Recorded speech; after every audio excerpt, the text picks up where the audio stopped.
DJ Eddie King.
Ladies and gentlemen, boys and girls, I know you guys been waiting for the main event, and the wait is now over, okay? After 2 long weeks of waiting for the debut battle of round 1 between 2 contestants.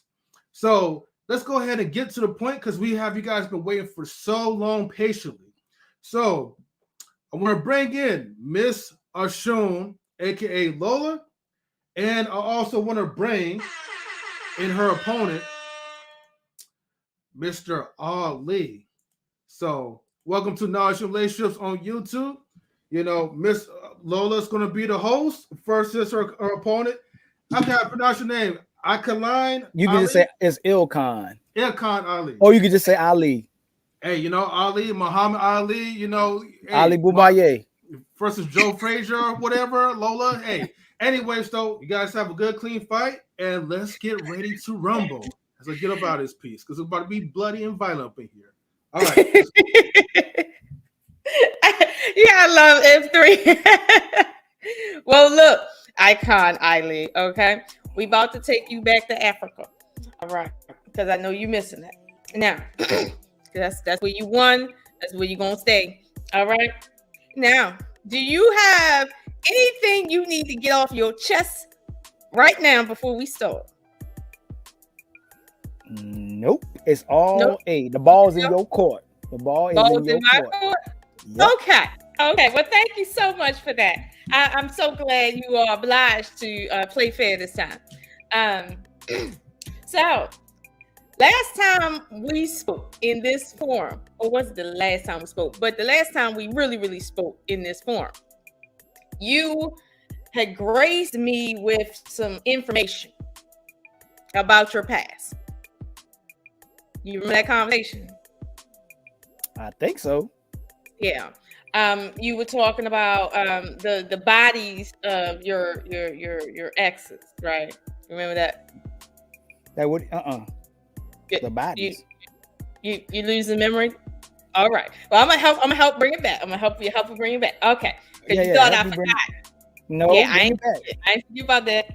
Okay. So when we was on Bruce's show, I told you we was gonna come back to this conversation. Okay. Mm-hmm. He made a statement about what had happened on the show with the men choosing their ideal wife, which is the fat chick that don't do shit. Okay, that's their ideal wife over there. Right. And when he said, well, I would like to understand who y'all dealing with since y'all got all this criticism for these women, okay? Unlike the women's panel that was very clear on who and what they wanted, it was very short to the point, unlike y'all. You decided to step up to the plate and say, all my exes is bad. Like all your exes look like number one, I guess, right? Okay. Now, my issue with you was not how your exes look, despite what everybody was saying that I was projecting on you and I was hating and drinking, sipping, hating, all that. That's not what that was about. What it was about was you attempted to make yourself the exception to the rule. by saying that, well, because your exes look a certain way, that means that you don't fit in the 95% because your exes look a certain way. So my thought was, well, I understand why Ali bragging about chicks he can't keep. And let's suppose he didn't want the chick. You telling me this man don't want a good looking woman? Like, what is he doing? Either way, you done lost that argument. So I want to know, why did you even start that argument? You can go on now and talk. Lola, you capping so bad. It's I'm capping. Hold on, let me finish. No, I did not. First of all, I did not interrupt you at all on purpose. Okay. Let me go on mute. We gonna have a civilized conversation. Yeah. I'm gonna civilize you. Let me go on mute. Now you still did. That's two. We told you over and over again. That's not what I meant. When you say pull up your phones to see who you've been dealing with in that capacity, you made me think. I'm sure other brothers think that we were just dealing with some ducks. It had nothing to do with no high body count. Or what my went like, it was about you trying to make it look like we were messing with some ducks. I just said, y'all want to look at my phone. Like, who are we doing this? What women were we doing this with? That's why I said that. But I thought we clarified that. You still haven't let it go. Which means no matter what men tell y'all, you make it what you want it to be. Y'all cannot just take the truth and ride out with the truth. And guess what? That's why men lie. And then remember I said that? I said, this is why men lie. Because it keeps you happy. And it keeps men happy. Y'all love lies. If we tell you the truth, we narcissists, we misogynistic, and then we hate women, and then y'all carry on whatever narrative you want to go with. I done clarified that to you. My women weren't special because I was with them, body count wise. If my women dealt with other men before me, that means they dealt with other men. It don't make them special anymore. If a woman has a body count, the man, her behavior now determines if she can reassess her being special. And then if I validated by being with her. If a woman ain't got a man, she ain't special. That's what I told you.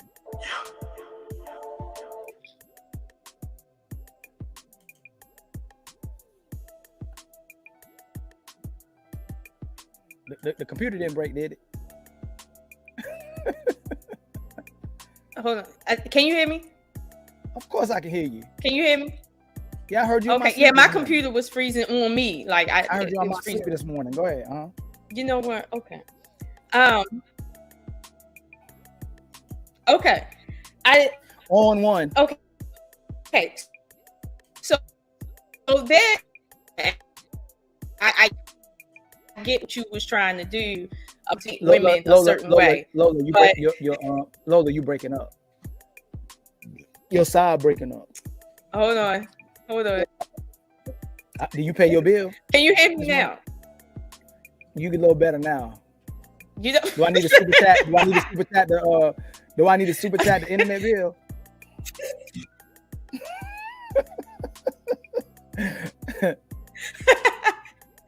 Wait a minute.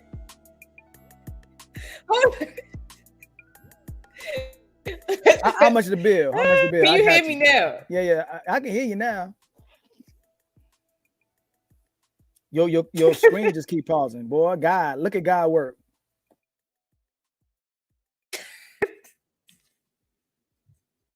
Look at God work. Your screen just keep pausing. You know what? Look at God work. You better restart your computer or something. Okay. Your storage full. Go ahead. No. Somebody. Hey, Mister, somebody come help us. Somebody around you in the Matrix. You are breaking up. I'm breaking up. Hold on. Let me.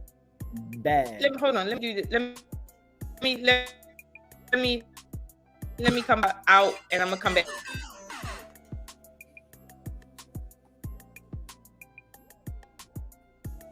Wait a minute. Hold on.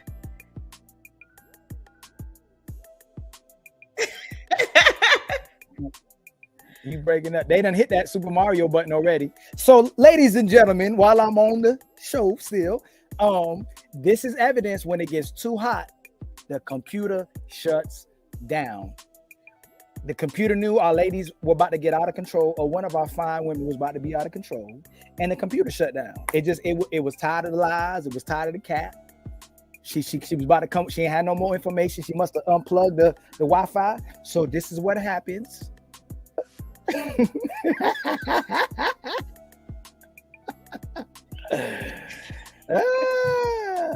You better get your side right. That's an automatic L too. Can you hear me now, sir? I can hear you, Lola, but your side is messing up. Can you hear me now? I can hear you, but it's messing up. Okay, I will admit my. Okay, hold on. Okay, no. See, no. See, what I'm gonna do is get on here on my iPhone. That's what Baltimore. That Baltimore internet. That's that B-Boy internet. We gonna get on. Yeah, it is that Baltimore internet. Yeah, get on that. Right. You real right. With the Android iPhone, you better get something. You better say today. You must got a whatchamacallit? What is that? What kind of computer?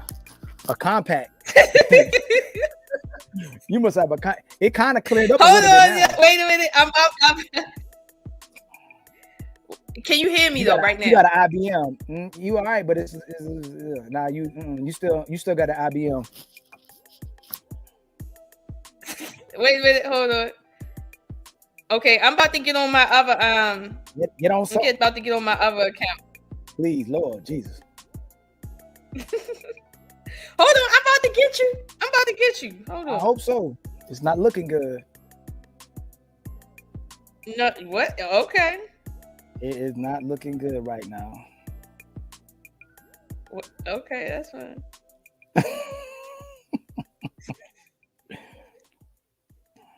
No, I'm gonna get you. See, I gotta walk you slow. I'm gonna get you though. I'm gonna get you. You are dealing with somebody different because I don't have contradictions. That's what's going. I know men contradict themselves, and there's a lot of hypocrites, but that's not me. So I'm not gonna contradict nothing that I say. That's where you messing up. You taking notes, try to find a contradiction. I'm not gonna contradict myself. That's what you think I'm taking notes for? Oh yeah, yeah, that's why you need notes. You see, I ain't got no notes. This freelance. This is this is what I'm made for. I'm for my community. I'm for women, men, and children coming together. I'm for my community. I'm for the village. That's my whole life. You go on my Facebook, you go on my Instagram, scroll as far as you can. It's always about unity and unifying the people and trying to bring information to the table so we can dissect and come together. You ain't gonna find no inconsistency, my shirt off, thirst trapping, none of that. Okay. Showing all money. Okay. Hold on.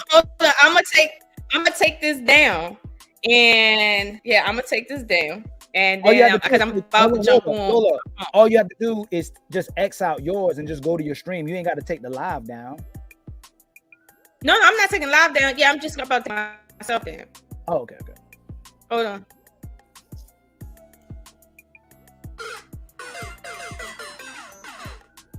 Hey, who's doing that? Who's doing that? Mario Brothers. Wait a minute. Hold on. Okay, first off, I don't know where they get that shit from, but y'all gonna get it. You're gonna get it. Wait a minute, hold on, because I gotta come on. Wait a minute, hold on, because y'all can't hear me. So it's like, okay, fine, you can't hear me. You lost two lives. When that sound happens, it means you lost 2 lives. No, it don't. There's a third one. No, it don't. That's Donkey Kong Country right there. The first 2 was that's not Mario Brothers. That one was Donkey Kong Country. Can you hear me right now? Yes or no? Yes. Yes. Are you sure? Yeah. Yes, but you cracking up a little bit. Okay. Go ahead. Okay, no. Then I'm gonna get on with the I'm gonna get on with this then, if that's the case. Okay, so hold on.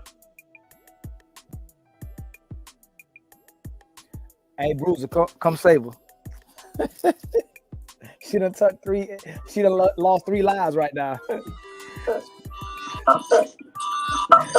She done opened up the camera. I mean the computer. The phone. I guess this is the tablet now. I don't know what this is. You gotta turn me on mute on the computer though, so we don't echo.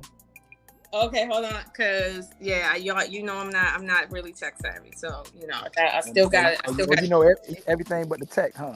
Yeah, everything but the tech. Yep. Okay. So, okay, let me turn my little light down here, cause that stuff right in my damn eye.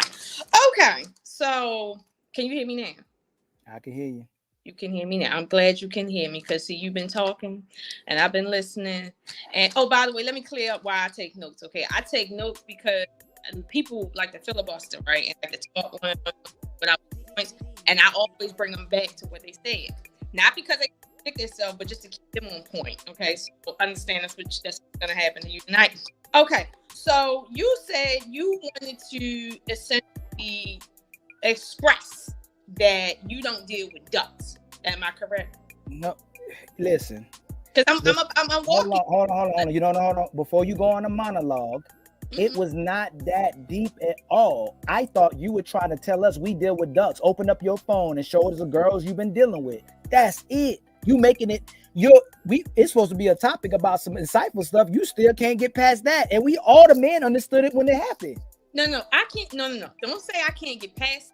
I'm revisiting the conversation for another reason, but I want you on right like you is right now. That's what I want. Okay, so you wanted to say you don't deal with ducks. Okay, cool. So now that we know you don't deal with ducks, right? What is your problem with picking women? Who? Since you don't deal with ducks, right? What is your problem with picking women?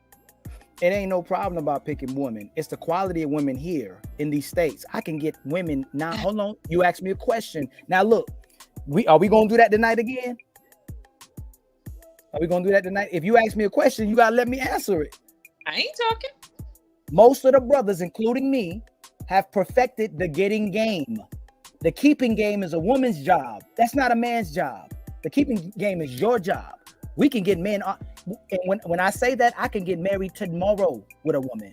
I could get a woman tomorrow and have a relationship. The quality of women are not prioritizing families. They're prioritizing luxury and having control over man, and the traits of a so-called high-value man they can control and then still end up not being happy with. So it's the same thing with what happened with Lori Harvey. It's the same thing that happened with Tom Brady. It's the same thing with a lot of men who love women. Women won't control over men. And when they can't control them, whether he broke or ain't broke, attractive, not attractive, the man get rid of them, or they decide to leave that man. The woman can't keep her man or her family together. That's the problem. I can get women all day. Okay.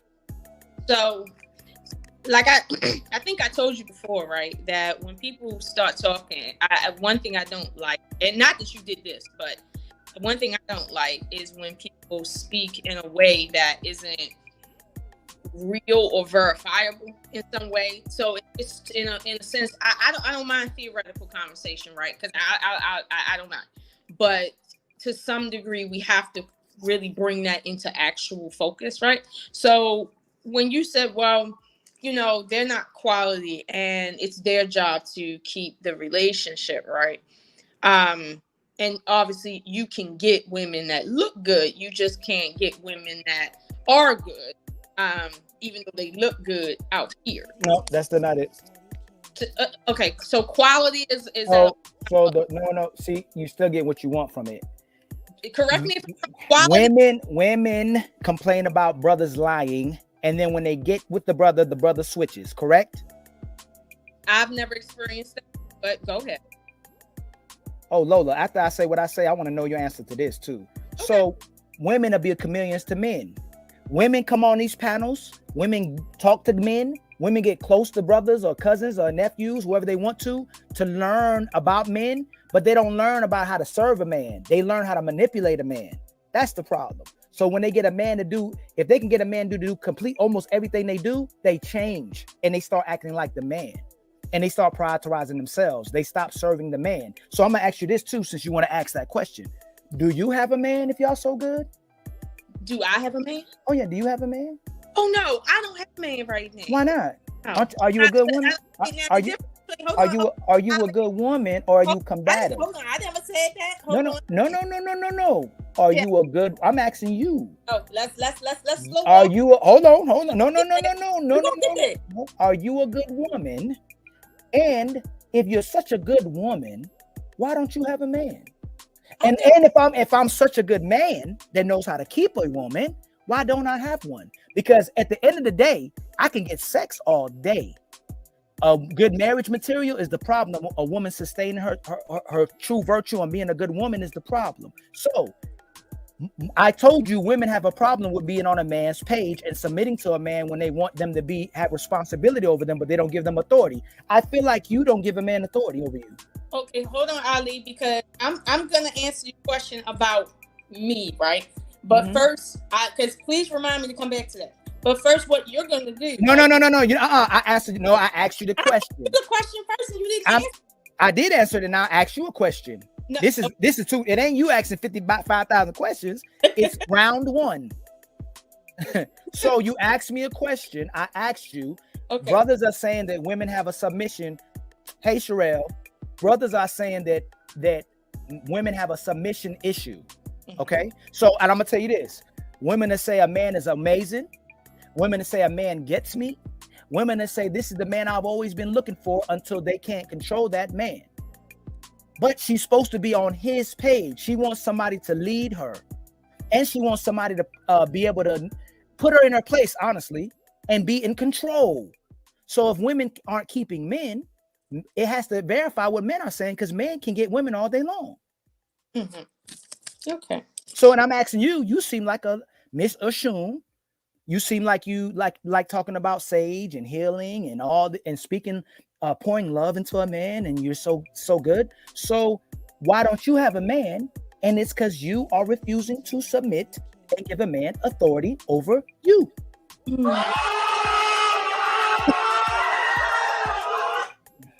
Okay. Okay. So I thank you for that, and the hand claps. I'm sure it goes a long way in your ego. Anyway, so let me answer your question. All right. First of all, I never said that I was a good woman. Now, if you would have heard me on another stream, I thought you was on another stream when I said this, but you might not have, so I'm not going to hold it against you. What I said was, I can't tell you that I'm a good woman. And the reason why I can't tell you that is because I am inside myself. I don't see myself. So I can't tell you, oh, I am this, because the world could see me a whole nother way. I don't see myself. I can tell you what I think I am, right? Based on my own bias, but keep in mind, that's my own bias. So therefore, I can never really tell you a whole truth. And that's what you want. You don't want a quarter of a truth. You want the whole truth, right? Or at least as much as you can get. So I would never tell you I'm a good woman. Like, you would have to ask around, figure it out and all that, because I can't tell you that. I could be honestly thinking I'm telling you the truth, but then I'd be wrong as shit. So I don't say shit like that, okay? For your information now.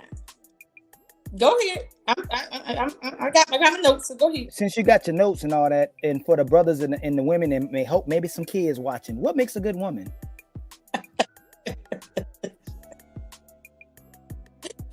Let me finish, because see, you said no. What makes a good woman? No, I'm writing it down. What makes a good woman? You're not so we don't just be on the Lola show.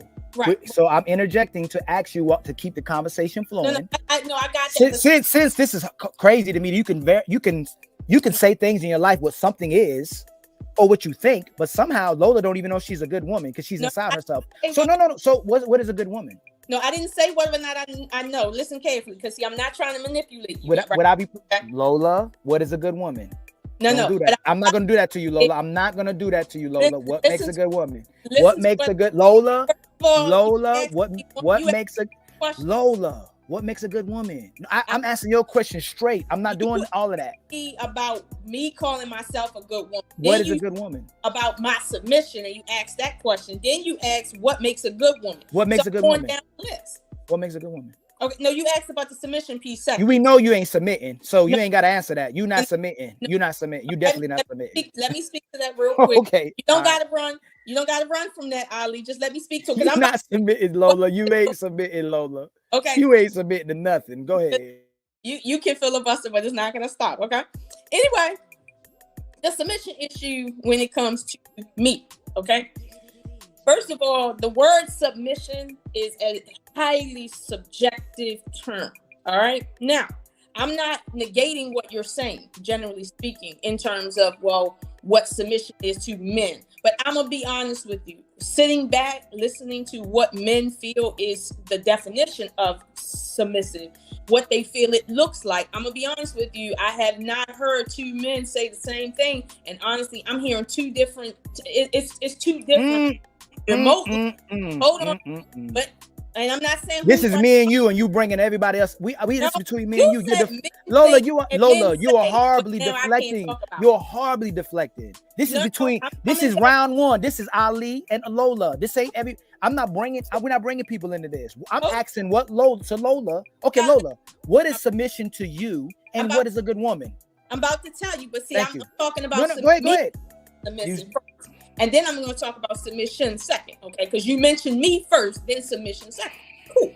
So, what you're not going to do is sit here and tell me, well, the reason you're single is you're getting your feelings, Lola. Lola, you just told me. Lola, I didn't get in my feelings when you were talking about. You asked me a question. I didn't go, Lola. How dare you try to bring up my women and talk about my body count and my women? I didn't do that to you, Lola. I answered directly. You're deflecting. You're in your feelings. You are all I asked you. This is look. You are showing people what they deal with their women. Okay. You are showing what people deal with their women right now. We can't. Emotional. You're being emotional, and I'm being logical. You're being logical. Well, yes. Let me speak, okay? I am. Yes. So, I can speak now. You said that the reason why I'm single is because I can't submit. My question to it's not even a question, it's a statement to you. With the word subjective, with the word being subjective, right? It's really illogical for you to make that assumption about me. It's very illogical of you, first of all. Second of all, there is a possibility of in non-submission. There is a possibility of that, but you have no evidence of that as a logical man. So therefore, I would hope you would take that statement back. But if you don't, it's okay. We all know that you're not a Capricorn. Can I ask you a question? Hold on, no. I'm gonna interject. Can I ask you a question? I got to get through three of your questions. Can I ask you a question? No. I'm gonna interject on that. You're gonna interject? Oh yeah. If we had a daughter, should our women submit on her back before she submits on her feet? I don't believe in that. So I can ask you. Oh boy, I ain't gonna do it because it's the woman. I ain't gonna do you like that. I am not gonna do you. I'm gonna hold back that part to not just the dagger. I'm not gonna do the dagger to you because I'm not gonna do the dagger to you. I'm gonna answer it for you since you don't got the balls to say it to me. I'll answer it for you. Okay, about submitting on the back. Now I'm gonna get to that because I done answered two of your questions. Now you gave me four. Okay, I done answered two. Now I'm gonna interject after this fourth question about your chicks that you brought up first and their submission, okay? Because it's real easy for men to hide behind, the women ain't equality. Like that's real easy to hide behind when we don't really know what your position is in the circumstance. But okay. Oh my God. All right, so that's enough about me. The word subjective and my singleness, okay? Now, because I never said you were single because you couldn't have a girl submit. But guess what? We not the same. We not the same. I know. I told you that before. Relationship status doesn't apply to me like it applies to you. You can get sex whenever you want, and you can get sex and babies whenever you want. But we get relationships when we want. Hold on. So we can get relationships all day. You can get sex and babies all day, but can you keep a man? Wait a minute. Okay. There's some men I don't want, and I know you know that. So anyway, it ain't about keeping. Sometimes it's about I just don't want that one. Anyway, all right, let's get to the next one. You said what makes a good woman, right? A father. That's what makes a good woman. You bring your daddy into this? Yes, I brought my daddy. I asked what makes you wow. Yes. Go ahead. Let me explain. We about to go into therapy and PTSD. Okay. Go ahead. Let me explain. Okay. A woman doesn't become a woman when she is a woman. The making of a woman starts when she's a child. There's no such thing as somebody being a monster, whatever the case may be, up until the point when they turn 21 and then suddenly, I'm a woman now. Or when they get their period, or when they had their first child, and then suddenly, now I'm a woman now. It's like, no, that's not what it is. You wouldn't say a man is anybody with a penis. You would say that's a male. You wouldn't say that's a man because the making of a man comes through certain things and challenges. You just wouldn't say that. The mind of a man is different from a boy, and they both got penis. So let's keep the same energy for women. What makes a good woman? A father makes a good woman. Now, here's the caveat to that. Whether or not a father is in a woman's life or not, his absence and his presence is making that woman what she will be. Period. It is. Play victim. Go ahead. No, it's not victim. It is victim because do the boy if there's an absence, if the woman is made by hold on, if a woman is made by her father, all the women complain they ain't have a daddy. The man didn't have no daddy either. So how does a man become a man without the father? No, don't do that. Hold on. No. You said a father. You asked me what makes a good woman. What makes a right. So what makes a good man then? No, okay, you asked me a third. Go ahead. You about to play super victim, but go ahead. For the women, we're gonna keep it true. You asked me what makes a good woman, and then you asked me about submitting on the back first. Now, if we want to talk about what makes a good man, I'll write that down and we'll get back to that. All right. But you asked me what makes a good woman, and I was in the middle of my explanation. So I said a father, and a father's absence and presence imprints on a woman and creates a woman from childhood, meaning a woman is created over time.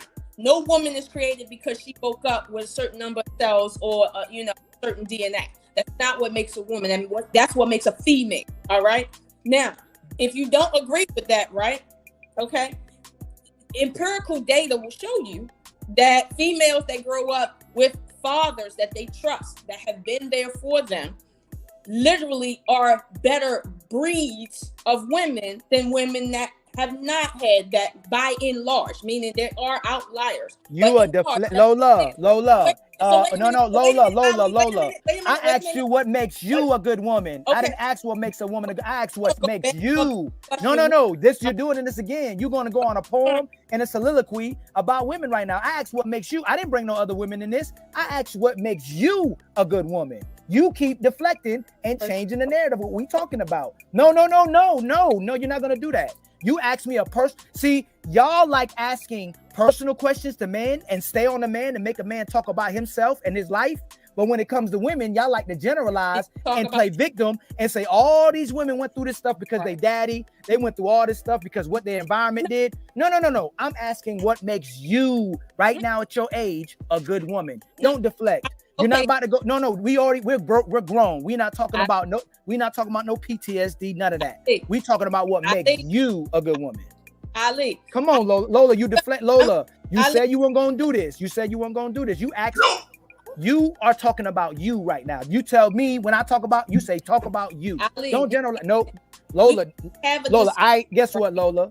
I'm not going to answer no questions until you answer the question I asked you. Ali, so you just gonna be talking, Lola. Ali, you have to trust what I'm doing because I'm writing down. No. We're not doing it. You're doing what you want to do. No. I got it written down. Right? You're doing what. Did I ask you that? You asked me what makes you a good woman. You. I told you I can't tell you that. That's the no. Yes, you can. Then no. Oh no, you can't do that. Oh my Lord, Lola, this is hard. You are dropping the ball for women all around the world right now. No, I'm not. Yes, you are. You cannot answer a logical. You asked me personal questions. I didn't talk about other brothers. I didn't bring nobody into this. I talked about me. Talked about your exes at all. So stop talking about this. I answered your question. What was my question? Who? You asked me about why I talked about those women. You try to make an answer for yourself. You said I said because you said that we don't you try to make it look like that you were talking about how you were like bring up the women in y'all phones. Let's see how they look. We thought you was talking about the way our women look. It had nothing to do with nothing else. If they were great quality women, we talking about their looks. You try to make it like our women was unattractive when you were talking. Okay. That was the percent, and we all clarified. No, okay, hold on. When you say we, I was specifically talking to you because I didn't see no other men do that. But here's the thing, and I'm gonna go back to the questions you asked me because I wrote it down. No. Listen. If you ask me a question and I give you a straightforward answer, what did you mean? And I tell you, then I ask you what. Hold on. Then I ask you what makes you. No, stop it. Then I ask you what makes you a good woman. You tell me you can't tell me that. It's already debate's already over. You can't answer a question straight up. I'm not telling you that I'm not a good woman. No, you told me what you no, Lola. You can't tell me what makes you a good woman, but now you about to tell me what makes another woman a good woman. No, You're done. Yes, you are. You're bringing in a father. You starting to talk about, you know what makes a good woman? A father. But you can't personalize and tell me what makes you a good woman. No, woman? Lola, this is getting bad. This is getting bad. You about to tell me what makes a woman good, but not what makes you good. That someone else says. After you finish, you have to let someone else say something. You're not. No, you're deflecting though. Whether I deflect or not, I'm allowing you. No. Because once a woman gets you into that world, now you can just manipulate and make me. No, you can't. You're not doing that, Lola. You're not doing AM3 knowledge. Whoever's out there, she cannot do that, yo. This is what women do. She's gonna try to control the show and make it. As long as she can do this, she can just narrate what someone is saying if she wants, just like she tried to do in the beginning. No, Lola, you can't do that. You talking about you. I didn't ask you about other women. Saying what I can't do. No, Lola. No. We're not doing that, Lola. Nope, not me. I'm not Lola. Okay, I treat you with Lola. I treat you with respect.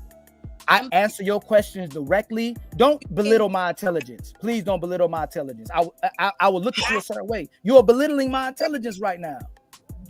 I haven't said anything. I'm not asking you. Lola, that don't make sense. If I go, hey Lola, I can't tell you what makes me a good man, but I can tell you what makes M84 a good man. That don't make sense. After you made your point, because I never said I don't understand what you're saying. No, look what you AM3. We need a neutral person to make this go the right. Hold on. No, I'm not Lola. We're not doing that, Lola. You can't tell me what makes a woman a good woman, but not what makes you a good woman. I don't know what you're talking about because you won't. Yes, you do. Yes, you do. No, yes, I don't. You're saying that I can't answer you. You're trying to. You're not listening to me. You're not. Lola, I'm not listening to you. You're not. I don't. You're not. We're gonna sit on this. We're gonna sit here until you answer what makes you a good woman. Ali, if you because you was about to tell. You just told. You had someone just super chat. Yep, she's right. A father makes a good woman. You're telling me what makes a good woman, but you can't tell me what makes you a good woman. Can you let me finish? No, ain't nothing to finish. If you don't want me to finish, I'll go to another question. I don't. No. We staying on that question. We're not. No, you deflect. No. We're not gonna do that. You controlling a narrative. That's not happening. Do you want me to talk to you about that issue, or do you want to go? Hold on. This is a neutral party. Okay, gentlemen, and ladies, and Lola. All right. So how may we help you? Okay, no. M3, my brother. Okay. She asked me, hold on, Lola, since you in La La Land, you in Lola Land. She asked me to answer her directly about what I meant when I was talking about the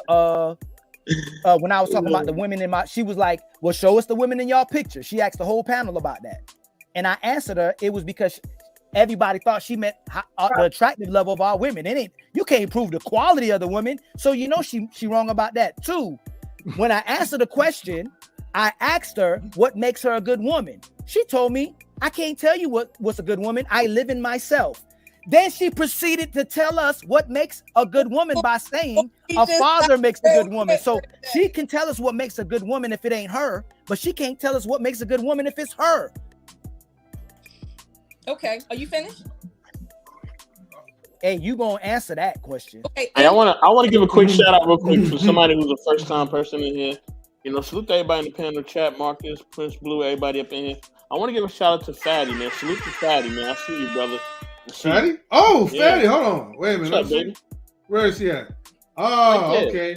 Oh, salute to you, Fatty. Thank you for tuning in. Oh, wait, actually, matter of fact, hold on. I will be right back, folks. I got to do something real quick.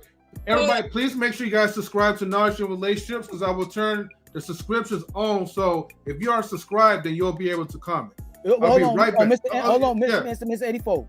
Mm-hmm. She is using her woman privilege to manipulate the topic.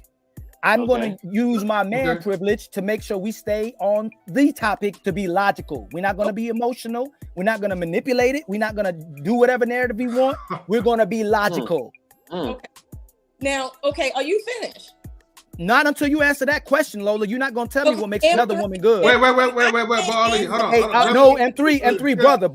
I can't. Wait. Go ahead, brother. Okay, Ollie, right? You asked me to you want us to be neutral. I gotta hear Lola's side. Lola, why are you not getting to the point? Now, I understand that women don't get to the point. They like to beat around the bush or stuff. But I know that, you're a very intellectual woman and, you're less emotional than most. So what is wrong with telling him, okay, about yourself? Because that's what he's asking. He's just trying to get to know you. Lola do project sometime, but yes. Yeah. Go ahead. It's not that hard, Lola. Here's the thing, right? What he's doing, he's not paying attention to the words that I chose, and he's assuming maybe one or two words in addition to that changes everything I said. I never told him that I didn't feel I was a good woman. I told him I can't tell him I'm a good woman. And the reason why is because my opinion of myself is very biased because I'm in myself. I'm not saying that he can't see me as a good woman, right? Or nobody else may be able to say, no, that's a good woman. But honestly, and I'm keeping it 1,000 with you. If I tell you I'm a good woman, or as my father say, I'm the best woman, and you get with me and realize, no, you ain't really the best woman. That's just your opinion of yourself. I'm telling you now, my opinion of myself is that, well, I'm a good I got this. I'm a good woman. Lola, you're saying a lie. Wait. Okay, hold on. Okay, hold on, Ali. Hold on. So Lola, let me ask you one question, right? Before I dip out for a second. Okay, Lola, are you black or are you not black? I consider myself black, yeah. You said you what? It's over, man. It's already over. The reason I say consider myself black, it's already over. Times I didn't use the word African American. People came for my head. It's already over. Okay, Lola. So let me. Are you brown? Yes or no? Yes. Okay. However you want to call it, that's what I am. That's why I say yes. I consider myself to Mr. Bryant. American, 80, whatever. Okay. So Lola, before you start talking, right, to derail, right, the point. If you know for sure that you are black and you look in the mirror, or does it say brown, right? You're brown skin. You're a brown colored girl, right? Then why is it so hard, right? Just to say, Ali, hey, I'm kind or I'm not kind, or I'm good or I'm not good. You know enough, right, to identify yourself. Because I could just be like, well, Lola, you look like you have a little bit of Cherokee in you, so I don't think you're black. But obviously, you will contest that. You said Cherokee? Am I right? No, well, I would have to do research first before I open my mouth and test them. But no. What I'm saying is, if he asks me my opinion of myself, right, I could tell him what my opinion is, right? But if he asks me a flat question, are you a good woman? That's an absolute value. I can't sit here and give him an absolute answer because you see what she's doing? You see what she's doing? You filibustering. I asked you what makes you a good woman. What makes you a good woman? Lola, why are you doing this? Lola, I'm going to tell you this, Lola. This is why. I got to do something real quick. I'm going to be straight up. This is why you're not in a relationship, Lola. This is why you're not in a relationship. I think we're missing some information. No.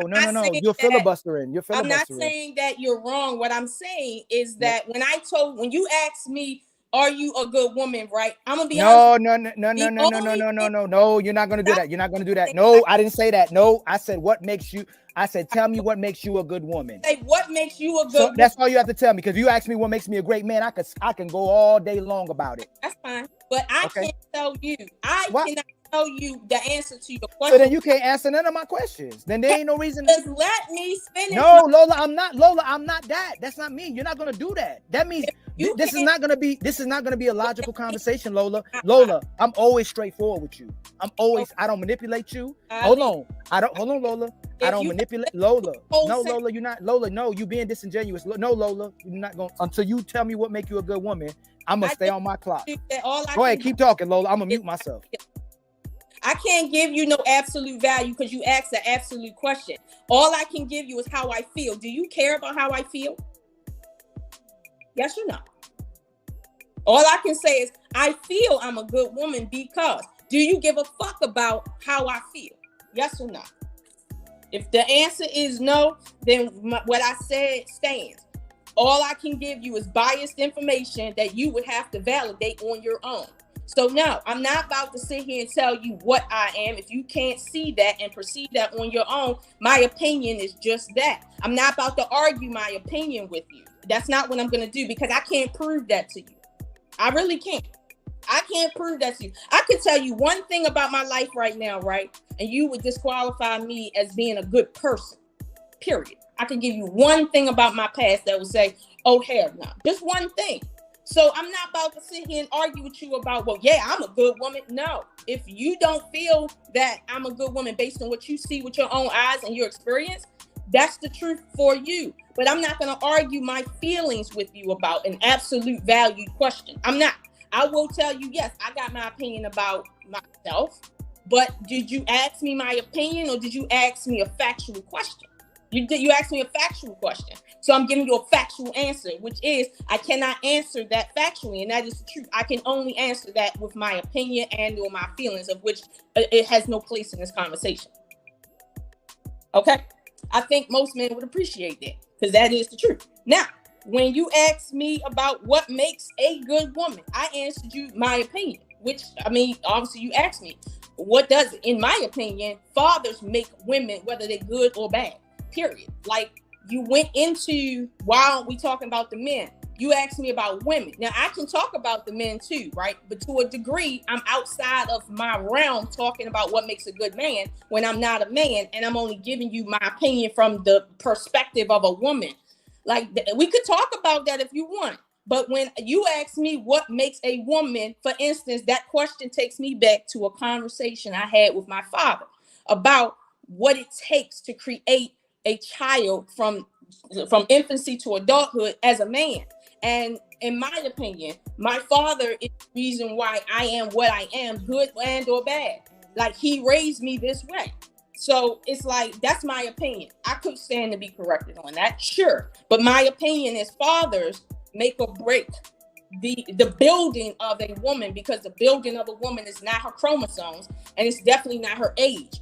It is her mindset, and her mindset is shaped by a man. That's just the bottom line of it. And I'm not saying that when that's an excuse for any behavior or that's not to promote anything on anybody's side. But that's the reality of the circumstance. And it may be the same with men too, but we're not talking about men right now. We're talking about women. So it's like, I'm okay with either conversation, but that's my opinion. I mean, you can rebuttal my opinion if you want, and I'm okay with hearing that. But that is what that is. Now, I get it. You want me to talk about me and basically me putting myself on a level to say, well, I'm a high value woman, or whatever the case may be. But like I told you, I could say one thing about my life, and no matter what you know about me, it would probably make you feel like, I don't know. So I leave that for people who know me to make that judgment call. But no, I'm not going to say that. Now, you can say what makes you a good man, right? And I can hear that, and maybe I would even agree with you. But honestly, the way I answer this question is based on what I know in real life, not what I want people to know about me. Like, I don't need you to think I'm a good woman. Like, I don't need that. Because truth is, nobody's really good. Everybody done dirt, period. Okay. But if good is your service to your country, fine. You're a good man. You served your country. That's fine. If good means, well, you haven't raped somebody. I'm sorry, you haven't done the R word to somebody. Good. That's fine. If that's what you feel a good man is. However, okay, we can have that debate. But I don't think you're debating the word good with me. I think you just asked me a general question, and I gave you a general answer.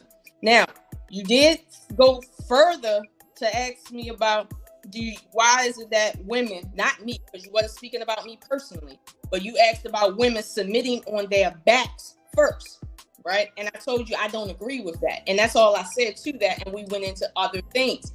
So I wanted to come back to the question, because I really didn't get into the answer to your question about, do I feel like them submitting on their back is fine? Here's the thing. We can debate whether or not marriage existed in the beginning of human existence or not. We can debate that, all right?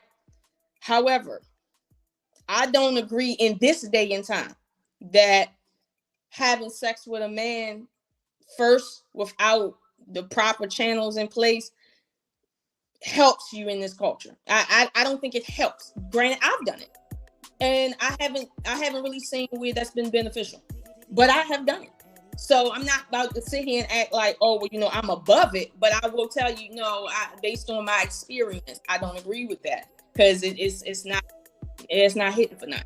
But at the same time, I understand why females might submit on their backs first before they submit elsewhere, depending on their mindset. Yeah, there's some females that they don't want a relationship. They just want sex. There's some females where they're a little miscued about how men actually think. So they think if they submit on their back, then that'll garner a man to come back and do something better, like marry them. I haven't seen it work that way, honestly, but they do that. So, but that's like you said, submitting on your back first. I've seen some other things too. So I understand humans are humans. They got to do human shit. But does it work? I haven't seen it work. And that's my honest to God opinion. To your question about, do I feel women should submit on their back first? Now, if you want to go ahead and debate any of those questions that you propose, you may do so. Or you can let me go to the next topic that me and you dropped off on, that I got written down here.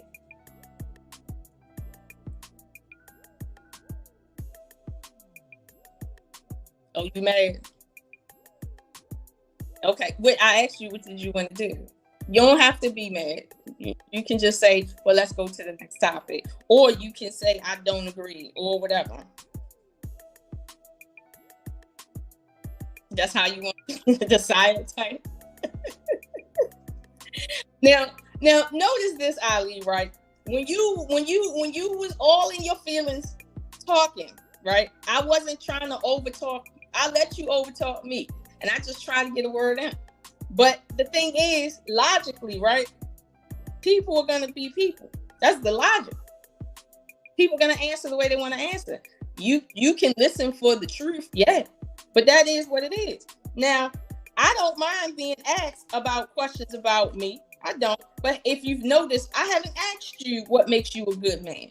I hope you noticed, you peeped that. Like, I didn't ask you that question. And I didn't ask you that question in rebuttal for a reason. So if you pick up on what I'm throwing down, if I'm not going to tell you, for instance, like, I'm a good woman, I'm not going to tell you that. You're going to have to figure that out on your own, like, if it's true. I'm not going to ask you, are you a good man, and make it seem like, oh, well, if you're not a good man, then this proves something.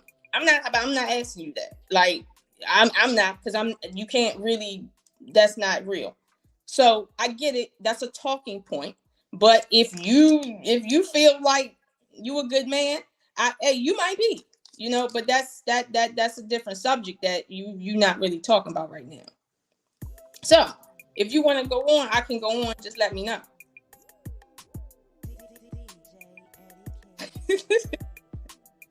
Which one, Ali? Because I got 1, 2, 3, 4 questions that I've got written down here from another day, 2 from another day, and 2 from today. Okay, so you wanna be silent because you can't get your way in a conversation. Okay, so what do you want to do? Okay, all right. M3, as you can see, he upset about just me answering a question. Like, okay, like I haven't, like, regardless of what he said, I mean, I haven't really made you feel like what you said was wrong, even though you might pick up on the fact that I don't totally agree. Oh, you that's how you feel. Okay. I think you can be, I think you better than that, Ali. I did. I really do think you better than that. Like, I really do think you better than that. Like I said, there was some little misunderstanding in what you said about what I said that changed the entire meaning. But I'm like, okay, I think he heard wrong. Let me iterate. Let me say it again. Okay. But if you don't want to hear that, you don't. But what you're not going to do is sit here and do the silent thing, because y'all don't do that. When you go silent, when nobody's being, as they say, niggardly with you, and that's a real word, look it up. That just means that you feel like you defeated in a fight. And actually, I ain't even got into the fight with you. You asking me questions. I didn't push them back on you. The first question I asked was about, well, Okay, what about this quality thing with the woman that you with? Now you went into other women and how they not really quality here, I guess, in North America. And that's all you said. You didn't go into your personal situation. But here I am, answering 1, 2, 3, 4, almost 5 questions about me, allegedly, personally. Fine. But if you want to go continue, you got to let me know, because I'm not going to talk to a dead wall, because that's not logical and shit, even for as a woman. That's not logical.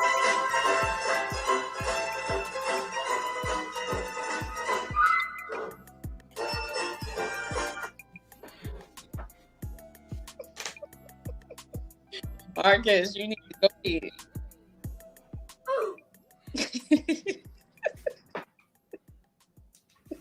Hey, Daryl, it's not spicy words. It's not spicy words. It's just me being honest. Like, I know a lot of people feel like, well, Lola, you didn't answer the question the way he asked it. And honestly, I don't know. I really don't know how he asked the question. I know how I received it. I did. And I mean, that's fine.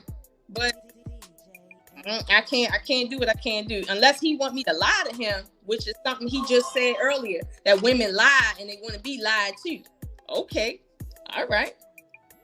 Okay, let's tell some truths, some hard truths. Is he willing to accept that? I don't know. But I mean, I can take a guess, but I don't know. M3, if you want to moderate, you can, because Mr. Ali seemed like he a little upset about the fact that I answered him true. So you can moderate it.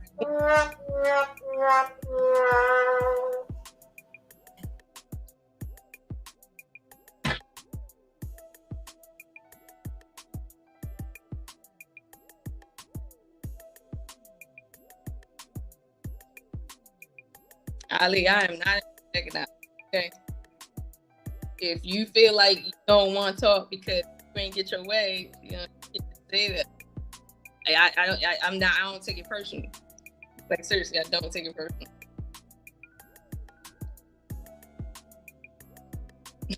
Hey, Sir Hill.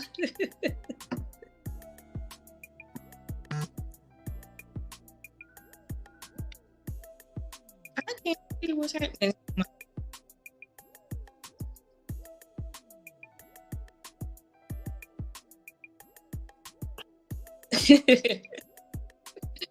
Hey, Fatty, I meant to tell you, I really like your voice for some strange reason. You have a nice voice.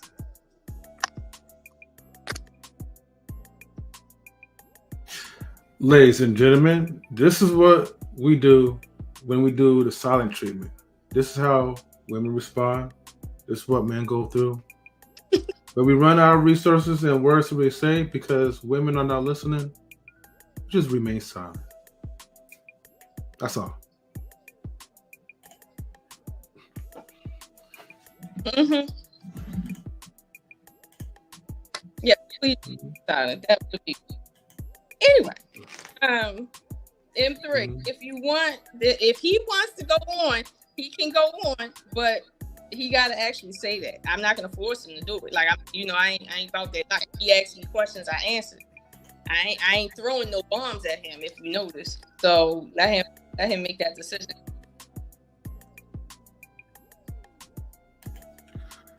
Okay, Ali, is the conversation over, or talk to me, homie? What's going on? If a person can't answer questions, man, it's over. There's nothing to go off of. I love her to death. I respect her, but this is what brothers go through. This right here gonna be clipped. It's almost for 10 minutes she went talking. No, it ain't, and honestly, it ain't even funny. M3, I mean, not directly to you. In our real life, this is not funny. You know what I'm saying? Like, this is what brothers go through. Like, just having a logic conversation. If she asked me that question, I could answer it directly. She couldn't answer for herself, but she could answer for other women or what makes them good women. And she's speaking generally. But anytime our women talk to us, they want to personalize it with us. You'll see it on these panels all the time. Men can't generalize. We can't talk about what we encounter and we generalize that, hey, you can't speak for me. I can't speak for her then. But now she has the opportunity to speak for herself. She wants to generalize. So when she asked me to personalize, I kept it on me. I didn't bring nothing in but me. So if she can't answer the question, that means she's going to be illogical the entire conversation and ran on. She doesn't care about what I think. She let herself talk for 10 minutes, rambled for 10 minutes. This is what brothers go through. And if brothers walk out the door, they'll tell women that the brother mistreated her. The brother didn't want to hear her. The brother didn't want to take care of her. The brother didn't love her. This is what men are going through in their lives right now. It's not funny. And this is what makes women single. This is what hurts men, women, and children and families. Because women ain't trying to listen to what men are saying. They already have their mind made, and they keep going and going and going and going. And the man's already out the door, and they still going. You know how many times I watched my mother fuss at my father, and my father walked out the door, and my mom was still fussing. Even while he's gone? He's gone. Then who she's fussing at? Exactly. The difference is they all the same. Same thing that men are all the same, except for if you get a good woman or if you don't get a good woman. If you get a good man or if you don't get a good man. That's the difference. And why when we get in our cars and we start the car up and go, is this worth it? Because they all the same. They all crazy. Like straight up. Straight up. And they supposed to be crazy because they supposed to use that craziness to uplift and inspire, motivate their family to be able to do anything they can do. But they don't do that. They manipulate and control the narrative and use that against men. So when men speak the truth don't matter. They invalidate it. They have no credit. And when I speak, it's going to be logical. It's just not going to ramble to deflect on not answering a question. Yeah. So if she can't answer questions, brother, and Lola's gonna pull a Lola and start rambling and talk about everything else but what we're asking, then there's no conversation, brother. Because she's deflecting and she keeps saying, well, if you ask me about my opinion, then she know what a fact and opinion is. I asked her what a good woman was, and no one can prove it. Nobody on this panel can prove it. I can't prove Lola's body count. I can't prove who she been with, none of that. But I can hear from her mouth about herself or what makes a good woman and what she thinks is a good woman. I can hear that. She deflected. Mr. M3, I'm gonna be honest with you, right? In my personal opinion, right, I've heard a lot of people tell me they were a good man, right? And those same people did very evil things. And the same thing with women. It's not like it was just men telling me that. Women tell me that too. It's women that was like, yo, I'm a good this, I'm a good that, I'm down, and then they do the exact same opposite. So in reality, right, life has taught everybody, stop listening to what people say and just accept them on deck for what they is. What they and all I'm saying about the question. You're missing the point, Lola. You're missing the point. Wait, hold on, Marcus. Hold on, M3, real quick, brother. Okay. Hold on, Lola. I did. Bro, if that means everybody can just be lying. That means we just shouldn't answer no questions because we on these YouTube panels. Nobody can prove anything. We shouldn't have no conversation then. Well, Ali, did I lie about something? How can I prove it, Lola? I'm not saying you can't. That's what you're saying. No, how can I prove it, Lola? How can I prove you're lying? I'm agreeing with you, but so then there's no reason to have no one should have conversations, Lola. Whatever you're deflecting. You're deflecting, Lola. Lola, you done sank yourself so much in the hole, Lola. I don't even know if you can ever come back to the hole. Because everybody's seeing this, Lola. Did I lie about something? Who? I'm asking you, as a person, you're being extremely disingenuous. Okay, so the answer is no. Okay. No. So you did lie. You are lying. You are lying right now. He asked me about being a good woman. He asked me what makes me a good woman and what makes a good woman. You are putting words in my mouth. You're telling me I asked you questions I didn't ask you. Hold on. One is a personal question about myself, and one is a general question. What makes you a good man? What makes a good man? Those are two separate conversations. And so when I answered both questions, right, honestly, and I told him, I think I'm a good woman, but I'm not going to tell you that because you don't know that and you can never do that just looking and telling you. That I'm being honest with him. But somehow that's not enough. And then saying women don't like women. Okay, not me. Okay, women. Meanwhile, this is what I'm saying. I can't tell you that. And be honest, I can't tell you that. And then if you ask me my opinion, and I told him I can stand to be corrected. that I feel that parents, particularly a dad, those are the ones that build women from childhood. I didn't just talk about grown women. I said children play a role in this, essentially in terms of the building factor. I'm not disagreeing about M3. She is doing it. What in the world, Lola? What are you doing? If you don't understand what I'm saying, you can listen. No, I'm gonna be very direct because you know me. A lot of brothers probably won't say it a lot, and you know I'm not disrespectful to you. But Lola, you just rambling. Okay, what is wrong with what I just said? You just You're not saying anything. That's what's wrong with it. So you don't hear anything, correct? No. You're not saying anything while you're saying something. You're not saying nothing, Lola. Opinion, not saying no, anything. Lola. You can ask them. I bet you ask any brothers on the panel right now what they'll tell you. You're not saying nothing, but just talking. Do you understand the difference I just laid out between questions he asked and why I answered them? You're breaking up a little bit. That's God. I asked. He said it's God. So let's rewind a little bit, right? Because I can see this conversation is getting a little intense, right? Hey y'all, hold on before you go. I love Lola to death. I respect Lola to death. Yeah, Lola, what's wrong, baby? You look hungry. You want some cooked sandwiches? This is borderline narcissist behavior, Lola. Oh yeah. Oh, I'm gonna say narcissist. Yes. Oh, you went there. Well, Ali, right? Just to give a benefit of doubt. No. Wait, hold on, Lola. Go ahead. So, Ali, okay, to give a benefit of doubt, do you think it's narcissism or do you think it's confusion? She's making it about. She just talked for 15. Is she making it about her?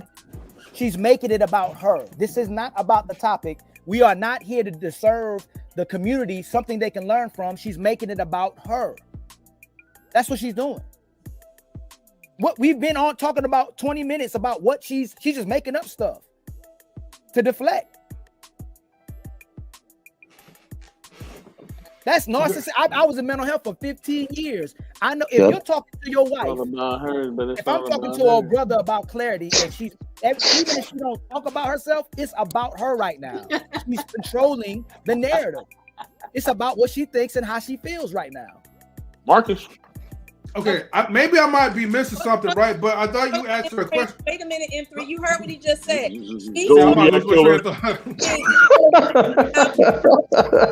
M3, did you just hear him say she's talking about how she thinks and how she feels, and he made that an issue, correct? He just said that, right?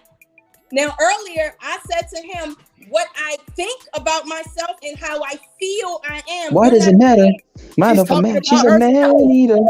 I don't need to be here if you're gonna sit there and do that. You just sat here. You don't need to be here. Why would you not need to be here? You can roll. Hold on. You can roll it back. But I already look. She about to play victim and make it so she don't need to be here. She's doing M3.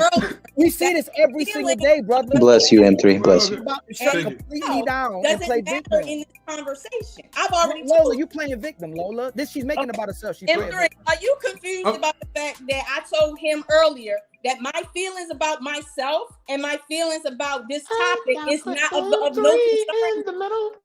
Literally, it's of no concern here. But he just now okay, hold on, M3. Why did she ask me a personal question? Watch this. Okay, watch the narcissism. M3, answer the question. M3, answer the question. Well, I've been trying to say what I already told him. Why did you ask M3's a survivor after this. He deserves a medal after this shit. Why did you ask me a personal question?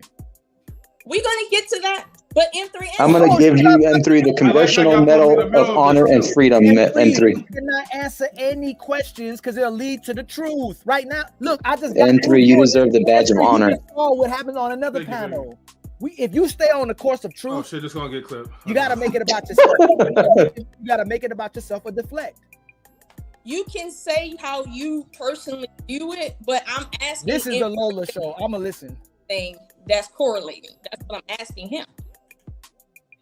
Even Vouaghn Bryant still trying to understand where the disconnect is. Yeah, me too. So you guys, both of you guys asked me a whole bunch of different questions, right? Which I'm unable to answer everything all at once.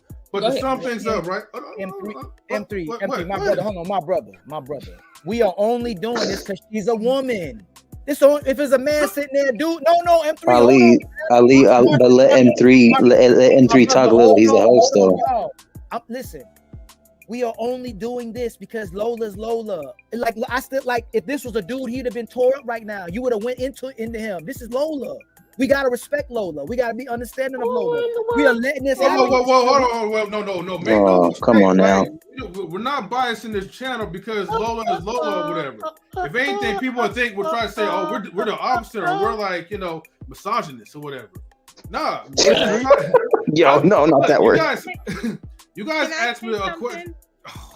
No, let him answer. Hold on. Go ahead, Miss Queen. Miss Andre. Go ahead. Hold on. Welcome, Queen Forever 2K, right?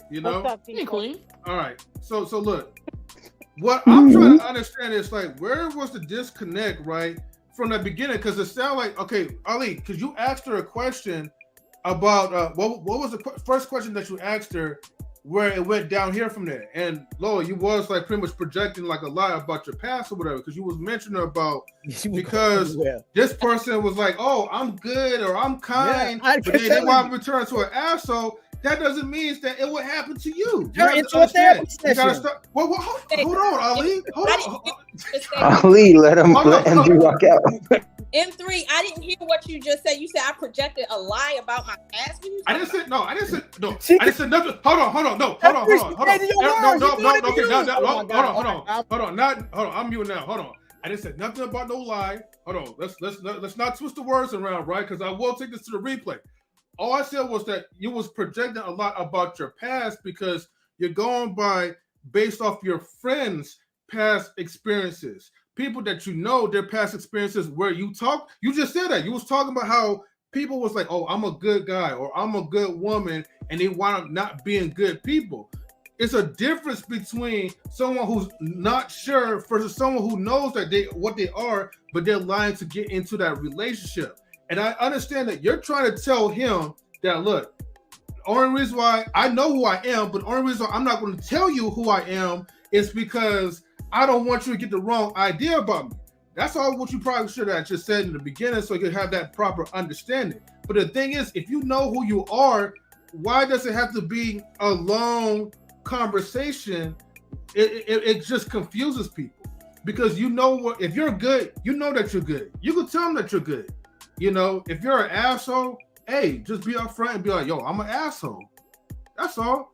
It's the simplicity about it. M3, the reason I couldn't tell him that is because, like I said to him, there's things in my life right now and in my past that if I said to him, based on who he is as a man, he might say, well, I could never see you as a good person. So my thing is, I'm not about to tell you that I'm a good person. If I feel I'm a good person, okay, cool. But here's the thing, like he just said, all you gonna do is give us your feelings. I know you don't care about my feelings, so I'm not about to tell you I feel like I'm a good person. If you think that, he said that though.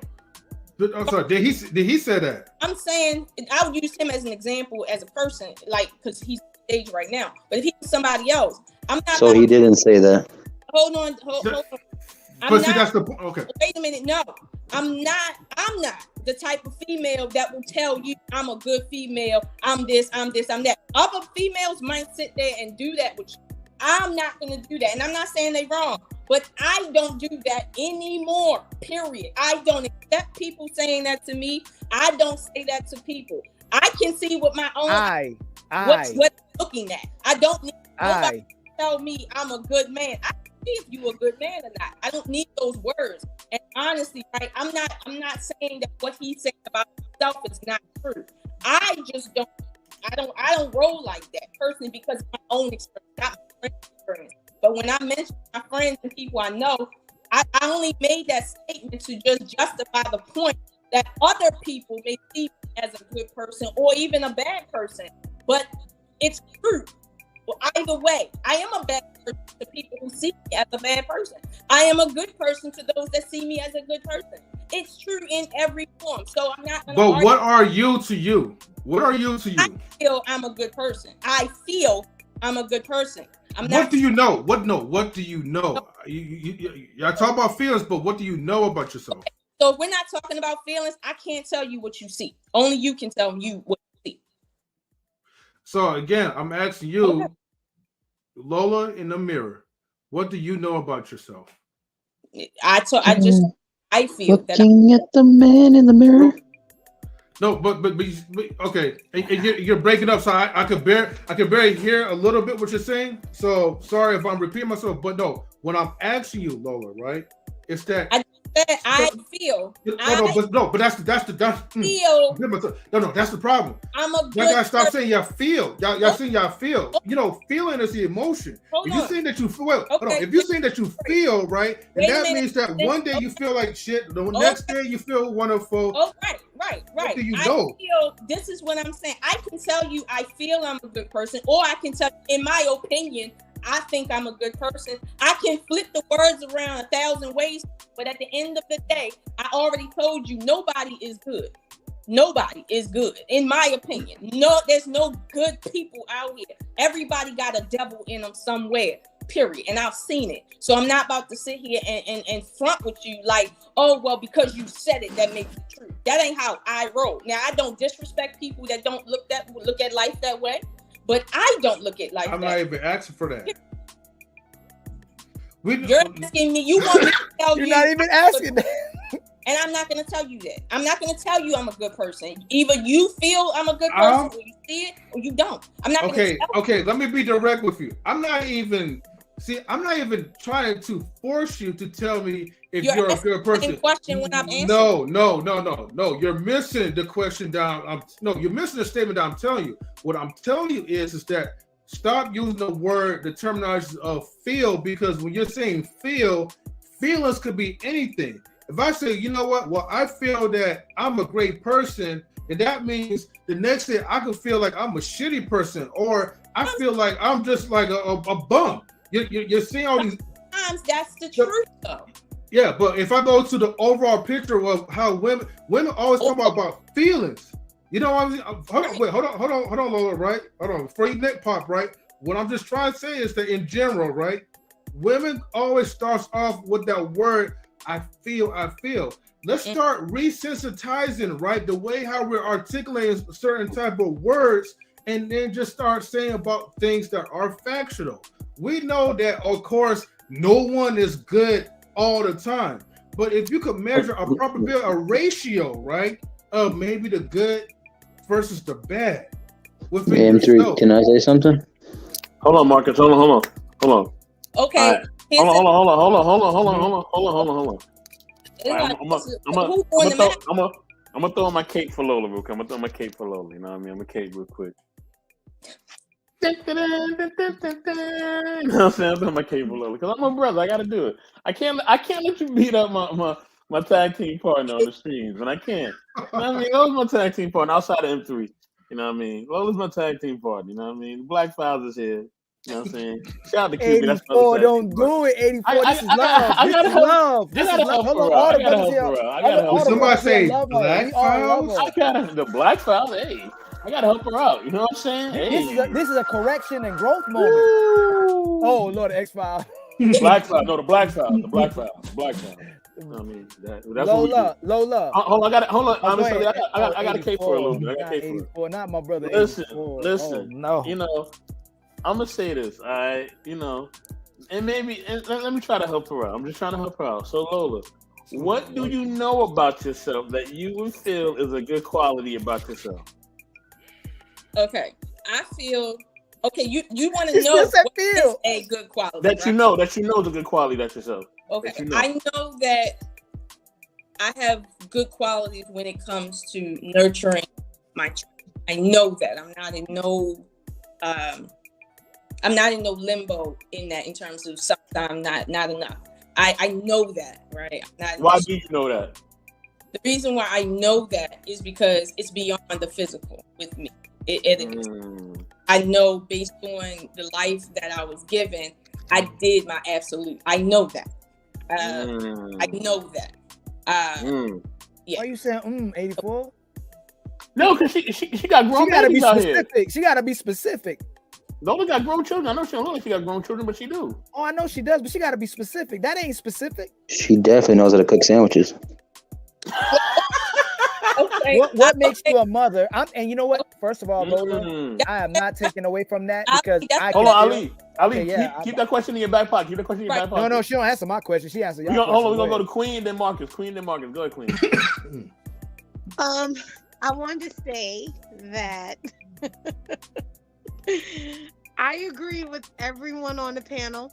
I do think, Lola, you kind of ran away from the question, and you know, instead of, I mean, because I understand what you were saying, but I know how you get down. So I know you were running from the question because you started answering it, but you was like, but I know what I am. But if I tell you something in my past, you're not going to think I'm good. And, you know, but I hear what you're saying. Yeah. Your view of yourself is your view of yourself. But at the same time, those are the things that you are proud of yourself.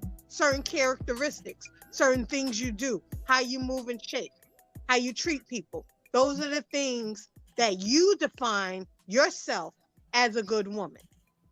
By the way, it's 12:15. So just remember, we talked about Lola for almost an hour and Yeah. But Ali, you wanted this, Ali. You wanted this. Oh yeah, I'm going to show you what our women do.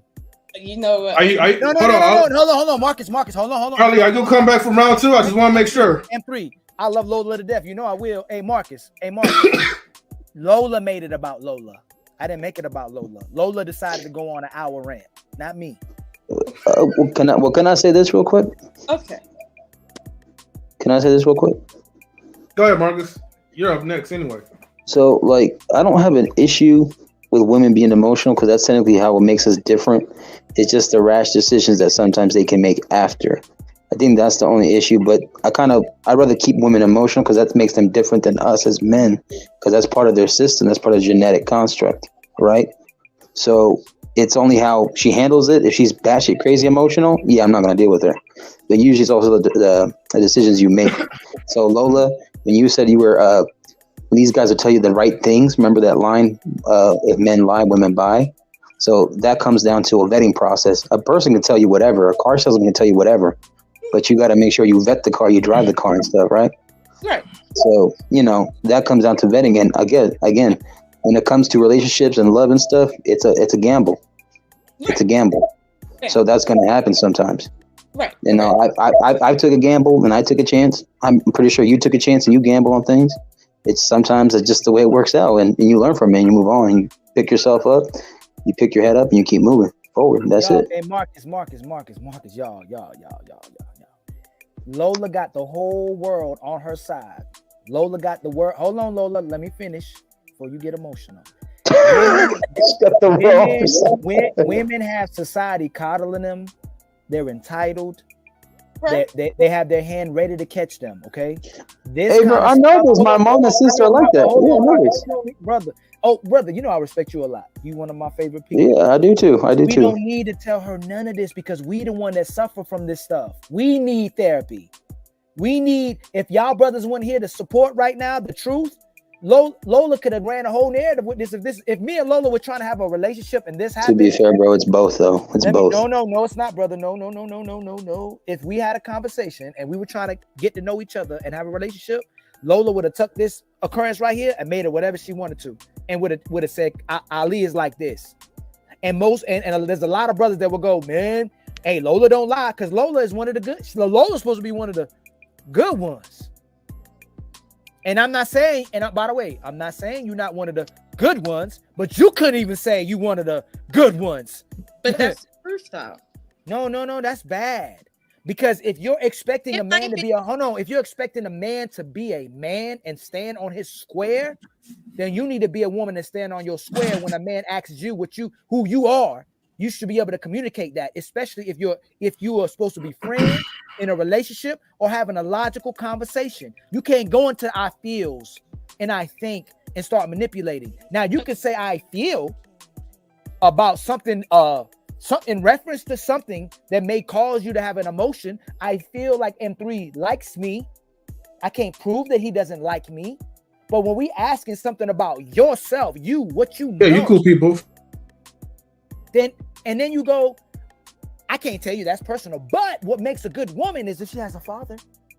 If she is this, you start generalizing for other women or what makes a good woman, but you couldn't even tell us what makes you a good woman. Okay, I understand what you're saying, right? I do, and I understand how it comes off, like how what I say comes off just in general. I understand how it comes off, but I'm gonna be honest with you, right? When you ask me, well, what makes a woman, right? I'm not really trying to get to good or bad. My statement is, and this is just my opinion, right? I feel that fathers literally build their daughters, and maybe mothers build their sons. Lola, we Whatever think that. We already think that's something. These are grown. We're grown on this panel. Okay, I guess I'm making it about me, but I can't. You are, Lola, because I said what That's makes the 1, 2 on the mic. I'm saying what makes, you're good. Your mic's good, M3. Okay.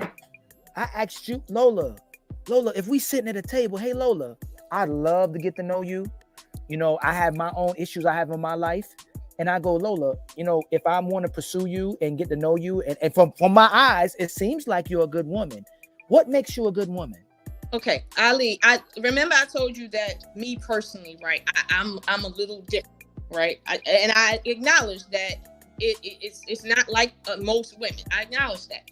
If me and you was on a date and you asked me what makes you a good woman, I would literally tell you, do you want me to tell you or do you want me to show you? Like, which one would you rather me do? Because I'm only going to do one. Lola, He wants you just to tell him. Lola, if you ask me what's my job, and what I is don't my no. As an individual, Oh my I Lord, don't respect that. Lola. But that's because of my experience personally. It's not because of him. It's not because of anybody else. Honestly, that's just my personal thing. Don't tell me you're a good man. My father has never told me he's a good man. My father has actually told me the most fucked up shit about himself. I have seen with my eyes what he is. You're moving the goalpost. A man, if you ask a man to tell you, it's not about that. But I asked you if you ask me that question, Lola, right now in this we're about to get close to our exhibition in a minute. Lola, if that was your question to me, would you expect me to answer that question? No, Lola, man. Intermission time. Lord Jesus Christ, we have a huge communication issue when it comes to men and women relationships. And that's something that we definitely need to try to deal with heavily, especially here in knowledge and relationships. So look.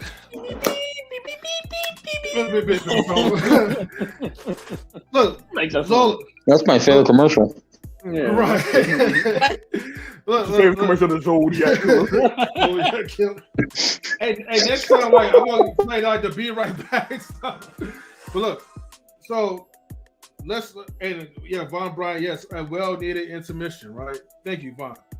Okay, Lola, right?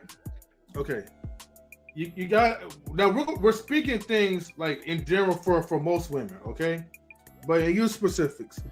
Okay. We're gonna do a little bit of role play, okay? Maybe this will probably help or whatever. Okay. So let's say, for instance, okay, like I'm Ali, but I'm taking you out on a date. Let's just say Ali's taking you out on a date, okay? Okay. All right. And you're having a sit-down conversation, right? Now, at the first part of the date, he doesn't care about what you're showing him. He's the one who's initiating. Creating a conversation. So if he's asking you who you are as a woman, right? As an adult, we should already know who we are. Even look, let's just say, even you tell him, look, I'm not a good person, okay? And then it may lead to another conversation. Well, why you don't think you're a good person, okay? Or you could be like, well, I feel like I'm a good person, but hey, other people will think otherwise. Or like Vouaghn Bryant would say, overall, I'm a good person, but I'm not perfect.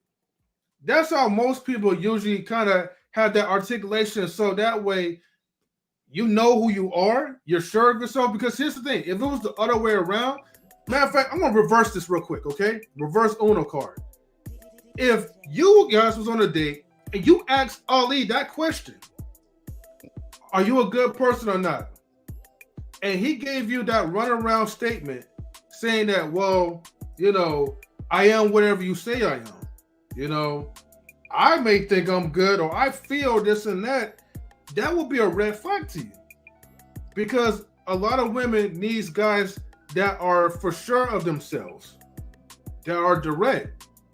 Yes. So if a man's not being direct and he's not really giving you a clear answer, you will be frustrated as well too, because now you feel like, okay, there's a wall that's being built up and I'm not getting to him because he's not really answering the basic type of questions. Okay. Now, okay, let me say this one. And again, I'm different as an individual. I'm different as a woman. I'm cut different.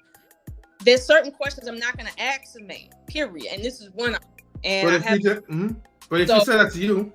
Right. This is just for me. I'm not saying that women in general don't question and shouldn't have answers. It's just for me, I would never ask that question because I would never trust it coming out of your mouth.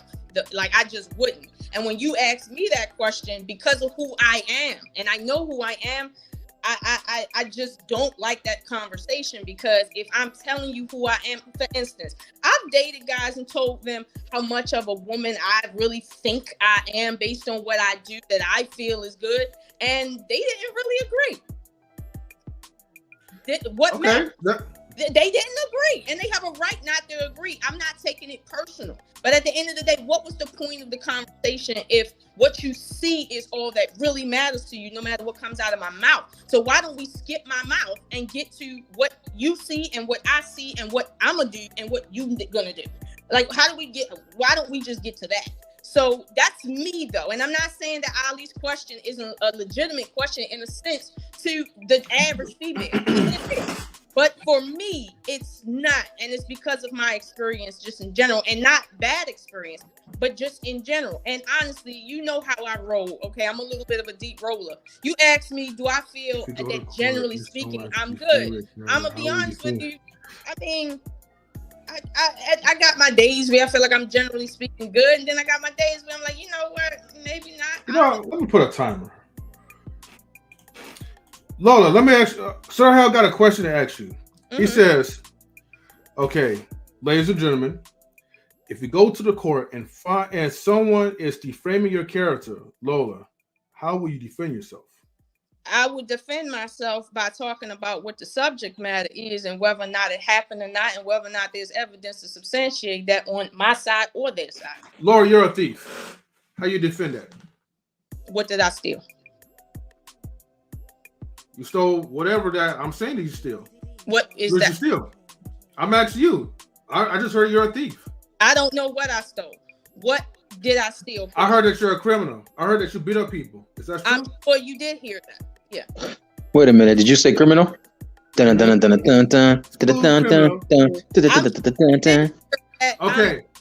I'm sure you heard that. Yes. Well, Lola, I heard that. I heard that you're like one of the most sweetest women that I know. Say that again. I heard that you're one of the most sweetest women I know. You probably heard that. I don't know, but I'll take your word for it. Do you not know you're sweet? How you say you don't know? How you not sure of yourself? Notice what I'm doing. I'm allowing you to tell me what someone else told you, and I'm giving you the benefit of the doubt. Okay, so then Lola, right? So they say, Lola, you deserve to go to jail, okay? Just because, you know, the general consensus think that you just deserve to go to jail. How can you defend that? The law says when a general consensus decides that I should go to jail, that I do go to jail. Now, that's what the law is. So are you going to stop going to jail? Hold on, or are you not going to fight for it? As a U.S. citizen, I consent to that law. I do. However, do I agree with it in the moment? Depends on what happened. Now, here's the thing, M3, and Mr. Best, you can attest to this. There's certain things that if you do to me, you might not need a trial. And I'm going to admit to it, and I don't care, and I will go to jail happily, period. What? There's certain things I will do, and I will not give a fuck Wait. Say that again? What? Yes. That ain't fair. Okay, well, Lola. You definitely got to clip that M3. Y'all. Lola is filibustering on steroids, y'all. Are y'all serious right now with her? She is filibustering on crack cocaine, man. She sure is. She is. I will let them take me to jail. It don't matter. Come on. This is that B more. This is that B more. Ali, I'm being honest. Hey, It don't. I'm being honest. It really doesn't matter. You're If a 12 black people man. You're decide not I should answering. go to No. jail, You it are doesn't personal matter. about. You tell what people you tell people I'm not like other women. Males are bad communicators. How do you know all men? How do you I know? didn't say How you males. know? You don't want to go to jail. How you Lola. different from other You don't women? want to go to jail. Ali, I never said How you males. different? Okay, how you different from other women, Lola? Ali, I never said How you males. different? Lola, look what you do, Lola. You put your Lola, you dangerous. You dangerous. Say men Lola, I'm gonna tell you this. You are higher than the lower vessel, the type of women that men don't deal with. But all those women have the same traits. Right. You still try to be controlling, and you make it about you. Okay. That's why it's hard to You find heard me say good. that. Because you hold on, I just hold on. No.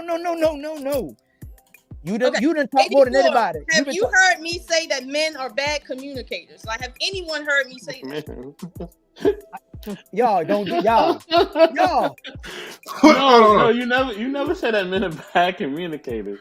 But what does that got to do with this topic, though? Yeah, but not only that, like, yo, you ain't going to prison, man. Yo, relax, man, relax. Ali brought it up, but here's the thing. What he's saying, Yo, I gotta go back and get clips. Yo, I gotta clip stuff out from Lola. That's what I'm gonna do. Yo, Lola, you know what? Lola. You are getting special exemption because you Lola. wait a minute. Okay, with that. Lola, but no, that's not okay, Lola. That's not okay. No, I'm not really caping for her. I just was really trying to ask her a question. 84, you already said you were gonna cape for her when you came in, brother. No, oh my God, brother, not you too. Was there to help? Like, it was just to help to kind of help her to see your question. No, I'm not. You know, I support Lola. That's the homie. But I'm gonna tell y'all this. If she wrong, she wrong. I'm gonna tell y'all this. The bad brothers has not answered the question. The bad brothers. Yeah, and that's the problem. No one's answering the question. The bad brothers Lola allow women. Watch tonight. this. The actual bad women allow women to get out of control. The actual good women, like what we doing, we allow them being out of control to work against us because we good brothers. Okay, but I did wrong to you. They're empowered for a short-term time with the bad brothers until them bad brothers. I got a question for Lola. I got a question for Lola. Lola, do you feel like you manipulate men? I feel like I manipulate men. Yes. Do you still manipulate? I'm sorry. Say it again. Do you still manipulate men? Is that something that you still do? I do manipulate men. I do. I will tell you, and I'll give you some. Wow. I do. I'll give you some examples, right? Whenever my father comes around, hold on. Whenever my father come around, I literally get hungry no matter what I ate that day. Huh? When he come around, I have a feeling that I need some steak and some shrimp on top when he come around.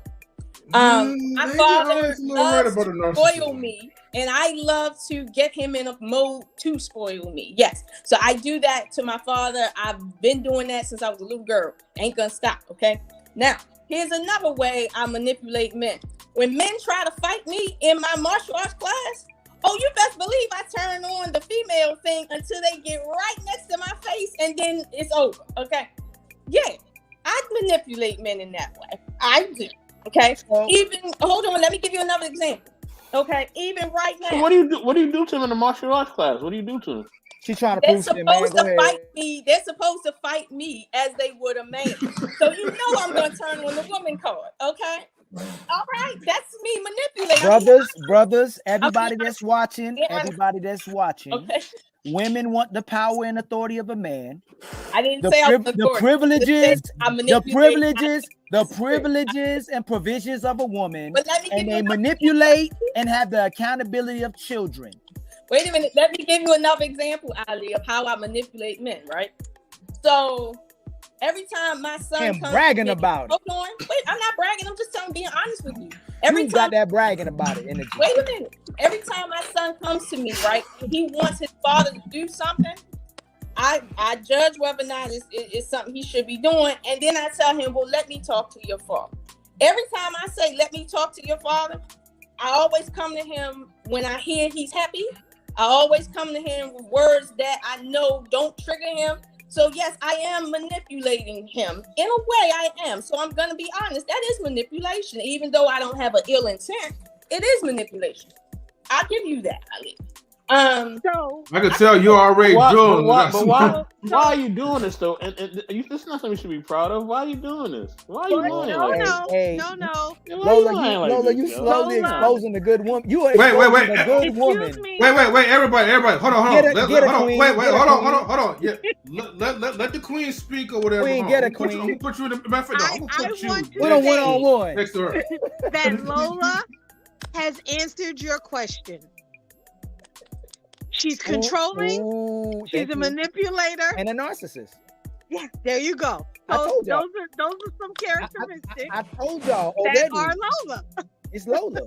So hold on, why you laughing to? Oh my God. That's I'm true. a good person. But she's also nurturing and supportive because she takes care of kids and supportive, family oriented. So, but she has answered your question.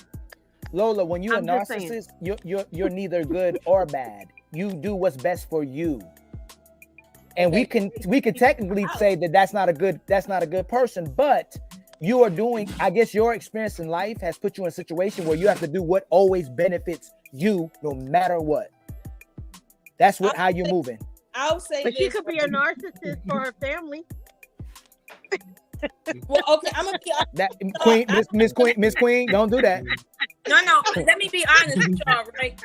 And the only reason why I have reservation, the way I'm having reservation, is because you're a woman. Is because my innate nature is still to love and support and respect women. But if this was a man on the panel, the brothers would have tore him apart alive a long time ago. He would have been ate up. Ali, remember? Damn, I thought it was intermission.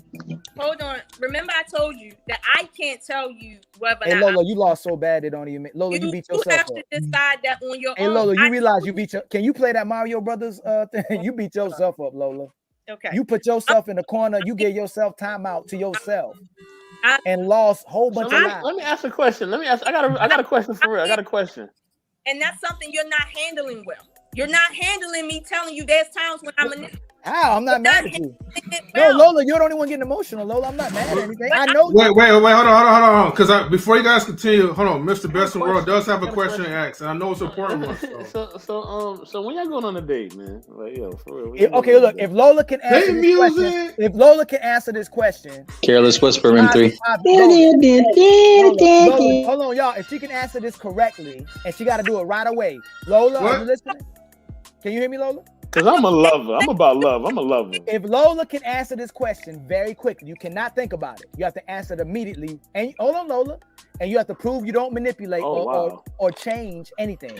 Mr. Best. So you ready? Are you ready for the question? Wait, no, I do manipulate. I just said that there's times when I manipulate. What do you mean? No, Mr. Best. She's just a shot away. It's just a shot away. Lord, I can't hear him. What you say? He said, would we go on a date? If I would go on a date with Lola, and I said if Lola could, and I'm not saying you would go on a date, but I said if you get this answer right without no deflect, just immediately fast, then I could think about it.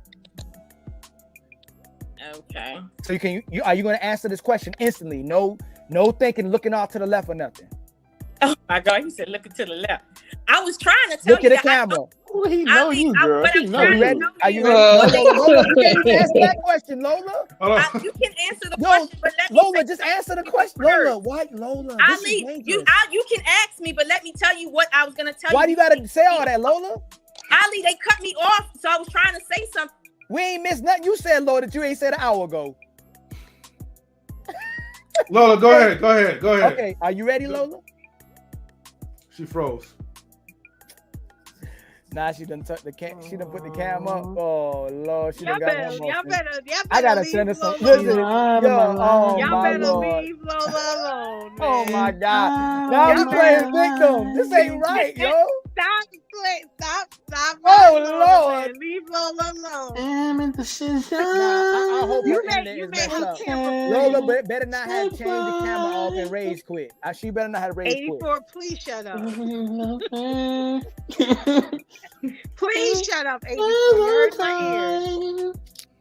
That's not Marcus, that's 84. Hold on.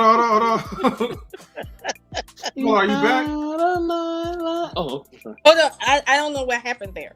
What I was trying to say is that when I was trying to speak to Ali, y'all cut me off with that music. Okay.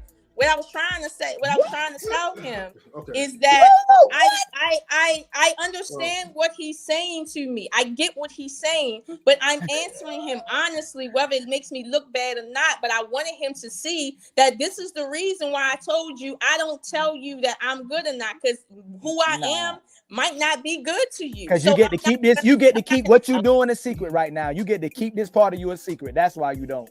What? You get to keep this part of you a secret.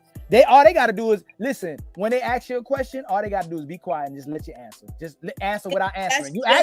You actually answered my question. Just like Queen said, you actually answered my question. Right. I told you I'm not going to tell you that. No. That's not what we're talking about. I don't feel that way. No, that's not what we're talking about. I told him that. You actually answered my question. Okay, whatever your question was, but you was getting ready to ask me another question. Oh, I can. Can I ask you that question now? Are you going? Go ahead. How many hands am I holding up? None but one. Nah, you thought about it. No, you just said how. Wait a minute. First you said none. You said none. She said, y'all, she got it wrong. She said none. She said, she said none but one. Okay, you can't keep on just repeating yourself. It looks childish. M3.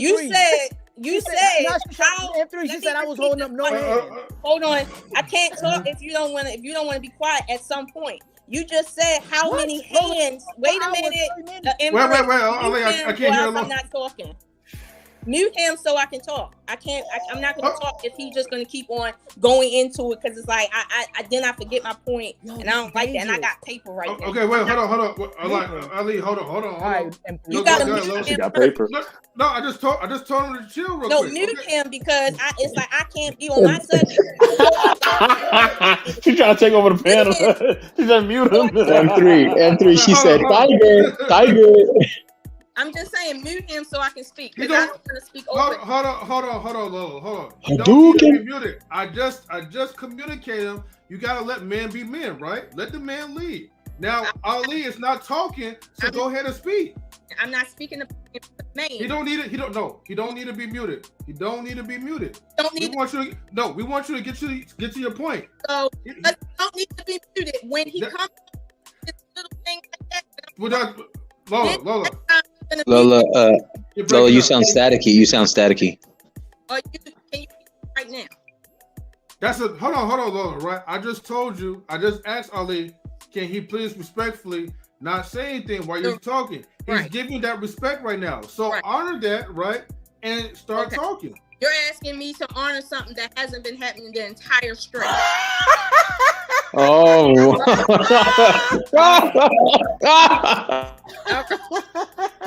Can you put him on me so I can talk?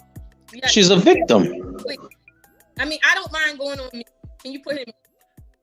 Well, why do I need to put him on me? Just go ahead, Lola. Just go ahead. Please just go ahead. Because I know how he's triggered. He's triggered.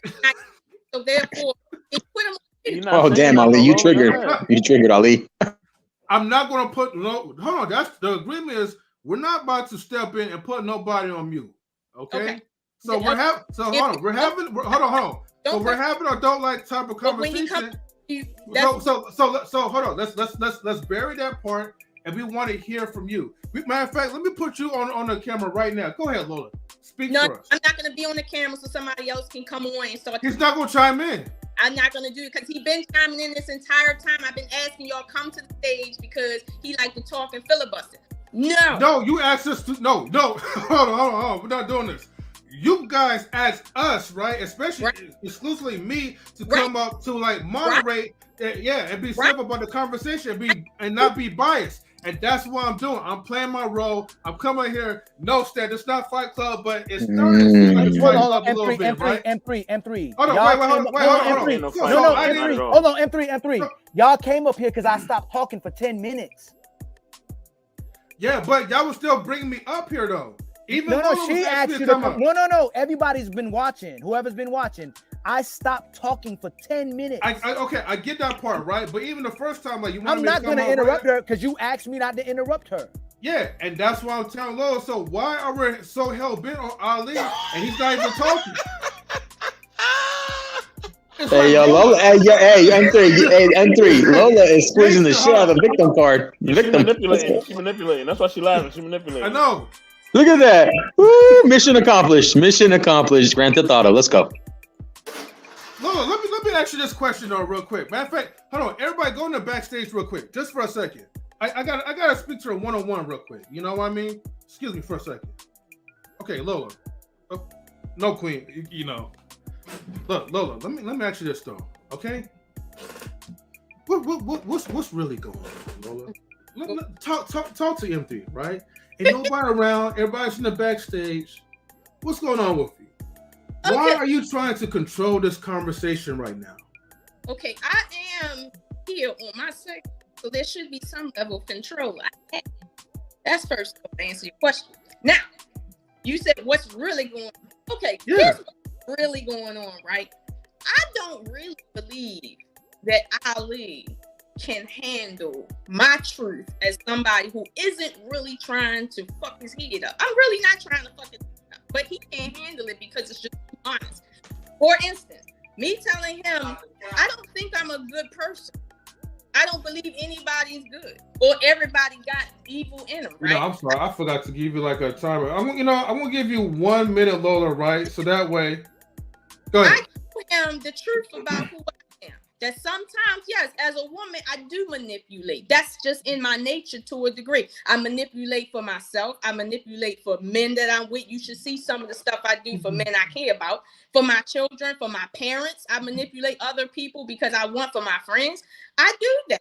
I told him there's things in my past that would make him feel like, yeah, you're not a good person. So my thing is, I don't want to talk about who's a good person, good man, good woman, none of that. But if you ask me what makes one, I'll give you my opinion. And I always say I stand to be corrected. So what is he really upset about? I just said, that's my opinion. I stand to be corrected. So what's the problem? The problem is he can't be honest with him. But Lola, this is a situation where it seems more. I understand this is what you think, or maybe this is what you feel, right? But in reality, this is a situation, right, that tears the nuclear families apart because it seems like everyone wants to be right. And the thing is, sometimes it's better just to fall back and to listen and to absorb the critiques and the criticism. Because here's the thing, right? And I'll bring everybody else back up in here, right? Here's the thing, and you kind of still stirred away from the actual point. Now, even when I took control, right, and I asked Ali, right, hey, can you please, let you have your chance to talk, you still want me to mute him. That seems like more of like a power play rather than just having like a civil type of conversation, because we're giving the floor because I know you want to speak and he kept interrupting you, but now he is acknowledging that, okay, my bad, I interrupted, let me give you the floor so you could talk, but you still didn't want to carry on to the conversation. You still made it all about him. I agree with him, and I trust what I see. I don't trust what people say. I trust what I see. I see that he gets triggered by it, and therefore, yeah, there's a good chance he's gonna come off mute, and I'm gonna have to sit. And I told you before with the stream, right? When men talk and it comes on the stream on the replay, you can't literally hear me. I get muted out even though I'm off mute. I don't like that. So well, Lola, right? That's why we have moderators. All you have to do is just say, hey, look, from the beginning, all you have to do is just say, hey, look, I would prefer to have let me have my time to talk. You have your time to talk, because all this, when we're talking at the same time, no one is really heard. And so if it's your turn, hold on. So when it's your turn to talk and people are interrupted, I would just put them on mute and just ask them to hold on. I've done that. But you wasn't paying attention. I've done that a few times.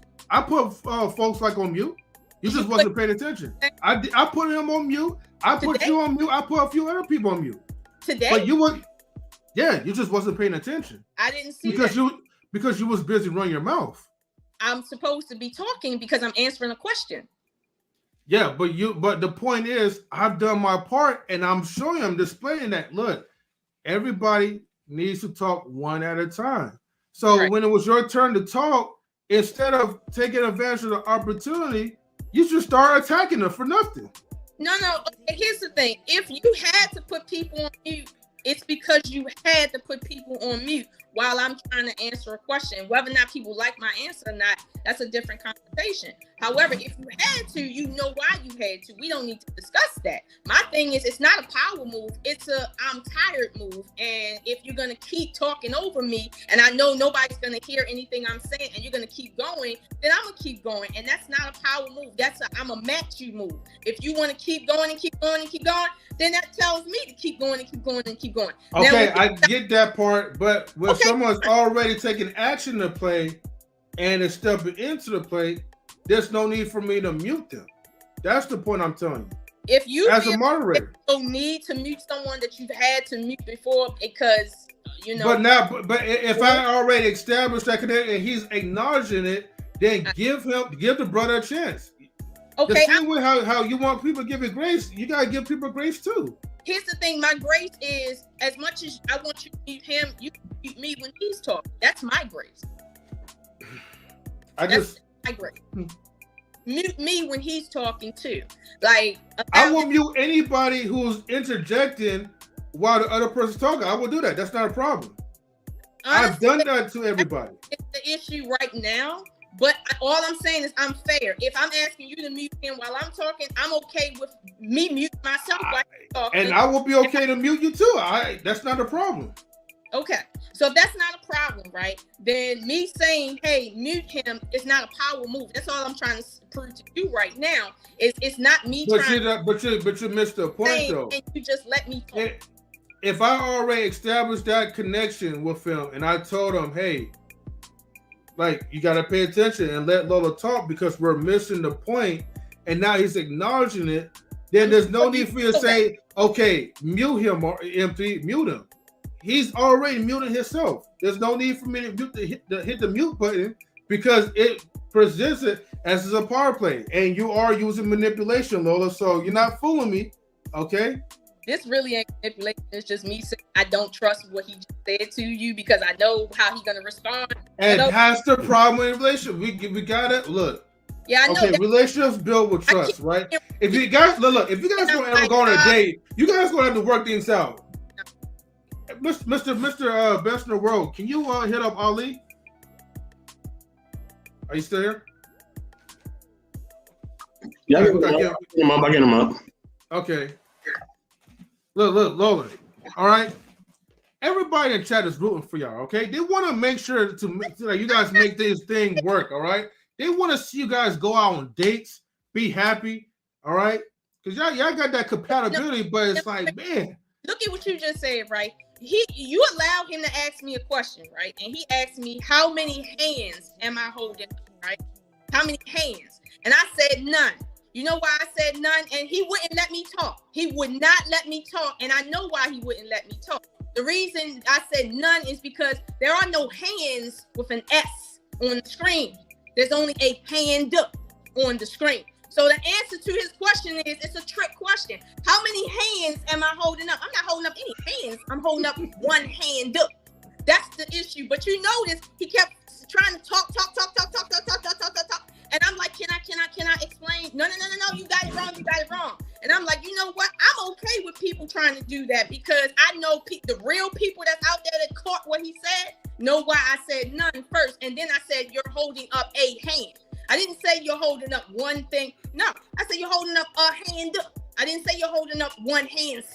Like, I didn't say that. So it's like he can play those little word games, but I'm hip to Ali. I know what he do. Because I'm honest with him to not tell him, listen, dude, I'm a woman. I know every trick you about to do. So don't do that with me. Okay, like for real. I'm being honest with you. Please try to handle it. That's all I'm saying. That's all I'm saying. He asked me that question. He wanted to know how I would respond. That's how I respond. Now the average bitch would say, well, you holding up one hand. Wrong. He's not holding up one hand. He's not holding up any hands with an S. Wait, did you just say he's not holding up a hand? How many hands am I holding up, right? And if I say you're not holding up any hands, you're holding up a hand up. Hands is plural. There is nothing plural on the screen. It's a unit, one unit. It's nothing plural. So should you start by just saying like you just hold up one hand and that's it? He didn't ask me, am I holding up a hand? He said, how many hands? I get that. As if there's more than one, and my answer is to answer a number. And I told him, no, the answer is you're not holding up any hands. You're holding up a hand. Period. So it's like, again, I'm not the typical type of female he used to. I'm not going to answer the question the way he used to female answering that question. That's just not me. And here's my thing. I'm okay if he feel like that ain't shit. I'm okay with that. But here's the thing. And you might agree with him, M3. You're saying that the way I'm coming off to him is the reason why the nuclear family is the way it is. Now, you know this, right? I never challenged him tonight on anything that has to do with the nuclear family. I have not challenged him. Not because I don't have any criticism, right? That's not the reason why I haven't challenged him. The reason why I haven't challenged him is because as much as he think I'm not logical, the fact is we haven't even got to conversations about the nuclear family. We're still talking about all his questions about me that I'm trying to make about me. He said, what makes you a good woman? What about submission when it comes to you? Why you're not a submissive woman, but yet when I answer questions about me, I'm making it about me. You see the difference between me and Ali? Yeah, but see, here's the thing. Y'all can feel like, oh, he getting it off on her because he keep on asking her these questions. And I'm like, listen, you ask me a personal question, then you ask me a general question. Then you ask me another personal question, then a general question. And when I answer you, you go to the other thing each time I answer you. And I'm okay with that. Move the goalpost. I'm going to still make it. That's fine. Move it. And I'm okay with that. So at the end of the day, it's nothing personal. Ali know I really got love for him, but at the end of the day, he don't understand me personally. I'm not the average one. I'm just not. Hey Ali, I'm glad you came back. I muted. I took myself off so she can go off. But this is another example again why a woman's opinion, her need to be right, her need to hear herself is more important than the truth and bringing people together and keeping the family together. She rather hear her mouth. She rather hear her thoughts. She rather hear how she feels than the keeping a great man and keeping her mouth shut when she has a good man. That's the problem with our society. And Lola showed it this whole show. She made the whole show about Lola. So if you get in a relationship with Lola, she's going to talk you to death. She's going to make it about her. She's going to deflect. She's not going to answer any of your questions. She's going to tell you how she feels and thinks. Then she's going to tell you how you feel and think based off of how she feels and thinks.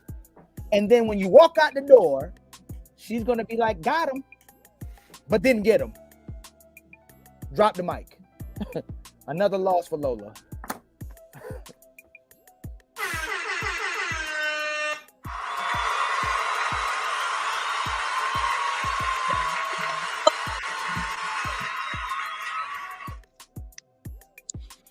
Okay. Let me be right. All right. When it Lola, you're breaking up. Hold on. I think that's my phone where I put it up. What I was saying to M3 right about the nuclear family is I haven't challenged you on anything when it comes to that, like good or bad when it comes to me or just people in general. I haven't challenged you on that because honestly, right, I can agree with you that there's a problem there in general, right? But I'm gonna be honest with you.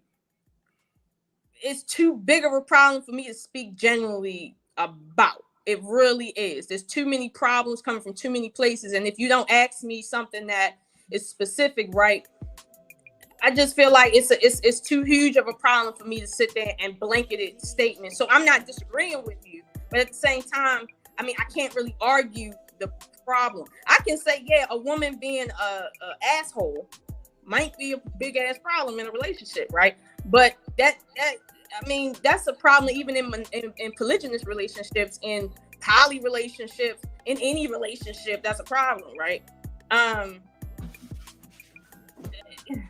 I'm not disagreeing with you. But here's the thing: if you want to say, well, women are supposed to listen, right? All right. What do you want me to listen to when it comes to how good I am or how bad I am?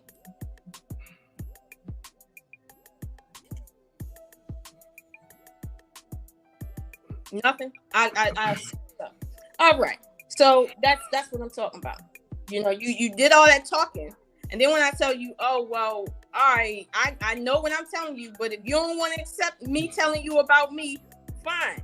What do you want me to listen to that you just want me to listen to? Like, because we just have it at a listening party. What do you want me to listen to? Okay, fine. All right, I'll listen, but that doesn't move a needle. But I'll listen. So maybe I'm saying I disagree with the listening part because I feel like what does that solve? Like, just for me to listen to you say something that is going in one ear and out the other because it's really not. I don't know the word for. Oh yeah, this is what I wanted to tell you too earlier, but they made me forget.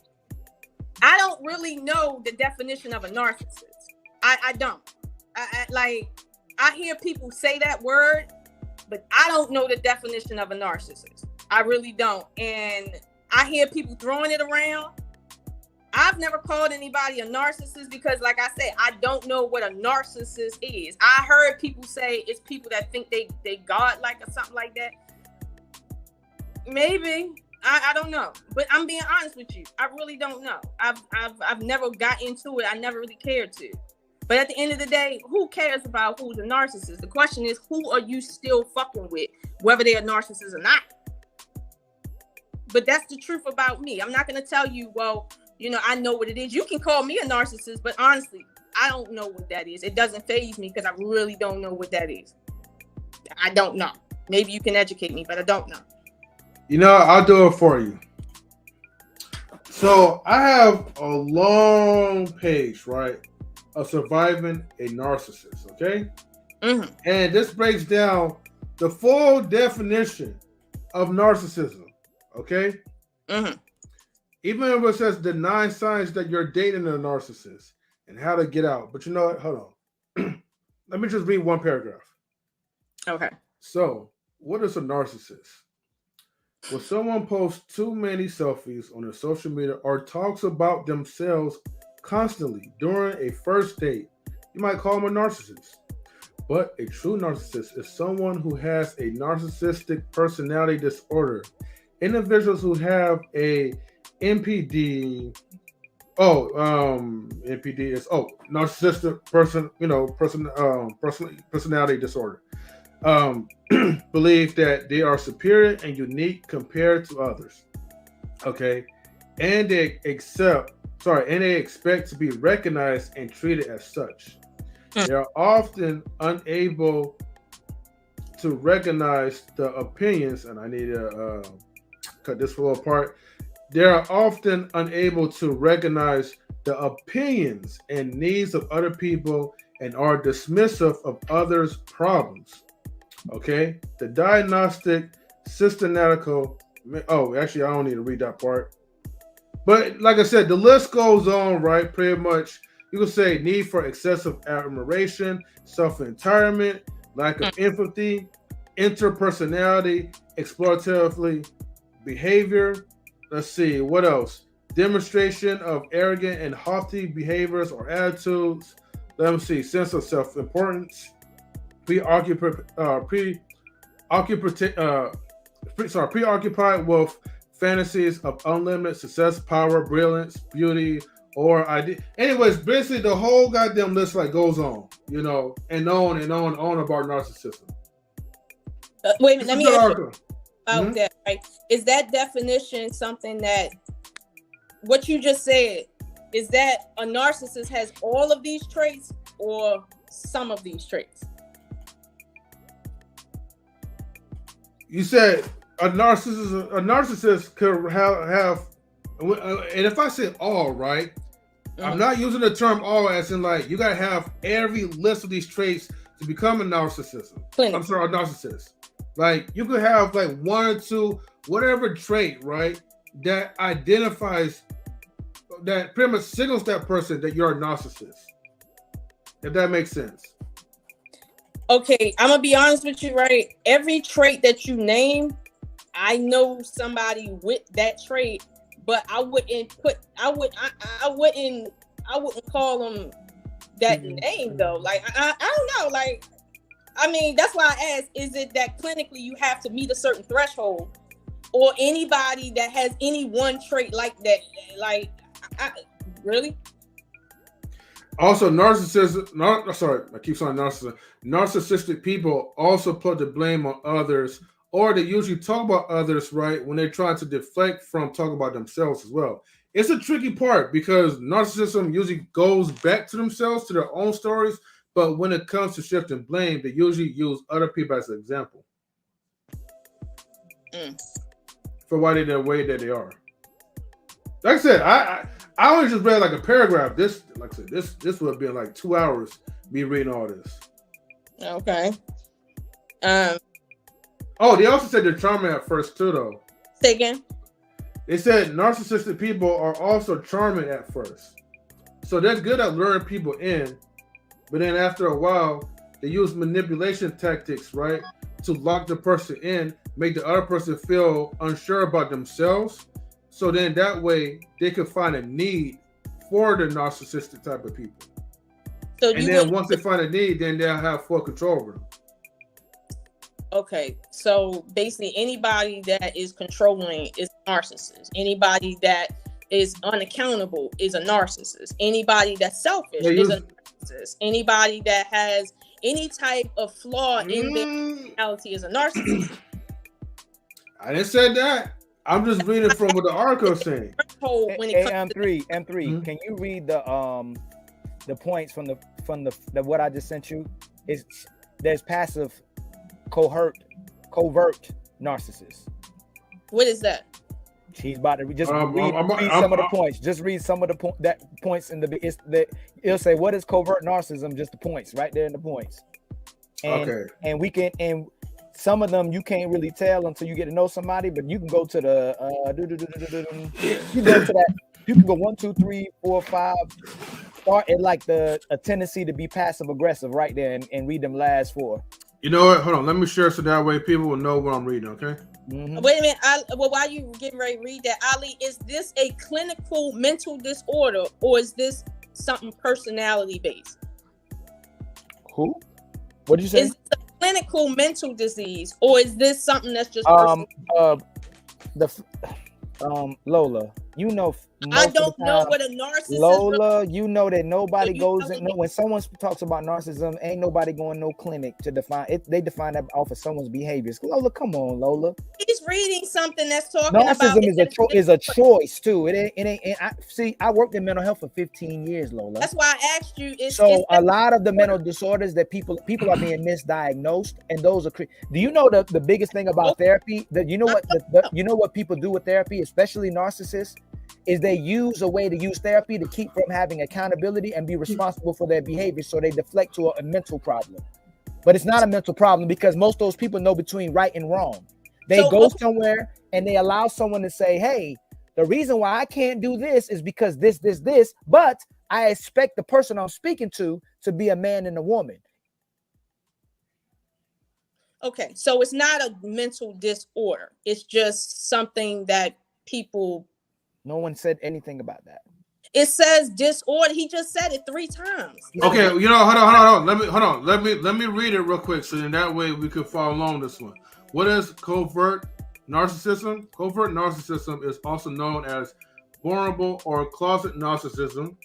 It may present the same narcissistic traits and symptoms as other narcissism types, only that some of these signs may be less intense or not openly displayed. In addition to the form of symptoms of narcissistic personality disorder, other traits of covert narcissism may include the indications of low self-esteem, symptoms of anxiety or depression, shame and guilt, introversion or social withdrawal. Introversion. Somebody define introversion with me in the chat? A tendency to be passive aggressive and defensive. Avoidant behaviors, tendency to feel or play the victim, tendency to engage in vindictive behaviors. Some with covert narcissism will present signs of grandiosity. Am I pronouncing that right? Where are you at? Grandiosity? Yeah. Oh, I'm right here. You see it? It looks like grandiosity, but I might be wrong. I think you're saying it right. Grandiosity. Need to define that too. I forgot what that means. And have low empathy. Hold on real quick. And three. Yeah. Introversion is the tendency to be concerned with one's own thoughts and feelings rather than with the external things. Okay. And grandiosity is what is it? I don't know about that one now. That's a I'll have to grandiosity is the quality of being impressed and imposing in appearance or style. Okay. All right, thanks. But probably act in a more suitable way than someone with overt narcissism. In contrast, over the narcissism, typically characterized by arrogance, entitlement, and outward grandiosity. The rest is over. Over. Okay, and then you said something about numbers, right? No, that was it. Those points, that points when you went up there, that part where it goes, where it says, where it says a tendency to be passive aggressive and defensive, avoidant behaviors, tendency to feel or play the victim, tendency to engage in vindictive behaviors. Got you. Okay. So anybody that's vindictive is a narcissist. I'm just trying to figure out. Okay. Yeah, and when I first read certain similar articles about narcissism, I didn't even know that was a part of the list. I mean, here's the thing. Overall, it's safe to say that we all can be narcissistic. You know what I mean? But it's how often, do you suffer with those type of flaws in your character? You know what I mean? And if you see it, are you willing to get the help or are you willing to shift the blame to other people? Because if you're not willing to get the help or correct yourself, then it's safe to say that people could call you a full narcissist. Well, vindictive is also another form of malicious or malevolent. I'm gonna be honest with you, right? I think that conversation about who's a narcissist and who's not is a little above my pay grade right now, because this is my first time really even hearing the real definition and actually going through, I guess, a general scope of that. And honestly, that sounds like a lot. And I'm like, well, who ain't a narcissist if that's the case, right? Like I don't know nobody who ain't a narcissist. If that list is anybody that's know this, everybody in my life a narcissist. And if that's the case, so my thing is, well, what is a narcissist? But again, that's above my pay grade right now. So I'm not going to argue that. Okay, well, Lola, what was your definition of narcissism before we even read the article? I didn't know. I just kept hearing people call people narcissists, and I just didn't say anything because I'm like, okay. So you didn't know at all, period. I knew it had something to do with mental disorder, but I just thought they were being what's the word? Derogatory. I didn't look up what does narcissism mean, because here's the thing. I got people in my family that suffer from live mental disorders, like for real. And I never heard anybody consider anybody narcissism anywhere. I just heard that online. So that's why I'm like, okay, well, I really didn't care about the word. But since you guys are talking about it right now, like I said, I gotta experience that more for me to figure out the difference. But okay. Narcissistic I'll be right back. Is diagnosed as a mental health disorder. Well, that's what I leave. Is it a mental issue, like a literal mental condition that has something to do with brain functionality, or is it just something people do? And he said it's just something people choose to do. It's not a literal disorder in your blood or in your biology or anything like that. So that's why I'm like, well, can people get out of it, or is it permanent? What is this? That's why I asked that question. Because when you read it, when I hear the word disorder, I think clinical something that has that medication. Well, they call it a narcissistic personality disorder. That's what they call it in is according to the Mayo Clinic. But this is the problem. If it's really people just being assholes, why they saying it's a disorder as if they talking about some sort of malignant disease or some shit? Well, it's just like some forms of depression, some forms of anxiety.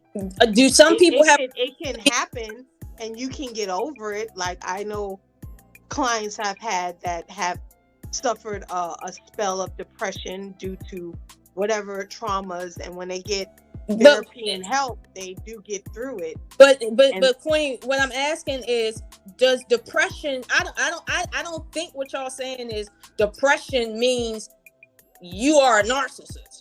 Like I don't hear y'all saying that. So that's why I asked you what threshold. Some forms of depression, just like a narcissistic personality disorder. I do feel like you can get help for that. Just like some forms of depression. I don't think some things are not maybe a schizophrenia or bipolar. They're not curable, but you learn how to with medication deal with it. But it is a personality disorder. So it's a form of personality disorder.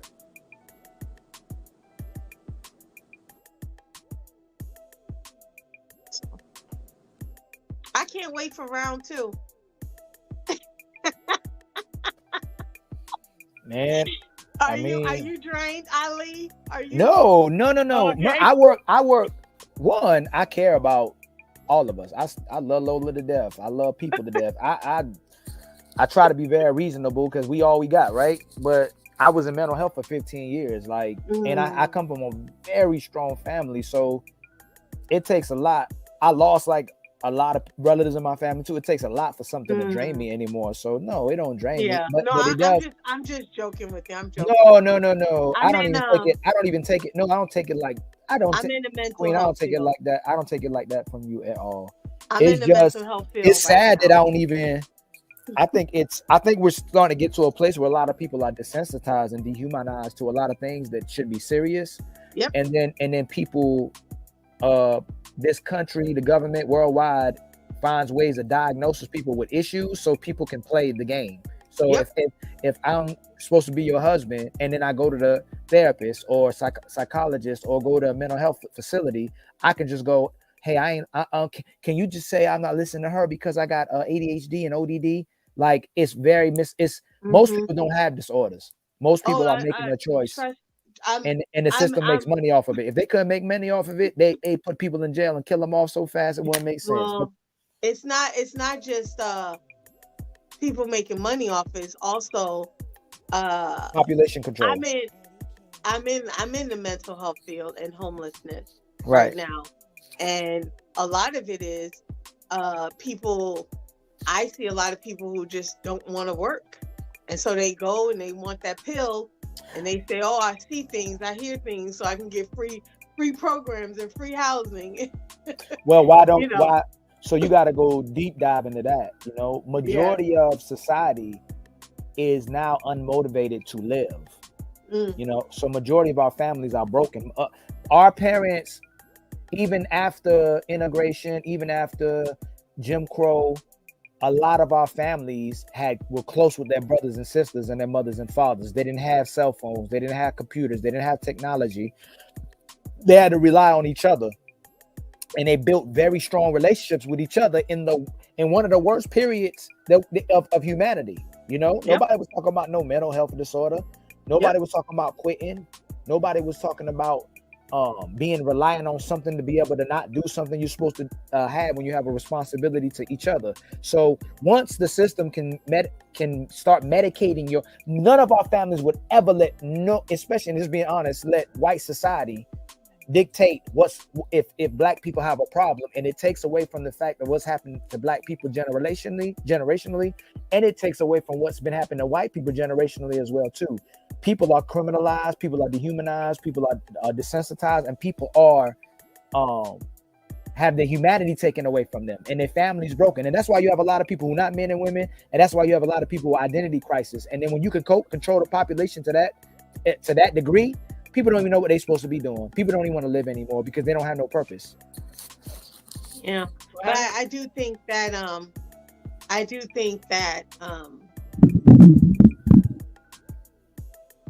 getting help with traumas is very important. I've seen a lot of my clients snap mentally because of the severity of things that have happened to them. Oh, of course. And haven't had the outlet to talk about it or to deal with it. So and then you have the self-medication that don't help either, which is whole nother. I'm not even gonna go there. How do people get over multiple things that's happened to them that should have never happened? I don't know how somebody.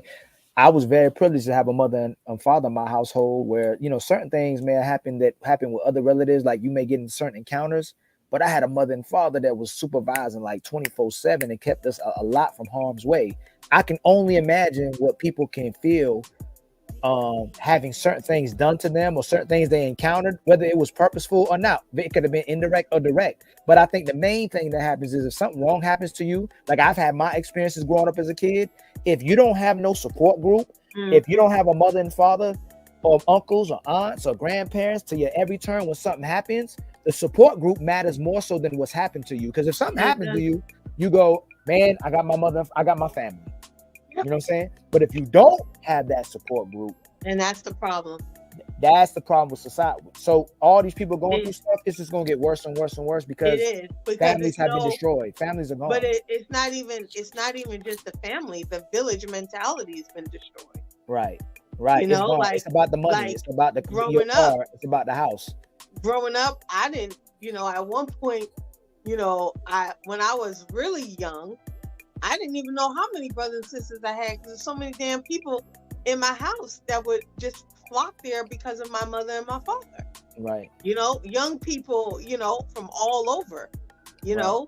So to this day, even growing up, I was like, oh, that's your cousin. That's, it's like, oh, what's up, little sis? They called me little sis. I was everybody little sis because they was always at my house for some reason. That's the attraction of my parents. And not saying it was perfect, but that was the attraction. I have 5 brothers and sisters. And at any given point, there was about 10 kids in the house or in the yard, or in front of the house. So I think the village mentality also is the problem as well. It's over. It's over because it's really scary. Actually, you and me grew up with something that a lot of people don't even know what it is, so they can't. How can you look forward to something you've never seen? Yeah. How can you love if you've never been loved, if you don't even know what love is? So how can you? Like, how can someone buy into something that I'm saying, hey, if you keep doing this will happen. I have it, but I'm telling them something they don't even know what it looks like. Like, what is it that I'm looking forward to? Yeah. But I gotta go support my boy. But I love supporting y'all too. But I gotta go. I promise I'll support them too. Lola, sweet Lola. I thank you for the opportunity of speaking to you. Hopefully, it was a learning curve for all of us. When someone attempts to control, it keeps correction from occurring, and when correction can't occur, growth can't occur. So I hope this was a learning experience for everyone. Not you, Lo. I'm not even throwing a shot right now. If you attempt to be controlling, there's no correction that can occur. And growth can't occur on both sides. So thank you for that round. Or whatever kind of round that was that I let you just beat yourself up to death. I didn't have to say one word, Lola. I ain't had to say one word. Lola, But you did though. Yeah, you shot yourself in the foot. You hit yourself in the head. You jumped off the ledge.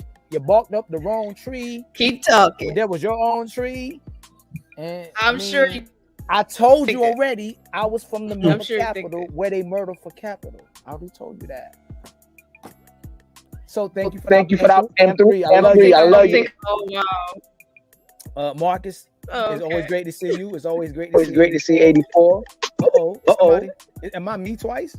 No, that's Marcus. He got that double echo. Queen, it's great to see you. It's great to see everybody. And I look forward to coming back. I don't know how they can be around two after this one. It's like that was like around 12 right there. No, Ali, we didn't get to No. You didn't get to. Hold on. Remember, me and you had a line conversation. You said you wanted to come back. Huh? Who? What'd you say, Lola? Do you realize Did you hear me? You started? I'm trying to hear you. You started. You didn't even address. All you did in the beginning was try to again filibuster or derail the conversation we were supposed to have. We never got to the conversation we were supposed to have because of you. It wasn't because. Oh, that wasn't the main conversation.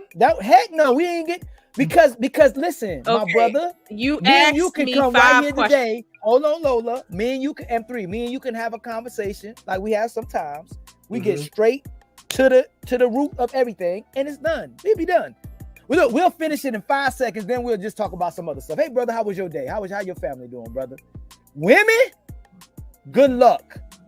Good luck getting to the solution or whatever. So you want me to act like a man, right?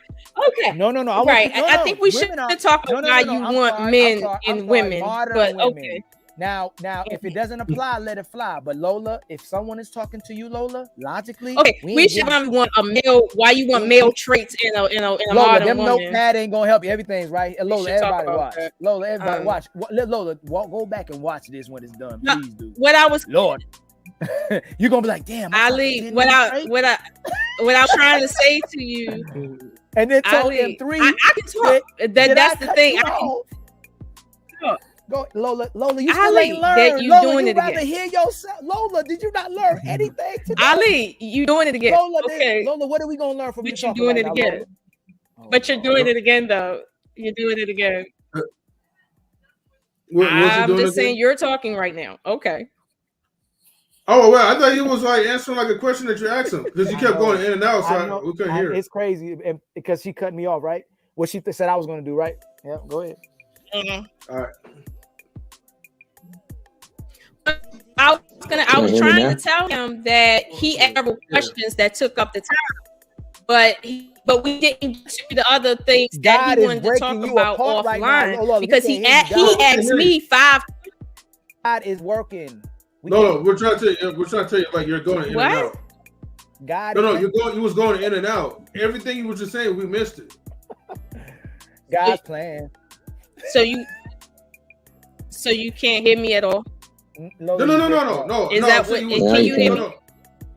No. We can hear you. You was breaking up when you was making the mic just had enough of you, Lola. The mic don't want to hear no more. Misogyny. The mic says, "Stop talking to me." Okay, Ali. Okay. Oh, Lola, I still love you. If you can hear me, M3, you can let me say that. What I was trying to say was that he asked 5 questions that were intense questions. So I didn't feel was not addressed because he asked the questions he wanted to hear. Yeah. So when y'all going out? Man, when Lola can get it together. I mean, okay, that's fine. I thought he Lola asked was the better questions than that. he wanted to hear, so I'm okay. Lola was better than that, yo. I swear, I did not know Lola filibustered herself. We never even got to the main. Oh wait, no, I think Lola, was you still talking? Or you know you're frozen, right? Yeah, she's posing right there. She's posing. Hey, but you know what? I like that type of face, right? Because at least we caught her blushing though. Yep. Mm-hmm. Yeah, 4K. Hey, M3, she is not ready to just listen to a man, brother. I'm telling you, that's what it is. She don't want to be vulnerable. She don't want to make mistake, and she's scared of her own decision making. That's what it really is. She's more than just an option. Hey. She's scared. Lola, you got to stop being scared. You got to commit to something and stick with it. Basically, Ali whipped out the LL Cool J and said, "Baby, I need love." I think Lola's frozen again. Lola, can you hear us? Lola? Can you hear me? Yeah, we can hear you. The high value service. We can hear you a little bit. Hey, how much that internet, Lola? I'll send you a super chat. Something like that. Whatever. Yo, you petty, bro. Can you hear me, M3? That's the AOL. I mean, okay, I can hear that part, but your whole entire screen is frozen. Mm-hmm. Like frozen, like completely froze. All right, can you hear us now, Lola? I don't even think she could hear us. I told you, brother. She done said her piece, man. She done said her piece. We didn't get the nothing we were supposed to talk about. What was you guys supposed to talk about? She went look everything that I suggested. She said nah. How about we talk about this? I said, you know what, Lola, I ain't even gonna get no more suggestions. We'll talk about whatever you want to talk about. And she started off the show with nothing that we were supposed to talk about. She was trying to make an example out of me. That's all. That's how she started off the show. Do you remember? We all clarified that though on the show. We said this is why we brought up the pictures when she was talking about the pictures. We already clarified that. She started off the show with that, and then we got the what makes you a good woman, and it went left. We ain't never came back. 2 hours and 38 minutes. Can you hear me? Don't try to use that sweet voice. M3, can you hear me? Yes. Hello? Yes, we can hear you, Lola. Yes, we can hear you. Okay. What I was trying to say. I didn't hear. Hello? Can you hear me? You didn't hear? Oh no, we can hear. Maybe it's on your side, M3. Yeah, be more. Can you hear me, M3? No, y'all trolling. Because I heard you, M3, but you can't hear Lola. So maybe that's what's happening. We can hear Lola. Y'all okay? Y'all sit. Hold on. Queen, can you hear Lola too? Queen, you there? I think she fell asleep on Lola. Me and Marcus can hear Lola though. Yeah, we can hear her. Well, fortunately, we're choosing to listen to Lola, unfortunately, but it's okay. Hold on. Man. Misogyny. Hold on, let me make sure it's not my. Hello, M3. We talking? Yeah, Queen. Mm-hmm. So you can't hear Lola? Hello. Can you hear that, Lola? I mean, M3, I can hear that. Can you hear me, M3? Yes or like, no? When I'm looking into like the YouTube, like I see like, you know how like you're on avatar mode and like the vocal waves is coming out. That's weird. Hold on. Can you hear me? Very clear. Is now, it me Lola. you're looking for? But you can hear Ali, Lola fair clear, okay, right? Ali, can you hear me? Lola, I can hear you real clear. Ali, can you hear me? Let me Lola, Ali, Lola, why is you the only one that can hear me? Oh, I'll be right back. Well, Lola, I can hear you too. Lola, can you hear Hello? her? I can't hear her. You can't hear her, Queen? No. Okay, I can hear Queen. Queen can't hear her, but I can hear Lola. Hold on, Marcus. Lola, count to 5. I can hear you, Ali. It seems like No, just count. everybody can't hear me. I want to see if Queen. No, Marcus can hear you. Just count to 5. Hear her. Just like how many hands you holding up? Yeah, Lola, how many hands? Lola, just count to 5. Lola, it ain't no trick question. Lord have mercy, don't touch me. Lola, just count to 5, please. Ali, I'm telling Lola, you now, just count I to- don't think everybody Lola. can hear me. You ran her up out of Lola, here. just count to 5 real slow. It's not trick. You ran her up out of here. Ali, Lola, Shut please. her Lola. internet Lola, we can hear you, Lola. Ali, can't you see that everybody She shut can't her hear me? internet off on you, Marcus Ali. can hear you, Lola. Yeah. Ali, everybody can't hear me. Oh my God, Lola, you killing me. I know Lola's trolling. She must be trolling you now. Lola trolling. Ali, all I know is you can hear me, Oh, but you can't hear snap. me. Look who just came in the building. Vaughn Eric. Okay, so I think we're good now. Yeah, we Lola, I good. think I can hear you. You say can something, hear please? me? Yes, M3. I can hear Queen. Queen can't hear Lola. I'm trying to tell Lola I can hear her, but she's ignoring me. Wait, Queen probably got to refresh. She probably got to refresh. Yeah, you got to leave and come. Yeah, you got to leave and come back. Just refresh.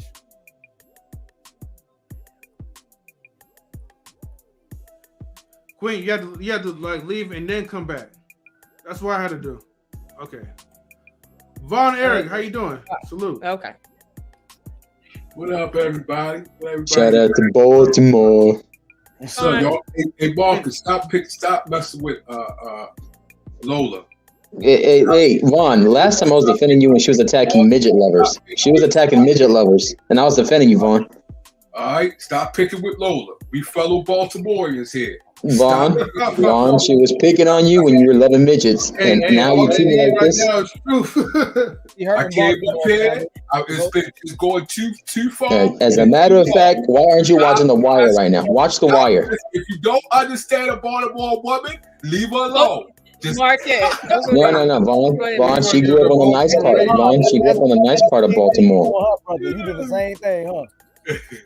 Yo, Vaughn, why would you do me like this when she was attacking you, shaming you on midget loving? That's what she was doing. Hey, maybe she's conditioned like Vaughn and Eric. He's probably conditioned now. That is not what I did. That is not what I did. So bad in shape. Ali, she did the sign language, Ali. Hey, brother Vaughn, why you up here, brother Vaughn? Who you think won today? The debate? Yes. It didn't go nowhere because nobody got a chance to talk and you know. Ali won, Vaughn. You being biased, Vaughn. You being biased, Vaun. Ali won. Come on, Vaughn. I think Lola won on this one because y'all didn't have this conversation. Y'all didn't Lola moved the goalpost. I'm just saying, like, if she pretty much divert the whole entire conversation for 2 hours. M3. She asked the question. She answered the question with the question. That's her deflecting. That's a TKO. She sabotage. She knocked herself out. What can I do about that? Look, wait a minute. Hold on, Marcus. She was context textbook narcissist. Did I ask him? As soon as he asks you a question, you want to deflect. Marcus, what question did I ask him? All right, Vaughn. This is the Baltimore coming out. Beware drive-bys. Beware drive-bys. Can you hear Marcus? I don't think he can hear me. I can hear you. I can hear Marcus. You're 4'11". But Marcus, I just asked Marcus what question did I ask Ali, and he can't answer. No, can you hear me? Yeah, I can hear you, but Marcus answered the question for you when you asked him. Exactly. He didn't, and he didn't say. He said she did the same thing. She did the same thing to Ali. She did the same thing to Ali. She did to me. She did it to M3 too, and now he's saying she wasn't being sarcastic. She beat up herself. She beat up everybody. Yeah. He said, how was I being sarcastic? Lola, I'll pay for your therapist bill. Okay, don't worry, I got you. Okay, M3. Let me tell you something. Right, what's happening? Okay. What's happening right now is Marcus is accusing me of asking him a question. Hold on, Marcus. Be quiet for a second. Marcus is accusing me. Okay, now M3. Do what you said you was gonna do, M3. M3, do what you said you was gonna do. Right. Okay, Lola, why you do what you said you was gonna do, M3? Can you hear me? Can you hear me? Yeah, do what you said you was gonna do. Yeah, I can hear you. Okay, did you not? Obviously, you was not paying attention because I just muted Marcus and Ali. Yeah, but you didn't come in and say, "Hold." And now I'm muting Vaughn. Okay, so go ahead, Lola. Now, go ahead. Okay. Thank you for muting everybody. What I was trying to say while everybody was, FMEs, was that Marcus just said the reason why I won or didn't win is because I asked Ali a question, right? And I wasn't trying to question the questions, right? But when I asked him, well, what question did I ask Ali, right? He can't answer. I'm sure he don't remember. Okay, now Ali said I made the entire thing about me. Meanwhile, he asked me, hold on. He asked me 5 questions. No, wait a minute. Hold on. Wait a minute. So you let them talk back and forth, but when I want to say something on my segment, it's like a no go. Okay, so he asked me 5 questions. That's what he asked me. I asked him one question in the beginning, but somehow I'm making it about me. This is why people have issues with people that sit there and want to act like they won something instead of showing that they won something. I don't have nothing to prove to you when you ask me questions about me and then blame me for talking about me. Okay, that's fine. You can tell yourself you won anything all you want, but at the end of the day, I know what it is, and I'm good with that. So, anything else, Marcus? Your smile said it all, sweetheart. I'll take that as a W because you were capping right there. Paranormal captivity. I'm good. I'm sure you feel that way. I'm sure you feel that way. Right. I gotta use all these feelings. Lola. I still love you, Lola. All 5'1" of your ass. I still love. I know that is a nice number. That is a beautiful number. That is a beautiful. I forgot about that. I might let you just win, Lola. I forgot about the hypergamy kicking in. Hey, go to smile. Go to smile. Woo. Go to smile. You letting me win? Woo. I don't believe you. You want to win? I don't believe you would ever let me win. You want to win? No, I don't believe you would let me win. Lola, I'm gonna let you think you won. Okay, I'm gonna do that. I win a little bit. I would. If I was in Baltimore, thank you, Marcus. A little bit. I would not lie. I'll let you win. Hey, Lola, again, by my grace. You're welcome. By my grace.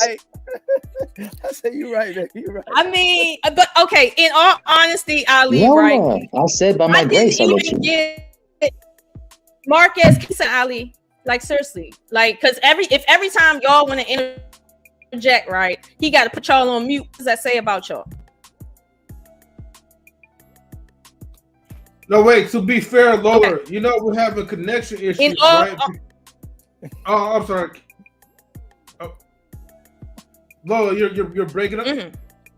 I don't think they're interjecting on you on purpose. It's just that for whatever reason, you're going in and out, you're freezing up, and then there's a lag to it. So he may be saying something, and now it's reaching to your connection.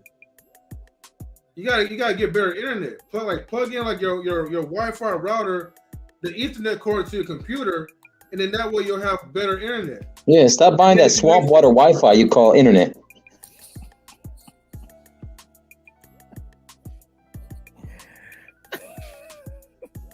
No, that's messed up, man. I'm tired of this bullshit. Lola, you can't just come on the panel and smile and think you're gonna win, Lola. It don't work that way. What you say, Ali? What you say, Ali? You can't just come to the panel and smile and think you can win, Lola. Y'all doing some dry undercut crack. I can't hear Ali. What did he say? Hey, that's the Wi-Fi they give out in Baltimore. I said, Lola, you can't come to the panel and just smile and think you're gonna win the debate. Oh, that's what you did half the time. Just smiling. You did that half the time. You might have been able to beat me up if you just smiled the whole time. You might have won. You might have won. Oh, so y'all couldn't handle me talking. You need me to just sit back so you can win. No. That's the only way. Rest in your femininity, Lola. Rest in your femininity. Can I tell you the secret weapon to a woman to win a battle? It's just to be quiet. And y'all won. Are you a woman? Who? No. Are you a woman? Are you a man? No, we don't do that here. That's how people cheat. Are you a man? Are you a man? Hey, Lola, don't do that. What you doing right now? See, I don't tell men how to be men, but some men like Ali want to tell me how to be a woman. But I'm not going to challenge you on that because if you think you know more about being a woman than me, brother, all right. Oh yeah, I can tell you how to be a woman. You know, a better answer would just be like, "I am who I am." I'm sure you can. Mm-hmm. But see, Vaughn, you know how we roll in Baltimore. It really don't matter what people say because they gonna say everything. I know Lola ain't using no karaoke. You roll in Baltimore that swamp water Lola Wi-Fi? ain't using no karaoke mic for a debate. I sure am. Look, hey, let's get to a kid mic. Yo, she's using a kid mic. Let's get to the important conversation. So M3. What's up, Marcus? The Chronicles of Captivity with Lola. God damn.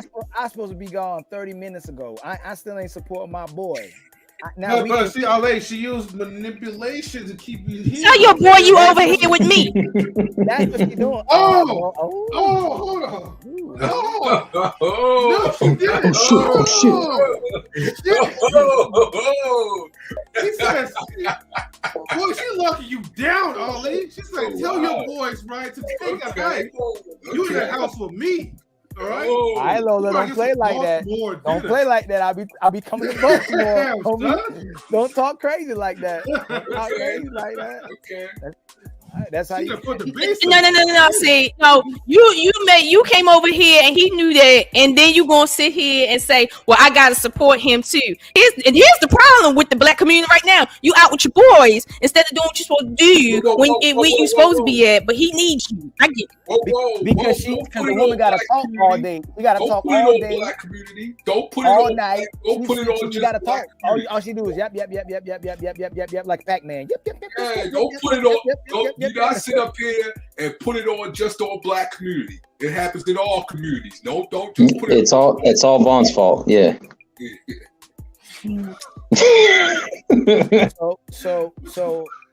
So Lola needs to go back to the drawing board, and learn and watch Think Like a Man, and try to figure out how to have a logical conversation. That's your problem. Get that mic. Get that karaoke mic. If I was logical, that would make me be a man. Do you? What? So a woman can't be logical? She just did it herself again. You know what? You just keep beating yourself up. Oh, you got to explain that, Lola. When you say Lola, what did you just say? Explain that one. If you had, did y'all hear her? Yeah, no, because the wife was going in and out. Say it again. What you just said, Lola. So explain that one. I would like to. Now say what you said first, and then explain it. Right. Because you know you're getting crazy right now. Stan, clip that for me, please. You gotta clip that. You gotta be with me. Go ahead. Make it seem like a 1 minute short too. Go ahead, Lola. Go ahead, 5-1. Hold on. What I said is, let's you on the chair like this.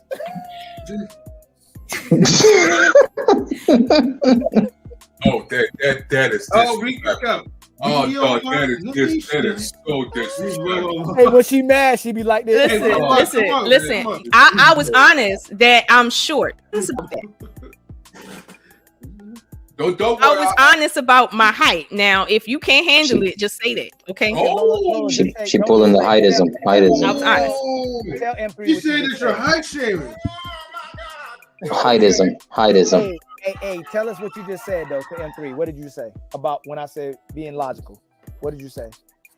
Look at you smiling. Yeah, because she did kind of low-key whisper that. She pulled her woman card. Go ahead, give him the woman card. Okay. What? Okay, what I said is if you want me to be logical, then I guess you really don't want me to be a woman, right? Lola, what's up with your AOL desktop sign-in MSN number dial-up Wi-Fi? Believe that, M3?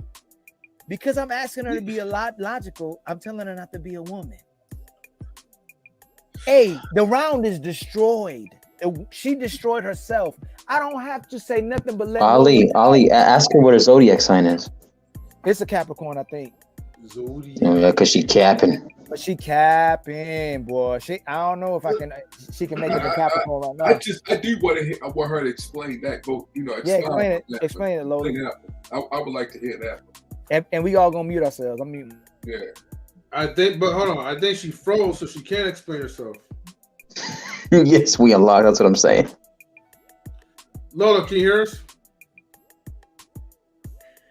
Yo, you gotta stop cheesing. I think I can hear y'all, but everything is really delayed. Huh? Yeah, because she got that PlayStation 3 Wi-Fi stuff going on right now. But go ahead. We could. Hold on, guys. Give her time. It's now ready. Whatever you just said like 5 seconds ago is now registered. Can you hear me now? Yeah. No?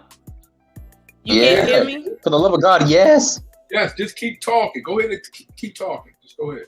It sounds like Chinese soap barbers. Okay. Japanese What I food. what? Okay. I guess I should go on mute because since y'all talking. Okay. I go. No. We're trying. If it ain't You have a delay. me, it's everybody. I muted myself and look at her. Yo, now she pulling my card.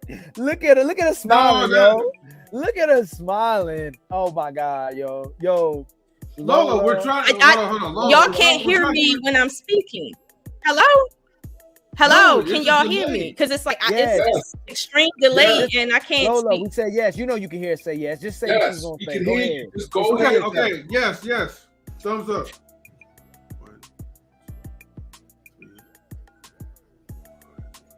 Okay, so I'm gonna speak and then y'all can argue over it when I finish, right? Okay, what I'm saying is this. My nature is not to be logical. That's not what I'm built for. However, logic and emotion are things that work together. One is not supposed to be over the other one. But if you expect me to be logical, then you expect me to be essentially a man and passive aggressive. That's what you expect me to be, because at the end of the day, you're the one that expresses yourself through logic. I express myself through emotion. That is not to say my emotion or my intuition is wrong. That is not to say your logic is wrong. But here's the problem. Here's the problem. If I can understand your logic, right? And I can say, okay, he's right or he's wrong, right? Because I'm understanding you as a woman.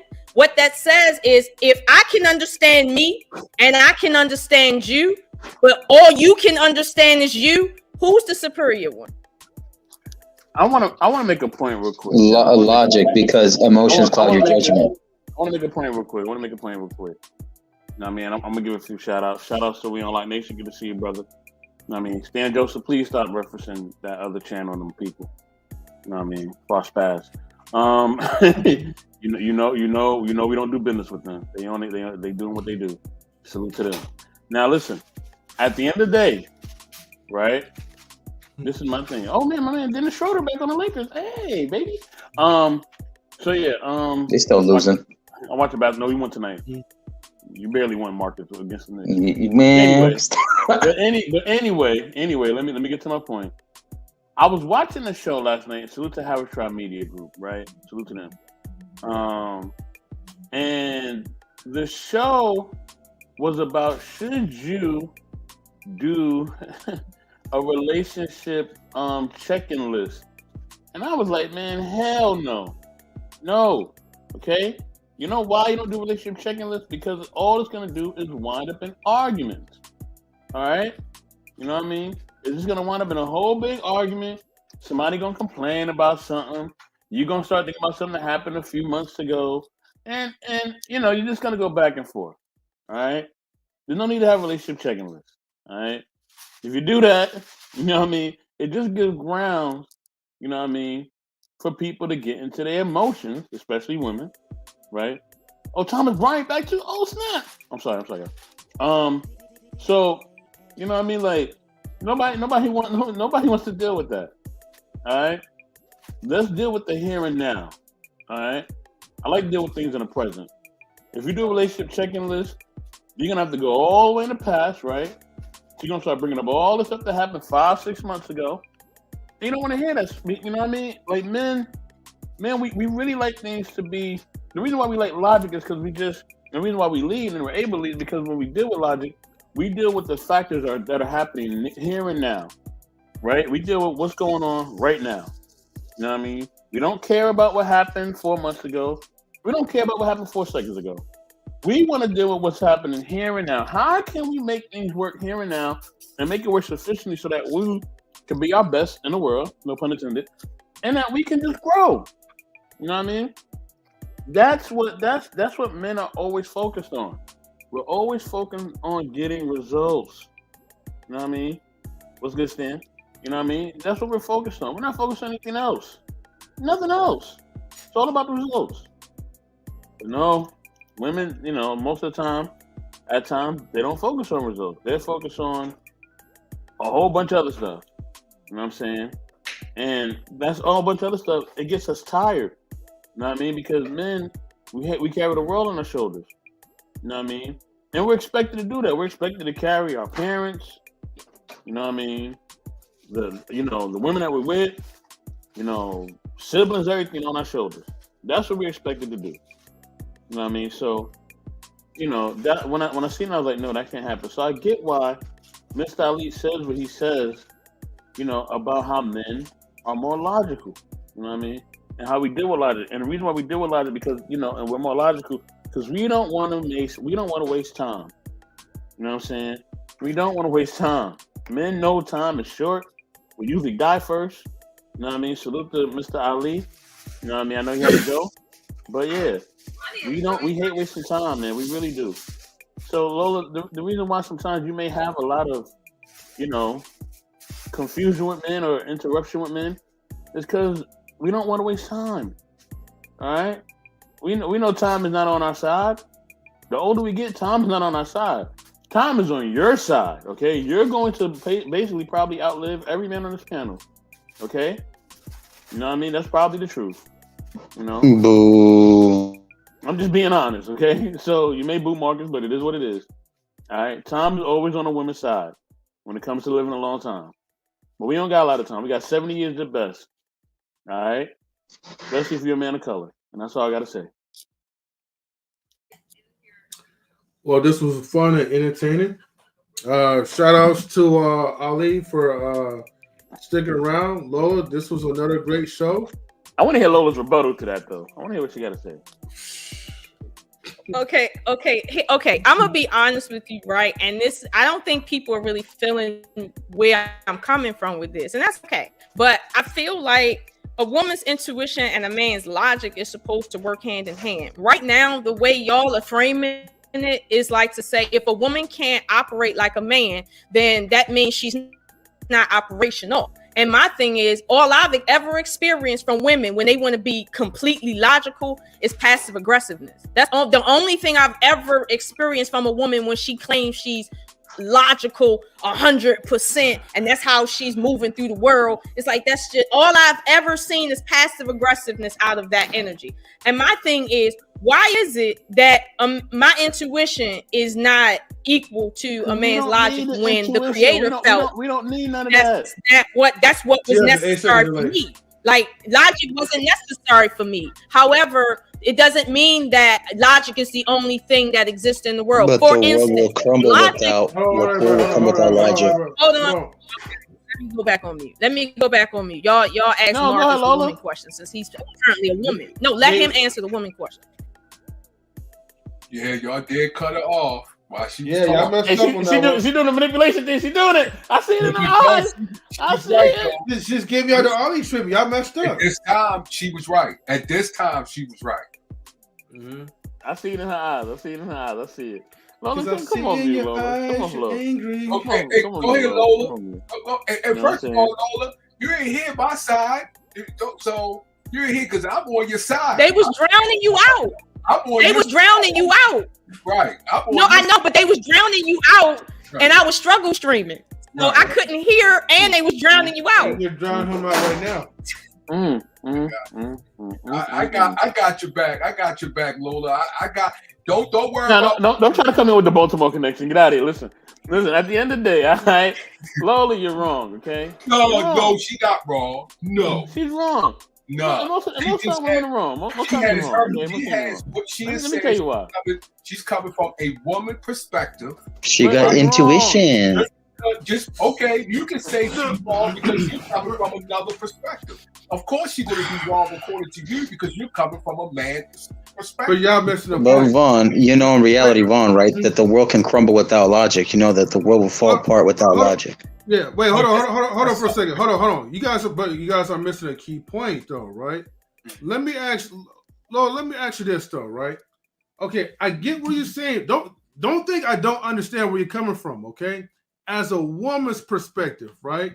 You're trying to say a woman's cornerstones is basically she starts off being emotional and that's just her thing. Like we're supposed to be, rational. But let me ask you this though, right? If that's the case, how are y'all so able to master your emotions when your boss is commanding you to do something? And when you know you don't do it, and if you're acting out your emotions, you're gonna get a write-up. Am I right? We'll give you 8 seconds for you to respond because I know you got a delay. Okay, so I'll respond to that. What that goes to my point, which is this: just because a woman has emotions and she operates within her emotions, that does not mean that she can't make a good decision, or decisions cannot be made through her emotions. The problem is women are ruled by their emotions a lot of times, and that really is a problem. It's a decision that they make. For instance, like you said, you can be emotional as a woman, right? But you can understand what decision to make based on where you at, how you feel, and how you don't feel. You can make that decision. So that's not to say just because you're an emotional creature that you can't make a good decision through your intuition or your emotions, however you define it. But my problem is this: at the end of the day, right? If Ali is telling me logically, right, you should be able to say that you're a good woman. And I'm telling him, my intuition tells me never call myself good. Let someone else call me good. Oh, is either of us wrong? Or is it that I'm on a different wavelength than him? Can I let me respond, Lola, right? One, we're not going to be going all the way back to Ali because that's not even the question I asked you, right? The question I asked you is that how are you women, right, that you claim that you guys are naturally emotional while we are naturally rational? How is it that you guys could flip the switch if your boss? Matter of fact, let me tell you this though, right? If I say Lola, right, go hand me more water right now. How will you? Matter of fact, how will you feel? How will you respond to me if I say go get my water right now? You can't say that to no woman. Okay. If you That's misogynistic. Hello? Wait, hold on. Can you hear me? Yeah, Hello? I can hear you. Can you hear me? Yes. Okay, because somebody, were you talking to me or you talking to 84?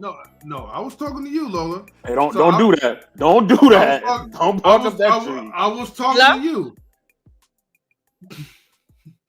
Okay. Oh, go ahead. You asked me how I would feel, right? And here's how I would feel. I would feel like you have no regard for me, but that's how I feel. How I'm going to respond to you is going to be based on what the truth of the matter is, which is that is not good manners, period. In our culture, what you just did goes against good manners. Okay. Hold on. Pause. Wait a minute. This is why I'm telling you that men are not asking for feminine women in reality. They're asking for femininity when it's convenient. Meaning this, I have my emotions about that tells me this is wrong. However, the way I respond to you is to let you know, don't tell me what to do. Ask me what to do. Now, if I tell you this is based on my feelings, you're going to discredit me. But if a man tell you based on my logic, don't discredit me like that. You ask me to get you things. You don't tell me to get you things. Okay, you're going to respect his, hold on. You're going to respect his position because he's just saying, well, it's coming from a logical position. But if I tell you it's coming from an emotional position and say the same thing, you're going to discredit me. So here's the problem. No. Why even tell you anything if that's your logic? No, because that's not. That's your boss, Lola. That's your boss. Hold on. But see, that's the point, right? I want you to give me that type of response. Thank you for giving a response in the long version, right? But I just prefer like a yes or no type of thing. But if that was your boss that was telling you, hey, I need you to go now. You've been slacking off. I need you to hurry up and give me those paperwork. Are you going to tell your boss that way? If my boss disrespects me, right, I'm going to let my boss know not to disrespect me. That's now, not disrespectful. Hold on, Marcus. If you're a woman, then answer. But here's what you're really asking me, and this is where my emotions come in. You're trying to get me to say that I can be logical when I want to be logical. But what you're going to get from me is me telling you that a woman being emotional is a logic. It's just different, period. It is very different. I can tell you how I feel, and then I can tell you what I need you to do as a result of that. Those are two different things, okay? Two different things. So don't discredit women's intuition because it's a woman. Because what you're telling me is I'm not valuable as a woman, but you want me to carry myself like a high value woman, but you don't value me as a woman. You don't value what I bring to the table as a woman. The non-physical things that I bring to the table, you don't really value that because you want what a man brings to the table, which is all logic. And life is not all logic. Life is not all black. It's not all white. Life is not yes or no. That is not life. But you want me to pretend that it is life and pretend that everything that I bring to the table is meaningless. And it's like at the end of the day, a lot of women feel like, listen, if who I am as a biological woman, right, is not enough for you. You want me to act like a man and I can't do that, right? Then go be with a man. I'll do me. That's exactly what the world has become. You know why? Because for 6,000 years, a woman has been the equivalent of a slave up until the last 70 years. Okay? So it's like if you really want a woman to be feminine, then you want a woman to speak from her emotion, because when she does not, you got women feeling like, I don't care about that child. I got a life and it will die because logically it shouldn't live if I'm not ready. That's what you're going to get. Logically, when a woman says, listen, if I'm not ready to have a child until I'm 40 and then I can't have no kids, that's life. That's logic. So it's like, stop saying, oh, you're being logical. You're not being logical. You're not being logical. And just look at me as a woman. When I talk to my father, right, or any man in my life, what I do when I answer them, when they ask me a direct question, right, like a closed question, I answer them the way they do want to be answered, meaning yes or no. But I just tell them yes or no when I not give them that respect to say yes or no. But I will put the caveat on it if there's more to it than yes or no. But I give them the respect of saying yes or no. But I'm gonna be honest with you. There's some questions in life that is not yes or no. Like the question Ali asked me, which is submission on the bed. Like, here's the thing. Look, I can tell you my opinion. That's not an absolute value, but you're looking for absolutes. But I can't give you that. That's the truth, right? I can't give you that. So no, stop disappreciating me as a woman, talking about your intuition, your emotions are not needed anywhere. But then when I'm not nurturing, you want to sit and talk shit. Stop doing that. Stop doing that. Stop telling me my manipulative nature is not worth anything when in reality, that's how we deal with children. And that's what we biologically meant to do. When a child is throwing a fucking fit, it's a woman's nature to manipulate that child into the behavior she needs from that child in that moment. A man is not built to do that. And that's not why men take care of children. They're not meant to do that. So at the end of the day, women manipulate their children into what they need them to do. That's why we put fruit in front of their vegetables. This is why we tell them certain things in a certain way, and we play mind games with them because we need certain things out of them without hurting their asses. At the end of the day, it just boils over. And I'm not saying that every bit of manipulation is good or fair. I'm not saying that. But the nature of a woman is to create things. And through that creation, we do a lot of things. And manipulation is one of them. So my thing is this. Either you're going to take everything or you ain't going to take shit. That's the decisions you got. And if you're the type of dude that feel like, listen, my woman at times will express her emotions. At times she will speak from her emotions. And you're going to have to be intelligent enough to see through it. That's what you got to deal with. Now, either you get with a woman or you get with a man. That's your choices. No. That's not the only choices. That's not the only choices. Hold on. I'm here. I'm sorry. You can go to MGTOW. I'm sorry. That's the third choice. You can go be with a woman, a man, or go to MGTOW. No. And we got a fourth option. We got a fourth option. Passport brothers. Oh, okay. You know what I'm saying? Passport. Yeah, I know. They go to another woman. Yeah, I know. They going to. I'm not hating on passport. I'm not. No. I don't want to talk about passport bros right now because I'm not hating on them. They're going to other women. I brought them up. No. Okay, I get it. I don't want to bring them up because at the end of the day, right? They're going to women. They're not turning to other men. They're turning to women, regardless of the color. They're turning to women. They're not turning to other men. Period. All right, well, let me rock this out.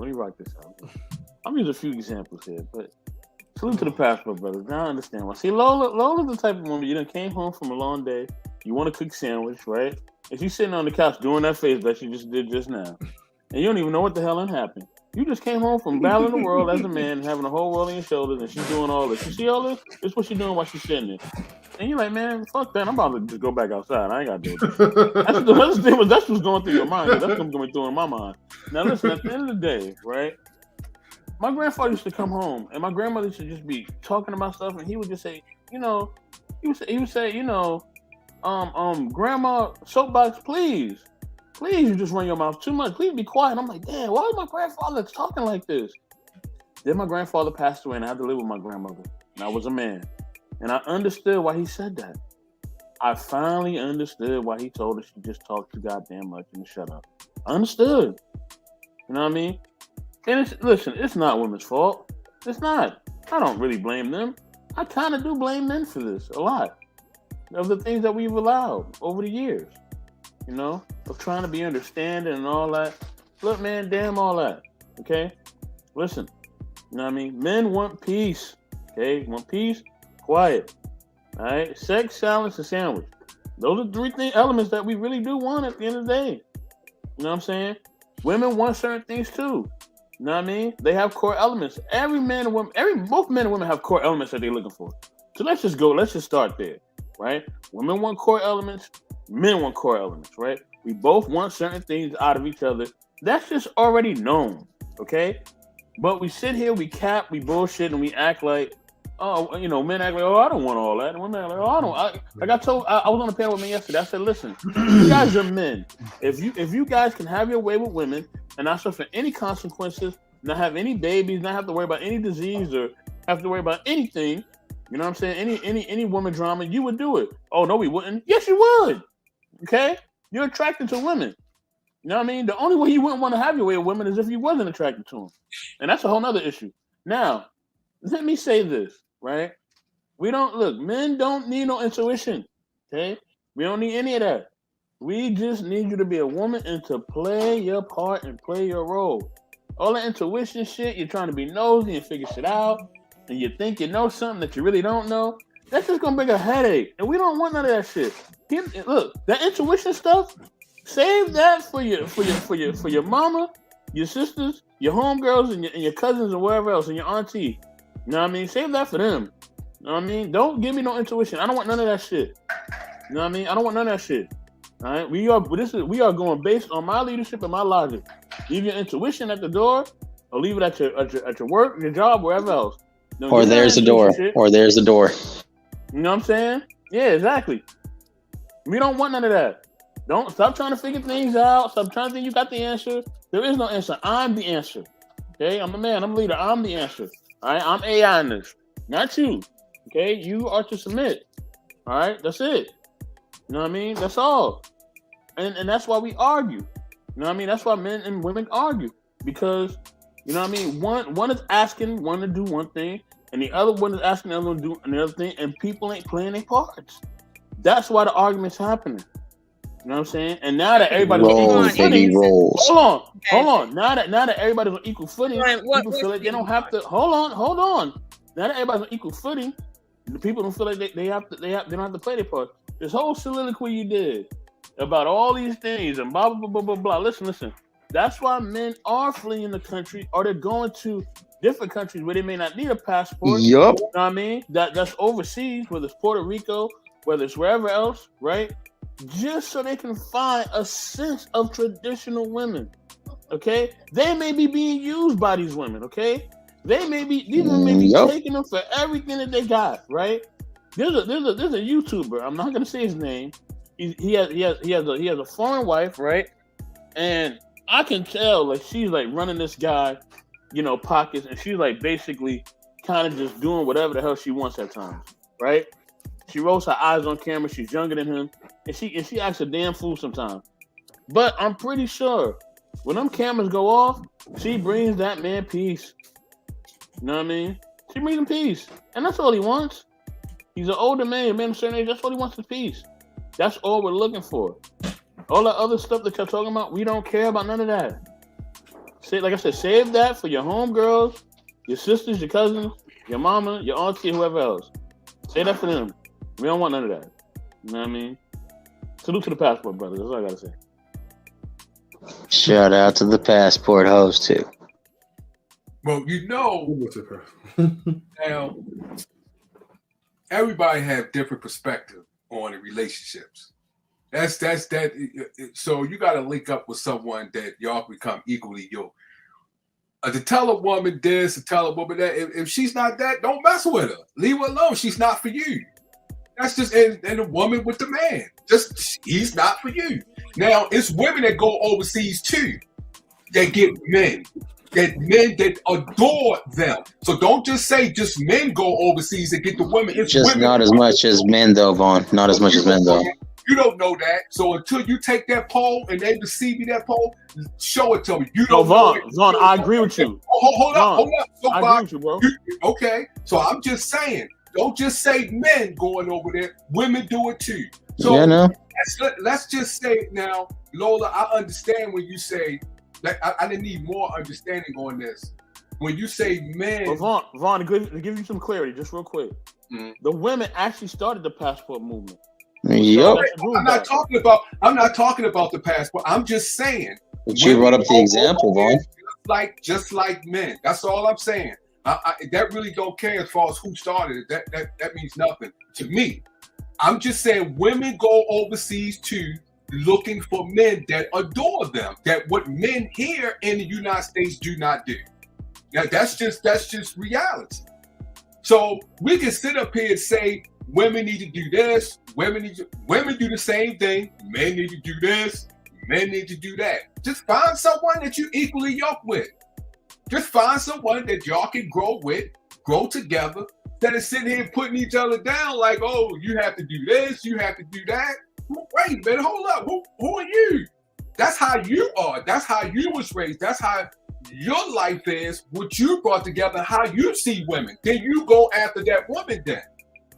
All women are not the same. All men not the same. We all been raised. We all been taught different. So, we come from a different perspective in life.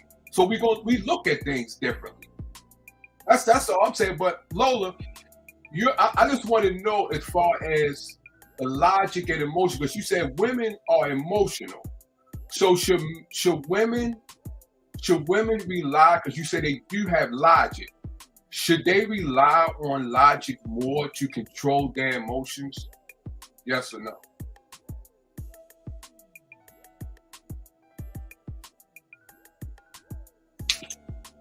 Within emotions, there is the logic of control. It is. And I think I said it briefly that women that are ruled by their emotions, that's a problem. And honestly, that's a choice. But it's a difference of being an emotional creature, right? And being ruled by your emotions. For instance, we're sexual creatures, but we're not ruled by our genitals. It's a difference. Like, we are highly sexual creatures. We make a lot of decisions based on sex. We buy products based on sex, right? Like the advertisement is really all about sex. But are we ruled by our sexual nature? That's a different conversation. And the answer is no. Most people would say you shouldn't be ruled by your sexual nature, your genitals, and none of that. However, we are sexual creatures. That's our base right there. However, we understand the difference. So what I'm saying is that there's a fundamental problem with women accepting that their emotions are something that's chaotic and wild and don't have no sense of forward movement with it, right? And men feeling the same way. It's like, that's not what it is. When I walk into a room, my emotions tell me something's off. That's my emotions is telling me that I'm picking up on something. My emotions is telling me that. Now, if somebody is trying to get smart with me, right, and I can tell they're trying to get smart with me, and then I go off and do something unfair, like call them out their name, that's me letting my emotions get out of control. It's ruling me. I'm not in it. It's ruling me. However, if I pick up on the fact that, okay, they don't like me and they throwing shots, right? I don't have to call them out their name. I can throw shots too back in a subtle way or in an overt way. However, my emotions is what I'm based in, period. But again, there's this trope that women are just just these creatures that can't make a logical decision. Meanwhile, somebody will ask me, well, why is it women can make logical decisions when it comes to everything in life? It's like, at the end of the day, if they can make a logical decision, then they're logical creatures. But here's the thing, they're not operating on the same wiring that men are operating on in their logic. So stop saying that women should be logical. Women already have a operating system for their logic, but it doesn't run like men. And my thing is, like my father told me, women are gonna be women. If you're not gonna accept how women are, go get with a nigga. Seriously, that's what my father told me. He's like, I don't worry about women arguing. I don't worry about women being emotional, because that's what comes with a woman. Like, my father raised 5 girls, only 2 of which were his. And he knows, like, the way females are, you got to deal with them a certain way. He never came up and said, I don't want no girls because they act like girls. It's like, he know how to deal with girls because they girls. Like, he knows what comes with that, and he's okay with that. My thing is, I'm not walking around, nor am I on this platform telling people, well, men, they always want to be so static and stoic and da, da, da, da, da, da. It's like, hold on. If I don't want a man to act like a man, I got a choice. I can go be with another chick. I can go be by myself. I can sit and do a lot of things, right? But I don't have to be with a man if I feel like the nature of a man, good, bad, and in between, is something I don't want to deal with. Like, seriously, it's like, I can accept that I don't really like some of the things men do naturally. Sometimes I just don't like it, but that's what they are. So I accept that. I'm not asking men to be less men so I can feel comfortable. Vaughn, did she answer your question, Vaughn? Every time I get on this stream, everybody's telling me be more logical, and I'm like, but you're not telling me I'm wrong. You're not proving to me where I'm wrong. You're just saying, oh, you're wrong. Oh, you need to listen. And I'm like, well, what did I say that was wrong? Nobody can tell me what I said was wrong. The only thing people can say is, oh, well, Lola, you're explaining things too long for me, i.e. my intelligence don't stretch that far. That's what they're saying. I'm talking too much because they just don't want to hear it. Not that I'm wrong. They just don't want to hear it. Okay, what you guys say, Queen? What do you guys say about that? I didn't hear the question. So you want to ask me? Do women control emotion, right? And they have logic. Should women use logic to control their emotion so they're able to see perspective of men? Well, I think everyone should not allow their emotions to control them in any situation. Road rage, whatever. That's why you got so much stuff going on. But I do think that women, we all have logic. We all have the ability to distinguish between what's right, what's wrong. The problem is that when you're so used to giving in to how you feel, that's when the emotions take over and control you. Okay. So that's the problem. It's not the fact that we can't think things through. The fact is that do I want to take the moment to literally take a step back or swallow my tongue real quick, or do I just want to let loose with the fire? So that's the choice. That's the logic in it. I literally have a choice in that split second. What I'm going to do, what I'm going to say, and how I'm going to move. What y'all was saying manipulative women. Now, do y'all use that as a technique to accomplish the agenda, even though it's not logical or not? It doesn't look logical to us. But is it just a technique within the emotions that y'all use to accomplish the agenda? You asking me? Both of y'all. Go ahead. Go ahead. I mean, I think it's just people do things to get what they want because they may think that what they want is a better outcome. You know, I watched my mom manipulate my dad, and you know, they joked about it maybe later, and then my dad maybe would have said in some situations that was a better choice, and then they start cracking up about it, or so I don't know. I mean, I think we all have a form of manipulation. It just come different. Like, I don't think men don't manipulate it. Men, yeah, but men do too. Like, okay, you want this, so you gotta, do this.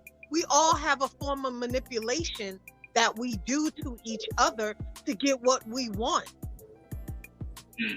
I don't think it's good, bad.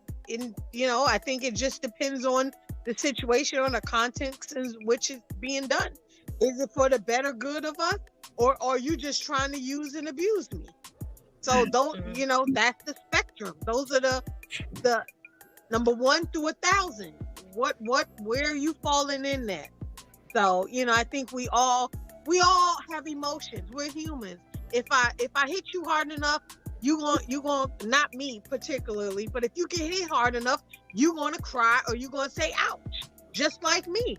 I may not need to get hit as hard, but we all have emotions, we all have feelings, we all think, we all have a brain, I just hate it when we have so many cavemen characteristics attached to a gender.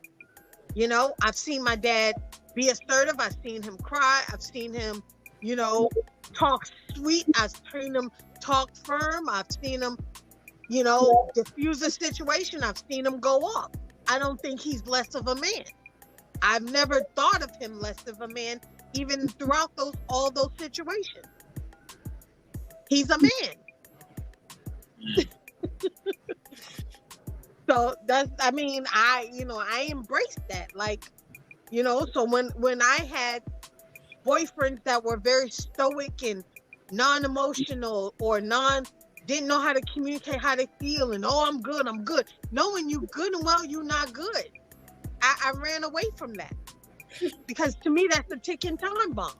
That's like a soda shaking up, and when I open up the cap, you put it back in the refrigerator with all the other sodas. I don't know which one it is, and I'm not willing to be sprayed on. So if you can't communicate that, to me there's a level of immaturity that you can't communicate how you feel or what's going on with you, because that's not what I was shown. So, I don't think it's a man-woman thing. I think we're just both two different creatures trying to figure it out. And I think when we try to, A plus A equals this or this, it's never going to work. Because it changes every day, every minute. You know what I mean? Right. I got you. Mm-hmm. 1 minute I'm sweet, next minute it's like the Sour Patch Kid. You know what I mean? Like 1 minute I'm sour, next minute I'm sweet. Well, Vaughn, I'll say this, right? Every boy, every girl grows up, if they have a relationship with their parent, their opposite parent, they grow up innately learning how to manipulate. Like I know when my son is manipulating me, but because he's my son, he is allowed to get away with that. Same thing with my father. Whenever I wanted something, depending on what I wanted, it depends on what voice I use with him, depending on how big my eyes get, depending on if I shed a tear. And people would say, she got you wrapped around her pinky finger. And my father would say, well, that's my daughter. Like, I mean, that's fine. Like, so we all come up learning that innately, period. Like we do. Like when your baby girl that's like 1.5 is manipulating you, and we all seen babies like do. People don't be like, you need to train that baby not to manipulate. At the end of the day, especially with men with their daughters, you can't tell them shit about train that girl not to manipulate you. Like they want to spoil them rotten. Like, have you ever seen the movie Gone with the Wind? Gone. Which one? Did you talk about the old one back in the day? Yeah, Gone with the Wind. Yeah. You remember Bonnie? Yes. Okay. And Reed, her father? Yeah. Right. You see that man, what that man was willing to do to spoil that girl on purpose. Right. Okay. That's what all men are like. And no matter what they say, that's what they all like. When they love their daughter and they in love with their daughter, that's what they do. That seriously, they want to spoil her ass, period. So that manipulation, we teach our kids how to do it before they even understand the word manipulation. So when somebody asks me, well, do you think it's right that women manipulate? Let me tell you something. If my man want to get something out of me, he better learn how to touch me. That's what that is. If you want something, no matter what you can get what you want out of me. You just got to learn how to do it. Period. Right. You just got to learn how to do it. Right. Gotcha. I'm just saying. I don't have a problem with manipulation, but you see earlier in the stream when you see earlier in the stream when Ali is like, he asking about the manipulation piece, and he's like, this is what's destroying the family. And here's the thing, I have a different perspective on it. I'm not saying that like malice, like type of manipulation is good. I'm not saying that. However, manipulation, the word itself, what it means, it's not good or bad. It's innate to us as human beings, right? But this is why I'm telling him, I'm answering your question based on what you asked. Now, if you are to give me a scenario and then ask me, is this type of manipulation good or wrong? I can then tell you yes or no. But if you just tell me, well, manipulation, no, because men like when their daughters manipulate them. They do. Like they do. And same vice versa with the women. So it's like, yeah, manipulation. Yeah, no, let's talk about specifically what you're referring to. Like if a woman manipulates a man to have sex with her and to get her pregnant, knowing that he doesn't want a child by her, but she's doing manipulative things to get him in a position to trap him, that's wrong. Now you talking about two lives you destroying. That's wrong. Okay, but yeah, no, like it's like you got to be specific, more specific. But again, this is my emotion talking. My emotions are telling me no. Yeah, that's a good thing depending on the circumstance. So that's not yes or no. Ali's logic tells him yes or no. Like my emotions is saying real life is in the gray. So okay, that's so he coming from a different perspective than you are. That's all. This is two people on two different sides of the fence. One comes from this way, the other one comes from that way. But you see, they said he won over me, and I'm like, look, look. I don't care. Well, that's their. That's their. I mean, that's how. Yeah, just hold the L, Lola. That's all that matters. Just hold the L. That's okay. I mean, that's how they look at it. So I can't, tell.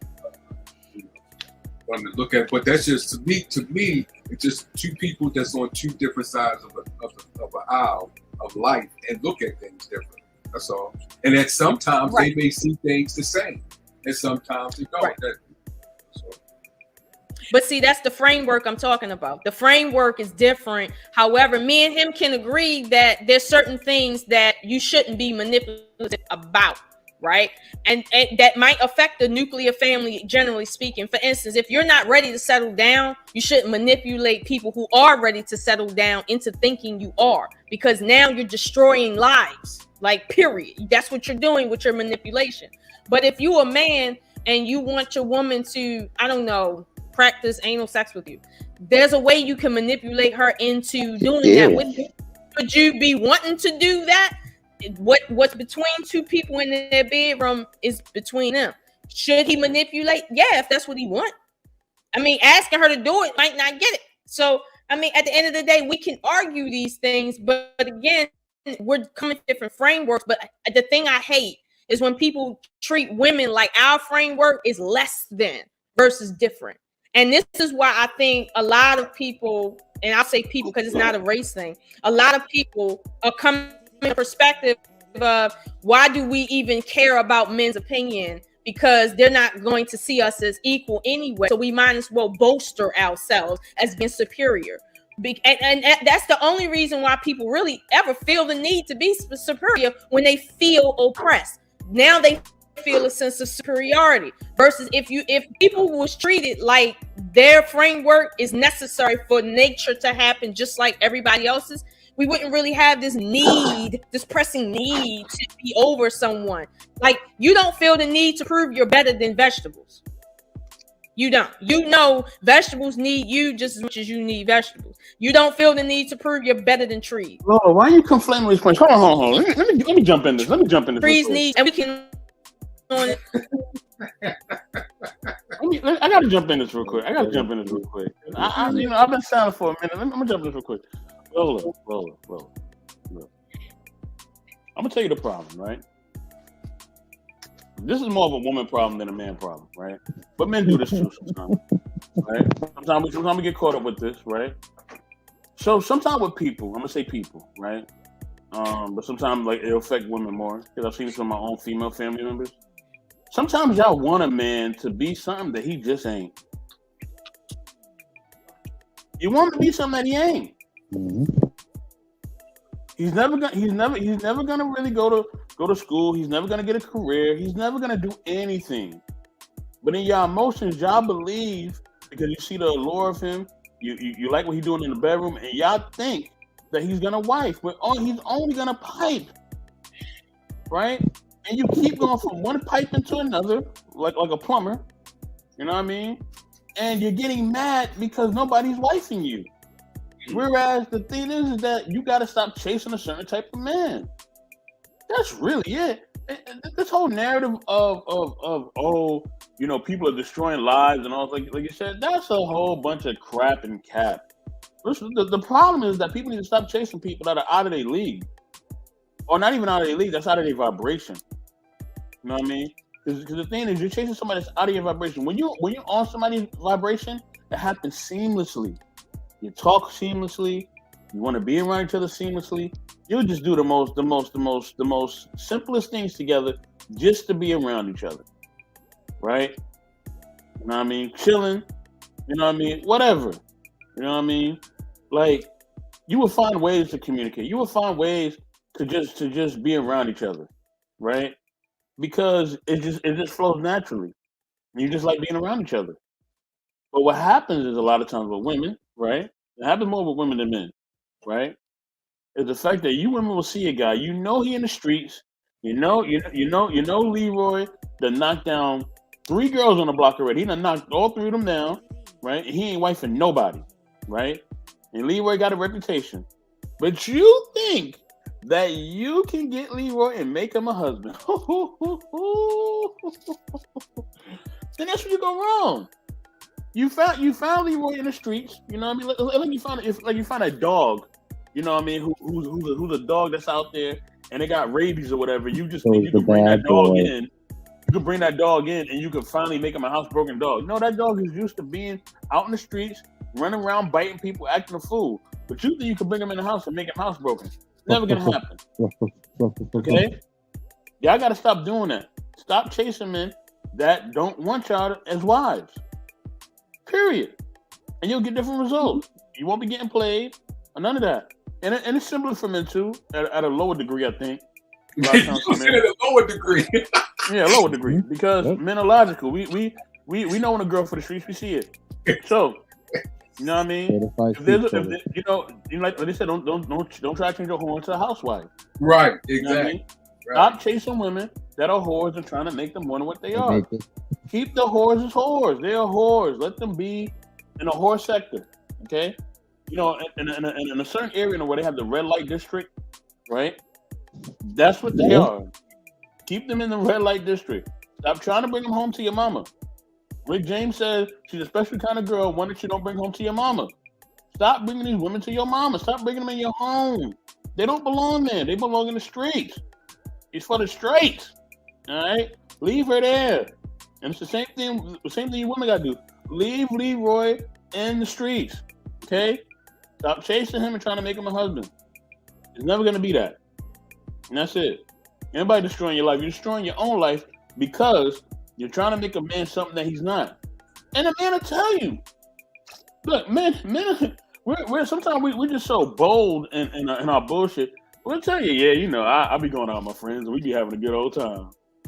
You know what I mean? Or my cousins, we be doing this and the third. We'll tell you. You know what I'm saying? But the thing is that No, but the thing is that the women don't pick up, but they're like, yeah, I know he went out, but girl, you know, he was over there. You know, he's so nice, and you know, he sat there with me. He actually talked to me. Oh yeah, he did talk to you, right? Because he wouldn't knock you down. That's it. Yeah, that's true. Baby, can you feel me? It's something we're about on the other side, because if a woman, she'll tell you straight up, no, I don't cook. Well, nigga, you did that before. When you married, she didn't cook. Now you want her to cook, or now you want exactly. her to... You do that. She told you, I don't do no cleaning and I don't cook. And then you still married, then you go tell her, well, you need to cook. What? Nah, she already told you she do that. She don't do that. So you had to. But yeah, I do see your. Now, I would like to answer this, because it's sometimes this I have seen it on both sides. But I'm gonna go on a man's point of view perspective. A man could be this. A woman could see a man like this.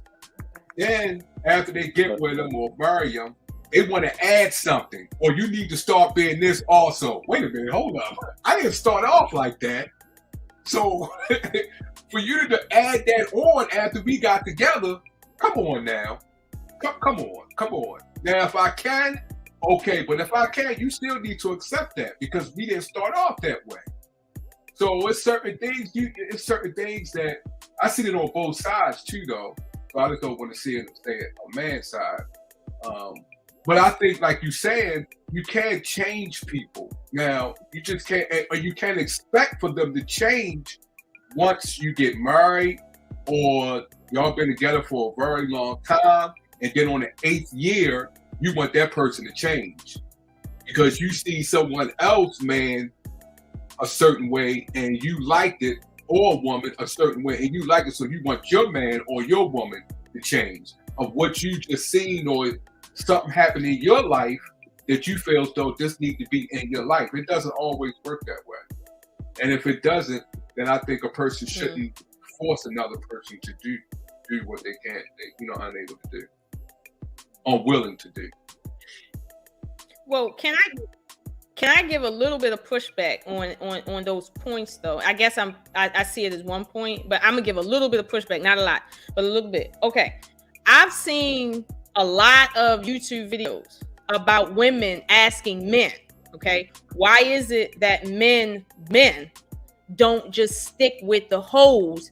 Why is it that they feel the need to run through women to be whores, hoes, or used up? They're actually looking for a relationship, but they're meeting guys that aren't ready for relationships or aren't ready for families, but they're ready for sex and quote unquote relationships, nothing more. There's been too many men explaining to women, right, why men prefer to go after women that are not whores to run through them. And what I've heard, and I got to men, why a man is a man whore or not, he don't like sharing vagina, period. He don't want to put his penis where another man put his penis and fight for dominance over another vaginal canal with another penis. Heterosexual men, that is. They just don't like that. They would rather have 50 different women looking for a relationship that they don't want than to find at once. I'm just saying, like, this is what I'm hearing. So my pushback is this: when you say, well, women just need to understand men and understand when they don't want, a relationship, and stop with this whole, emotional thing. It's like, that's not what's actually happening on the ground. What's happening on the ground is there are men that are out here literally playing a role that people will never catch up with until it's too late. And usually it's too late. It's very few women, right, that will catch a dude in the very beginning stages that they can see clearly, oh, he's just pretending, he doesn't really want a relationship, let me move on. It's usually when a chick that invited him in her house, showed him to her parents, introduced him to her kids, all of that, when she figures out, oh, that's not what he really wants. He just wants another 6 years of just fucking. Okay. And I don't have that kind of time. Like, and now you got to go on. And I'll use myself as an example. I've never been with a Pookie. Like, I've never been with a Pookie. But every man I've been with have been in a circumstance where he wanted to be married. No matter what his age or circumstance was, he was not ready. And so I never seen them as bad people. I never seen them as people that were bad people in a sense or wrong because they didn't want to get married. But at the end of the day, no matter what my circumstance is, I'm still at the same point as any other black woman out here that can be criticized. I'm a single woman. So it doesn't matter that, okay, I done dated formidable guys. I done dated regular guys. I done dated what people consider as the blue collar guy, the white collar guy. Like, it doesn't matter who I've dated. At the end of the day, I have the same problem as everybody else. Okay. So the issue the pushback I'm giving y'all is that when you say, well, women just need to just stop messing with guys that don't want a relationship, at the end of the day, men pretend so they can get ass. Okay. And when they get ass, that's usually when it starts dropping off. But this is a normal thing that people have accepted in culture just because of different reasons. So I kind of feel like it's easy to say, well, just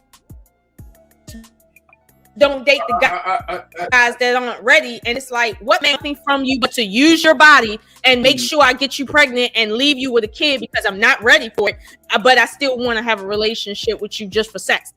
Most people are not going to want a woman telling them that raw shit. They going to walk up to them and act like they want a whole relationship with them.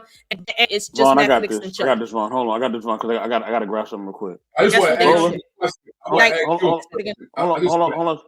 second, Ron. Hold on. Go ahead. Hold on 1 second. Lola, you're wrong. Okay. I'll tell you why you're wrong. Okay. Y'all don't get it. You just don't get it. Okay. If a man is into you, he's going to have a plan, right? Which means he's going to start investing his time and his money, right? Okay. So you don't have a point on this one, man, a lot, but thank you for tuning in. But with that being said, right? You know, salute to Leon Locke. I like Leon Locke. He's a cool dude. You know what I'm saying? You know, Lola, you're wrong. Okay. Look, a man is going to invest his time and his money. He's going to make a plan when he's with you. All right. When a man just wants to knock it down, he's not going to be taking on responsibility of paying for bills, having things put in his name, none of that stuff. This is why I tell all women, make a man do certain things. Make him put certain things in his name. Make him put certain bills, right? Make him give you that ring, all that. If he's not doing that, right? He's not putting certain things in his name. He's not giving you that ring. Look, you should not be giving him your all. What is wrong with y'all? What's wrong with y'all? Why are y'all doing this? What's enough? What? No. What's enough? Hold on, Vaughn. If a man's leaving the household, right? That phone bill gonna be in his name, right? Because He's hold on, not. let me finish. Let me finish. That phone bill gonna be in his name. That light bill gonna be in his name. And then gonna be on that mortgage and rent. He is gonna invest his time, money, and namesake to them places. Okay? You have to make a man do that. You have to let him know, if I'm gonna be with you, you have to leave the household, and that means that you have to take care of this, that, and the third. That doesn't mean he has to pay for it all, but that means that his name has to be attached to it. And if he's not willing to attach his name to certain things, if he's not willing to give you a ring on top of that, then why are y'all out here giving men your all? That makes absolutely no sense. Just say that you want this man to be something that he's not. Why can't y'all never admit that? That's what annoys me. I talked about. Hold on, wait. Let me finish. Okay. Hold on. Let me finish. I talked to my siblings about this. I talked to my female cousins about this. Yes. It's true. Y'all always want something that y'all can't have. Why? He don't want you like that, woman. Yeah, he have your babies. Yeah, he'll spend some time with you when it's cold, and he your hot body. He wants a hot plate, but that's about it. Mm-hmm. Why don't y'all get that, man? Okay, I hear what you're saying, 84. I gotta grab something. What about? Okay. I just want to ask a question.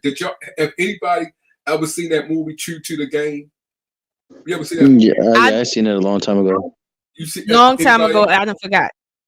Okay, do you remember the girl that ended up getting got killed in the car, or what she was asking the guy when he wanted her to because you came from a man's point of view. Now on the other side of that, the woman, what she was doing, how he wanted her to be with him, but she was like, nah, because she was out trying to do her, just like you said, how men try to knock this down, try to knock that down. But look what she was doing. She was knocking men down because she was trying to, get her status, her money on, her lifestyle on.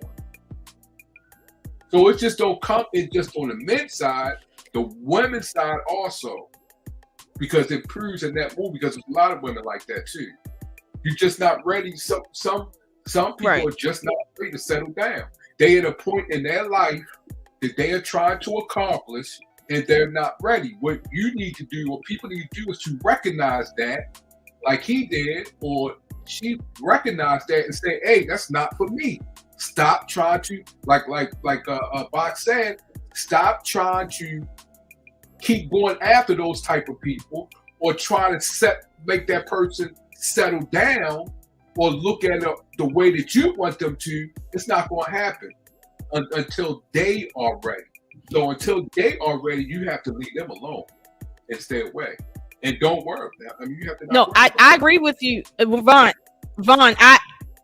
I wholeheartedly agree with you. But the point in which relationships reach where you're talking about, that is not in the very beginning phase, like the first 60 days. That's usually not where that is. What you talking about is like when you've been dealing with a dude for a whole year and a half.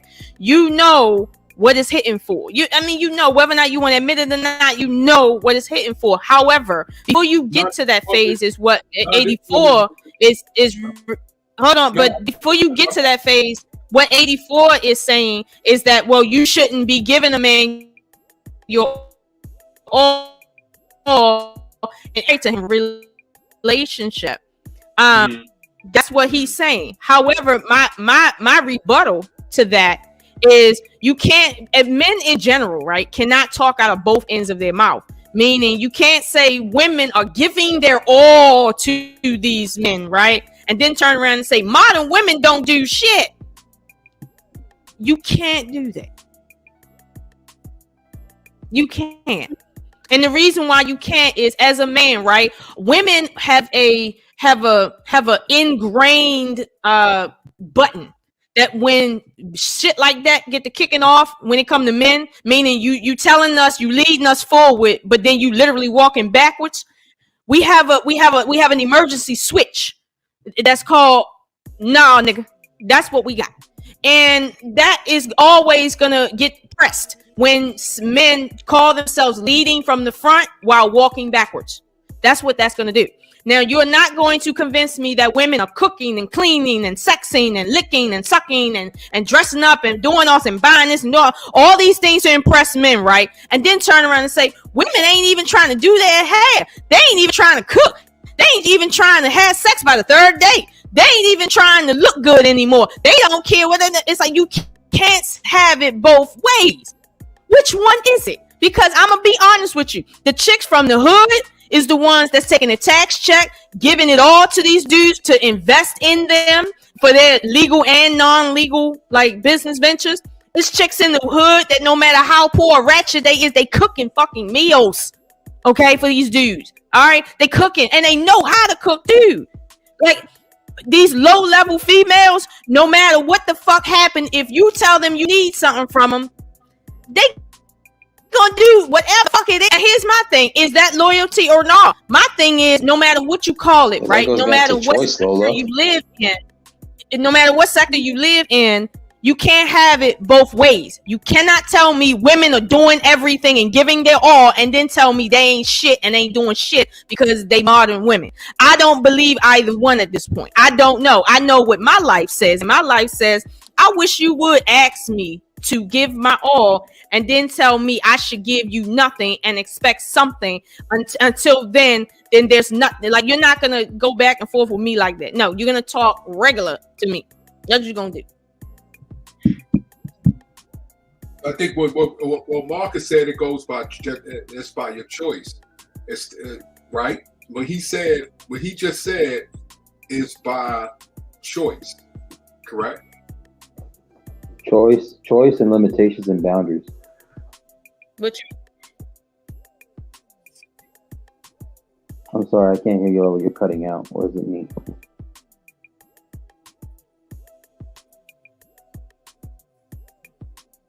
Is Queen still there? Can y'all hear me? Yeah, I heard you, Marcus. Is Queen still there? Or she gone? Yeah, I can hear y'all, right? I yeah, don't know. I can you hear me? Yeah, you can. Yo, can you hear my voice? Okay. Yeah. I can hear you, Marcus. Okay, there's a lag. Okay, there's like a lag. Okay. Yeah. Well, but you said I don't know. I'm struggle streaming. So y'all gonna have to forgive that. It's Queen.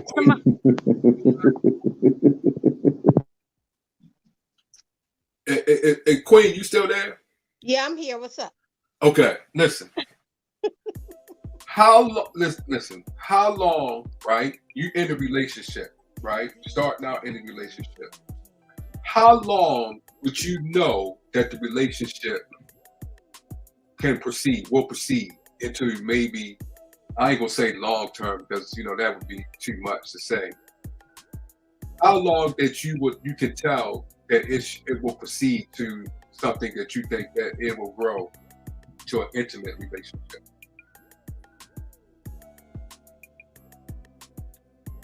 How long? Well, you say how can you tell? Yeah, what do you look for? What do you look for? Well, I mean, even in before it becomes a relationship, you can tell. Okay, how can you tell? How you communicate, what's going on. You know what I mean? Like, for instance, like, let's just say, you talking to this chick and y'all just getting to know each other, and you feel like every time you get off the phone, you've been talking to her for about 2 months, and just as much 2 months later as you did 2 months ago, 2-3 months. So that tells you off the bat, it ain't going nowhere. This person, I'm cool. So I think you can tell. You can tell pretty quickly. You can tell. I feel like you can tell if it's capped, meaning like they just doing all this stuff to get what they want, or if they really about it. Would you tell a person that you're dating and you see it that it only can progress as just a friendship but not intimate? Do you let the person know straight up, hey, this is not going to go into an intimate? I mean, I had to. I had a conversation with someone, and it was it didn't even get into a relationship. It was just it was a friendship that was trying to blossom into something. Right. And I said, why are you wasting my time? Mm-hmm. And they were like, I think they were shocked. And I enjoyed their friendship. And I said, you're wasting my time. I said, we've been talking for months. You live in a different coast than I do. But, when I'm in that coast, you come to visit, whatever. Mm-hmm. We've seen each other. And I said, I feel like I know you just as much as I know you when I first met you. I said, so you're wasting my time. And I'm not going to waste your time anymore. If you don't see this going somewhere, well, I don't see this going anywhere. I don't know what you see. I said, but either you want to make a move or you don't. I said, but the ball's in your court. So however it progresses, it's on you. And so, it didn't go nowhere. I was like, I'm cool. Stop calling me. Stop. If because you ain't ready for a relationship. You act like you want a relationship, but you don't want a relationship because you You don't even know how to be a friend. You don't know yourself. I said, go figure out who you are. And that's where it went. So, What about you? I got a question for Queen. Hold on. Question for you, Queen. I'm not answering your question. Queen. Mute them. Why do most of the women that we know, right? Mm-hmm. The women that are single, why do they have a hard time? And we know family members like this too, right? Because we know our family. Yeah. Why do they have a hard time, Queen, just admitting that sometimes they're trying to chase men that they can't have and don't want them? Why do they have a hard time admitting this, Queen? Why are they so hard-headed and so headstrong, like Lola is, and just won't admit that they have been chasing for years and decades men that just ain't not going to conform, and they just keep doing the same thing over and over. You keep trying to tell them, and they don't want to listen. Why do you keep doing this, Queen? Just why? Tell me why. Well, I think like any person, no matter what gender, some people just like insanity. They like doing the same thing and not getting any results and blaming it on the other person. You know, like I wouldn't go to someone who's a CNA for medical attention. I'm gonna go to a doctor, right? I'm gonna go if I need surgery. I'm not going to no CNA. Say cut me open and stitch me up. I ain't doing it, right? That's insanity. You gonna go to the person. So to answer to get back to your question, what I'm saying is that a lot of these single people that we know, they think they know better, but they ain't even in the damn race. So when you got married people, dating couples, telling singles, hey, this maybe you should move like this. I'm good, I ain't doing that. How's that working out for you? So that's the problem. They're arrogant, they think they know better, and that's why they keep getting the same results. So that's the answer to your question. Thank you, Queen. And you already know. I already know, Queen. I already know. You know, and you don't have much of a filter either. So, damn, ain't nobody really coming to you for advice because they don't want to hear the truth. Yeah, don't come to me at all. I'm gonna tell you what that is.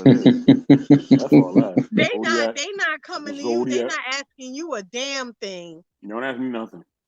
Don't ask me for nothing either. They may whisper something to me, but they really ain't coming to you. I'm gonna let you have it. Yeah, here's the thing, right? What? Here's the thing, right? And this is why I say the women are doing this, because I see it a lot with the women and our families and beyond. Listen, y'all gotta stop being so emotional, man. All right? Why are you breathing at me? No. I'm just breathing. Period. Why are you sighing? Look, because I'm tired of this. I'm tired of this. Spit it out, 84. I'm tired of this. You know what I mean? And you know our one friend, we've been telling her for years to switch up certain things, to go travel and do other things. And she got mad at me because I said she don't like a man of a certain race. You know what I'm talking about, Queen? I think something wrong with his mic. But anyway. No, but Queen know what I'm talking about. Now. Yeah. At the end of the day. I just think at the end of the day. That's the problem, Vaughn. I think people just not. Hold on, Queen. Hold on. You just have to say what you want, Hold on, Queen. Hold on. Listen, yeah. at the end of the day, right? So, did I answer your question, Vaughn, Eric? Yeah, you did. I'm trying to talk. Queen, can you hear me? I can't hear nobody. Okay, can you hear me? Can you hear me? Yeah, I can hear you, Marcus. Queen got to come back. Yeah, I can hear Queen, and I can hear Mr. Vest. I can hear both y'all. All right, Queen, you got to come back. You got to go out and come back in. Well, I heard her. No, I couldn't. She couldn't hear me, but it's a connection. But listen, Lola, please listen to me. All right, please. Zodiac killer. I don't know why you didn't take my 90-day course. All right, to find your husband. I know why you didn't do that yet, but whatever. Right? My course is certified. You know what I mean? And verified. Now listen, Lola. All right. There's things you got to switch up, and I can help you do this. All right, and in 90 days, you can find a husband. 90 days, I'm foolproof. All right, the Mr. Best in the World 84 90-day course. In 90 days, I will help you find your husband. In 90 days, you will find him. All right, I don't know if he's in Baltimore or beyond, but you will find your husband in 90 days. In 90 days, you will if you follow my prestigious advice. All right, and it's a free. I'm willing to give you the course for free because you are my sister and my family. Hold on. Like I said, y'all always keep chasing men that y'all want because of your emotions. You believe so much that you're gonna make this man something, and you can't. Okay, you can't. It's like you ever seen the movie Rocky V when Rocky was trying to make what was the guy named? He was a real boxer in real life. I forget his name. Tommy Guns. He was trying to make Tommy Guns into a champion and trying to make him a good person and all that. It ain't work because Tommy Guns just wasn't shit. In real life, ain't on the movie. That's how y'all are. You're trying to make a Tommy Gun into a Rocky and you can't. Rocky is Rocky. Find you a Rocky. Stop messing with the Tommy Guns. God rest his soul. But stop messing with them type of cats. You're always messing with contenders and pretenders.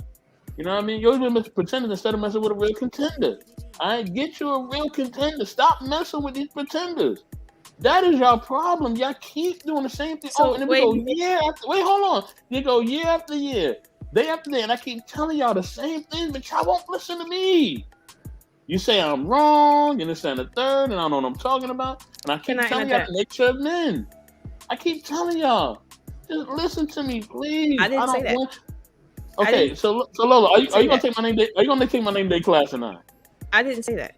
Are you gonna take my name day class or not? Don't take that class. Don't take. No. Do not take that class. No. Lola gonna buy the Patreon. No, wait a minute. No, okay. Here's the issue, right? And here's how I'm gonna prove you wrong. The reason why I'm single is because I don't try to change men. I don't. The reason why I'm single is because I'm not trying to waste nobody's time.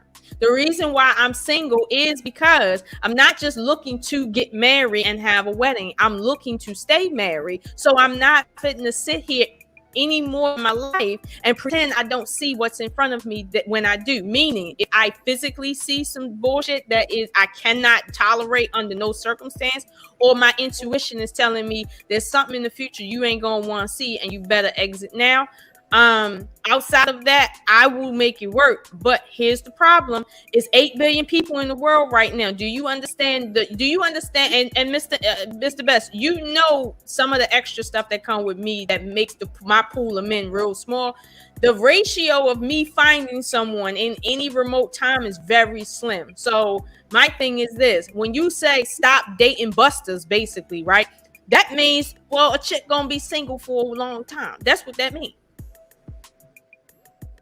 You're gonna be single. You're not gonna be married because you're gonna date a dude real quick and then see the truth and then keep it moving. You're not gonna get pregnant. You're not gonna get locked down. You're just gonna keep it moving and stuff like that. You might not have sex with him, but you're definitely gonna keep it moving. So at the end of the day, you're still gonna be single, but you won't be getting used up. I'll tell you that. So my thing is, as far as my single life goes, what I find interesting is Ali can sit there and say, "Oh, his exes was good, but they didn't have quality, right?" But yet, when I say, "Well, but honestly, in my opinion, they didn't have quality," but that doesn't matter because I'm not a man. Ali ain't here to defend himself, Lola. Don't do that. Don't do that. He's gonna watch the restream and get up and bring it up again and ask me 5 more questions. That's what he's gonna do. So I'm okay with him watching the restream and coming back. I'm okay with it. Lola, you're wrong again. All right, you're wrong again. Okay, you're wrong again. No. You see how they did going? You see how they did going? I'm not gonna give you advice for you just to get married. I'm gonna give you advice to stay married. Okay, that's why I'm giving you this advice. Hello, that's number one. Number two, I'm not the bull stuff that you don't want to put up with. It's not a sprint; it's a marathon. Exactly. I'm not gonna tell you to put up with the BS. You know what I'm saying? I'm not gonna tell you to put up with it. But also, there are some things that you just need to let go of. All right. What There's, I need to let go of. There's something you need to let go of. I need if to you let take go? my course, I'll tell you. You take my course, I'll tell you. subscribe to the Patreon. All right. Subscribe to the Patreon right now. It don't matter that you are holding on to. You're holding on to certain things that don't matter. Like B-Eazy said, Miss Ocean, impossible. Yes, impossible. Okay? I don't feel impossible. All right. Certain things you need to let go of. Certain things don't matter. Certain people you don't need to even be thinking about. But Mr. Best, she has so much potential. I'm not being impossible. Yo, Box is a hustler. He said, but Vaughn, but Lola she has potential, Vaughn. Shut up, Marcus. Yo, I believe, but I believe in Lola, Queen. I believe in Lola. Yeah, whatever. She don't need your belief. I believe she should take my class. I believe she need to take my class. That's what I believe. Patreon. Ain't nobody taking your class. Go sit down somewhere. Right. 90 days, I'll help you. No, you ain't. And women on YouTube too. Any of you help women on YouTube that's having a hard time? Yeah, keep messing with these YouTube dudes or whoever y'all messing with. No, excuse me. 90 days, I can help y'all. No. For the record, when we had a relationship issue that came up, who reigned supreme? Thank you. It was me. He thanked me. He said I was the best. I was his favorite, and that he loved my advice, and he followed it. And what happened? So it wasn't y'all. It was me. Oh, so wow. you need the Queen dating special. Okay, coming to a YouTube channel near you. You got that. You got that advice from me. You got that from my book. You stole it. That's why I got you in blackout mode. You stole it. You on timeout. Lola, you need moderating privileges so you can mute people and kick them off. That can never happen to me. That can never happen to me. That's why they won't give me moderating. That's why they won't give me moderating. I was trying to mute. I will be one emotional bat out of here, tapping people out every 5 minutes. Boom, you out. Boom. That's why I don't have it. I know my limitations. I know my issues. I will mute you real quick. Put a big old do not disturb muzzle on you. Oh, wow. What's that? Wow. You black folks, y'all be buying Ciroc and all other stuff. Buy my course, man. No. 50 Cent said, get my tape, man. Get my tape. High value woman course. You know what I mean? No, my tape, man. Listen to my tape, man. 90 days. 90 days. I will help you find a man, for real. He said, buy my course. Right. And his name gonna be Ray on the corner with a brown paper malt liquor 50 cent 40 ounce. Those are men kind of he gonna give you. One of my rules in my book is okay. Let me say this right to standpoint. Hold on. One of the rules in my course is make sure your man is taking care of his health. And not drinking a bunch of liquor. So you're wrong, Queen. You're wrong. Don't laugh at. Don't encourage that, Vaughn. Why is he gonna keep going? Okay. You can't laugh at that. Okay, I got you. Well, wait a minute. Hold on. Okay, so Stan is here, and Stan says, Lola, if the numbers are slim, that means that you have a greater chance of meeting the one. Mr. Intellect SoapBox is right. Stan, I get where you're coming from, right? Stan, I get where you're coming from. However, right, my point was I will be single longer than the average person because of that. So when someone says, well, you're single because you're not submissive, that's an oversight right there. It's a gross oversight if you really look at it the way you just said it. My thing is, when somebody says, well, like, you're not submissive, right, and then says, well, you give too much, right, it's like I'm supposed to be submissive to my husband. I'm supposed to give my all to my husband. However, if I only have came across men that have not been ready for marriage, right, and at the end of the day, right, at some point men get tired, women get tired, some people give up. And my thing is, I got added issues on top of that. I do. So it's like, look, if I'm telling you that I'm trying to hold strong, understand I'm superwoman out here. No. I have something to say to that. So your chances are low because you're not part of BBL Get Down crew. And until one of those women, stop blaming them. Stop blaming them. I'm tired of y'all doing that. Until one of those women blows up and pops on live, they're gonna keep running to DR, PR, AR, and getting them surgeries. Okay? You're wrong. The You're BBL wrong get down. I am right. Half these men who say they don't want that, do you see the first thing rolling in their car is a BBL get down, and they got that's gross, Queen. Those are women they just smashed. Let me tell you something. Needles. They got the Botox needles. Y'all be listening. Y'all be listening. Ain't nobody listening to you. Go eat your cereal. You need to. You need to because I keep telling y'all. Yes, you do. That's why you need to buy my. Y'all need to all buy my book. You need to take my class in 90 days. You know what I mean? And stay married. Lola, cook them sandwiches, Lola. Now listen. If that was it, I keep telling you, submissive women always win. So y'all don't listen. That's why the women on 600-pound life keep finding husbands. You know what I mean? They keep getting husbands, right? And Lola, I know you scratch your head because you're trying to wonder why. I'm gonna tell you why, because they're submissive. 600-pound women are not submissive. They're boss. Right. Let me finish my point, okay? And the men are simps, right? Let me finish my point. Yep. The men are the simps. And listen, hold on. Let me finish my point, right? Lola, you talking about you got all the stuff you got to do, you superwoman out here and all that. Listen, whatever background issues that you have, you know what I'm saying? Listen, seek counseling. Therapy, no, I'm serious about this. Seek counseling, therapy, and whatever help you need. You know, whether it's spiritual, a doctor, whoever else. You know, whatever you need to deal with things in the past or whatever, past traumas, definitely get the help. And I'm serious about that. Now, secondly, it ain't hard for you to listen. You act like it's so hard to just make a man happy. Look. I keep telling you what a man requires. Okay, he requires food. Okay, you being quiet sometimes. You know what I mean? And just, and you making sure things are a certain way in other aspects. You know what I'm saying? It's not hard. If you are being look, if you come up to a man, when you see a man, right? He's doing everything he got to do, right? Lola, are you toxic? That might be true. That might be true. I don't know. Zodiac killer. I want to say she is, but that might be true. That might be type of question. That might be true. That might be. Oh, are you toxic? Like a person gonna say, "Yup, yeah, I am toxic." Some people will, Vaughn. You never. Yeah, some people will, Vaughn. Some people will. People will tap out. And if that person do, then you don't need to be around. But most people that you talk to is not going to say, "You know what? I am toxic."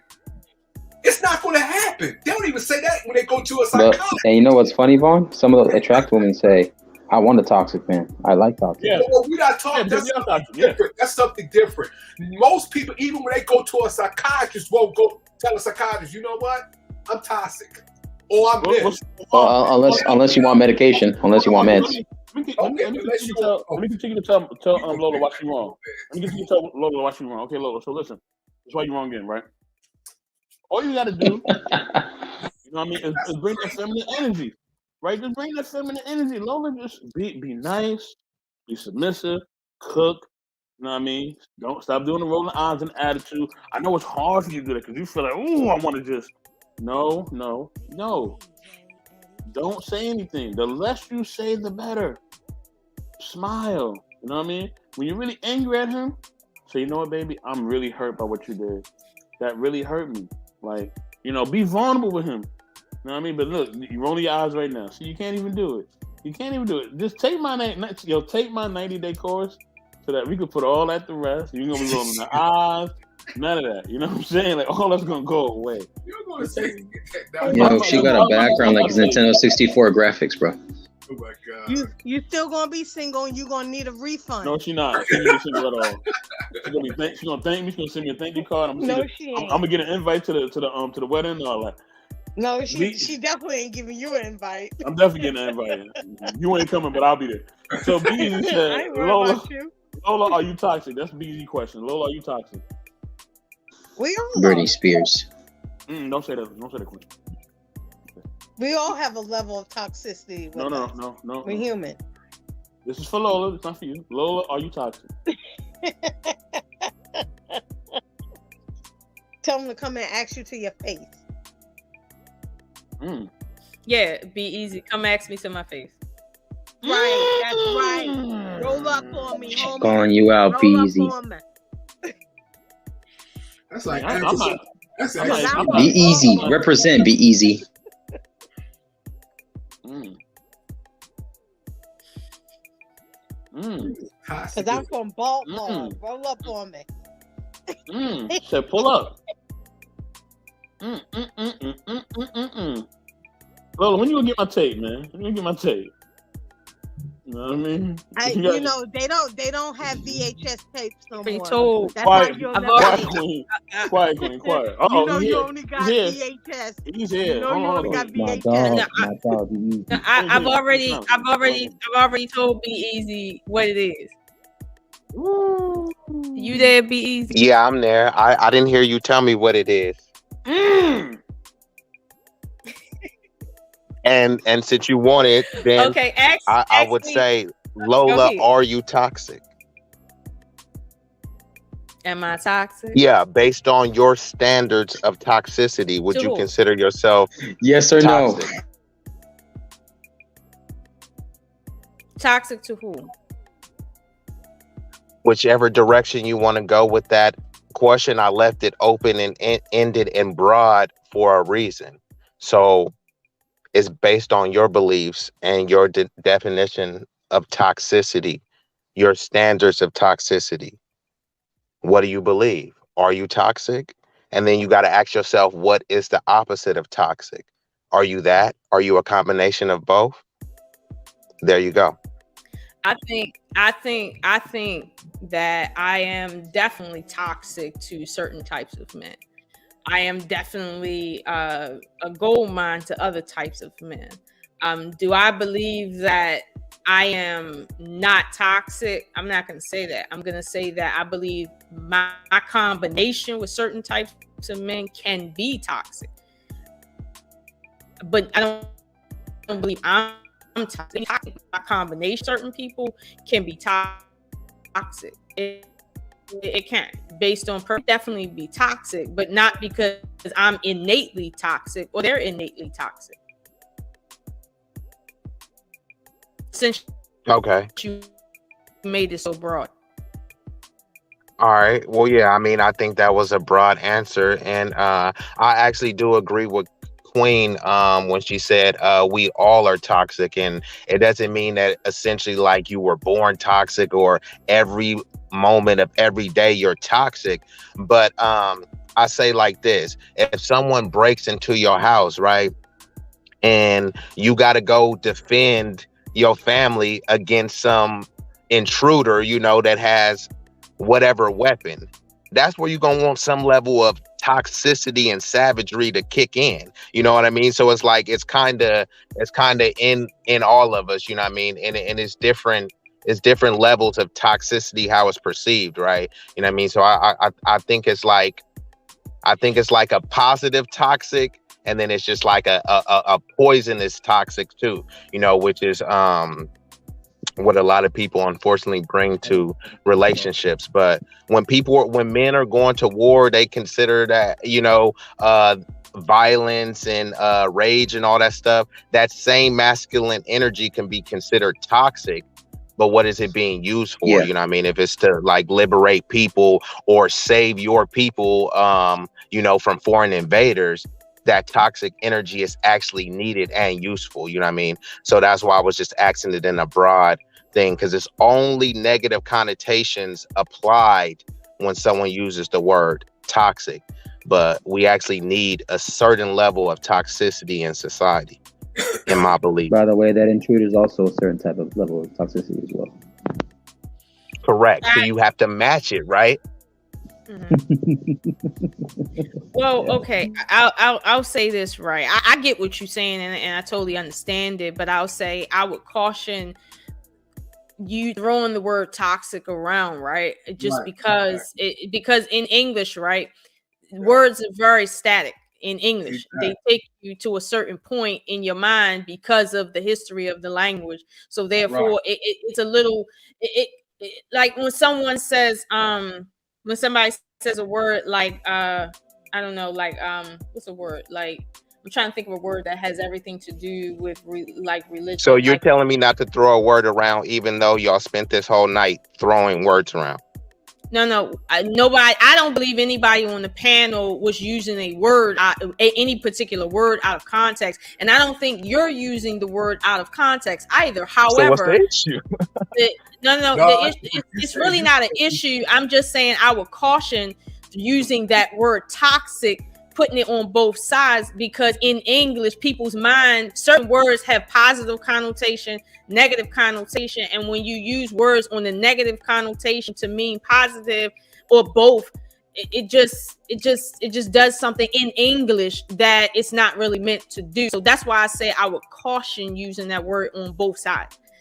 Like, I don't like using the word toxic unless we're talking about something literally that's poisonous, and I don't like using. I like calling a thing what it is, not just blanketedly saying, well, that's toxic or that's this. It's like, what are we talking about? But who said that though? No one said that. I'm not saying who said anything. She just saying the way She means in general, like the way that we usually use toxic is an abusive relationship or something like that. That's usually general. It's usually toxic. Yeah, but now you applying everyone else's general thing to one generalized broad question. It was supposed to be like a question, not attach everyone else's general usage and connotation of it. I mean, I don't consider male nature toxic no more than I consider female nature toxic. But it's haven't you heard that sentiment before? But that's You've the never issue. heard that sentiment? No, I've heard the sentiment, but that's the issue I'm saying. It's like people are using a particular word to describe something that in reality, originally, the word does not mean. And therefore, it's a little confusing. And honestly, even when I hear it in this conversation, I have to tell my mind, oh no, he's talking about something else. Because if I don't, that word is going to fall on me a certain way. Like, like for instance, the word Christ. Does your mind go to India or does it go to Christianity? Right. The word Christ comes from an Indian word though, but your mind does not go to India when I say Christ. You know why? Because I didn't say it in the Indian dialect. So your mind didn't go to that. So if I use the Indian dialect, right, and I said Christos or what is it? I don't know how to say it. Yes, well, another simple analogy is when you say Shiva, then people will think India, Right. If you say Shiva, my mind goes to India. Meanwhile, the word Shiva is the literal meaning of the word Shiva is not remote just to India. However, that's where your mind go when you use the word Shiva to talk about sheer consciousness. Like, Does it have multiple definitions? What I'm saying is when you use the word Shiva, right, generally means in terms of consciousness, but in their language, right, they utilize it in different ways. My point is when the word Shiva in English has everything to do with India, but the word consciousness has everything to do with English and every culture associated with that. Now, if you switch those two words around to people culturally that are not connected, it's going to cause a little bit of confusion there. But I get what you're talking about. I follow you, but even I have to tell my mind this, and I'm doing that. But to be fair, I understand where B-Eazy's coming from because sometimes the person can just really. I'm just saying, like, not every context and connotation you would be using, like not every person you would formulate a question or frame a question a certain way with. But I'm thinking that we're dealing with intellectual people, right? I know you're a pretty bright person, so if I'm posing a question to you and you have the propensity and mental capacity to understand it, why are you bringing up somebody else that couldn't comprehend it? Why are you even interjecting that? Oh yeah, but somebody else might get confused. But you said you understood it, and we're having this discussion, right? She made a suggestion. She's not saying that you should. She just made a suggestion. That's all. I know. Okay, yeah, I understand. I respect it. We just both trying to clarify. You know what I mean? So it's I respect the pushback or push forward, push sideways, whatever it is. I respect moving the goalpost. Yeah. However y'all want to frame it. I'll say this though, because I think I know. Hold on, Lola. Let me say it real quick. I know what B-Eazy's saying though, because sometimes we can, in today's day and age, sometimes a man's preference could be considered toxic, or a woman being direct and honest can be considered toxic. But who am I to judge completely without understanding if that person is just completely honest? If the chick tells me she's a gold digger, honestly, I respect that more than the person that low key is a snake and lies about it.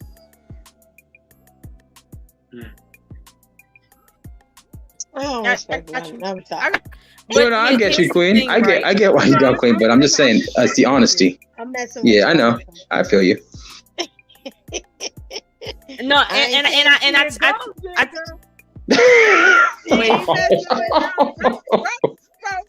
oh no. I like that song. No. That's crazy. No. Here's the thing. The real question. Sometimes Lola, I think you're amazing, but Lola be like, she be trying to crack y'all crazy. Lola J. She really be like, I mean, Marcus, she dissed you earlier. I don't know if you peeped that, but she was like, oh, I know, I heard it. I just ignored it. I kept going the real question I came up for. And people got a short, intelligent span. They can't keep up. I was like, oh, she played him. Yeah, that was disrespectful. That was. Yeah. Hey, I heard it, but Queen, I was resting in my masculinity, Queen. I was muted. I didn't want to cut her off. I get you, but she be trying to come for your toxic masculinity. Don't forget the toxic. Hey, I had to stay muted. I gotta respect the panel and the host. Marcus was being submissive. Yes, right. I was resting in my frame. Marcus is never submissive. Hey, I really yes, I am. Real question, Queen. Yes, I am. The I'm real question I came up here for: when is Lola and Marcus gonna start their sandwich making course? Well, she says she doesn't like to be in the kitchen, so I don't know when. Ain't nobody gonna come to that either.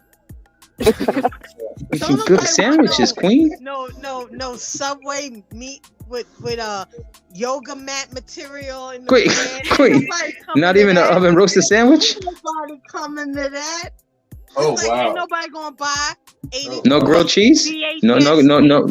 Hey, Queen. No chopped cheese. Von Eric got some ducats. Von Eric ready. Cash App ready. Ain't oh yeah, B-Eazy. Vaughn came caping. Gonna be on that. Saint Vaughn.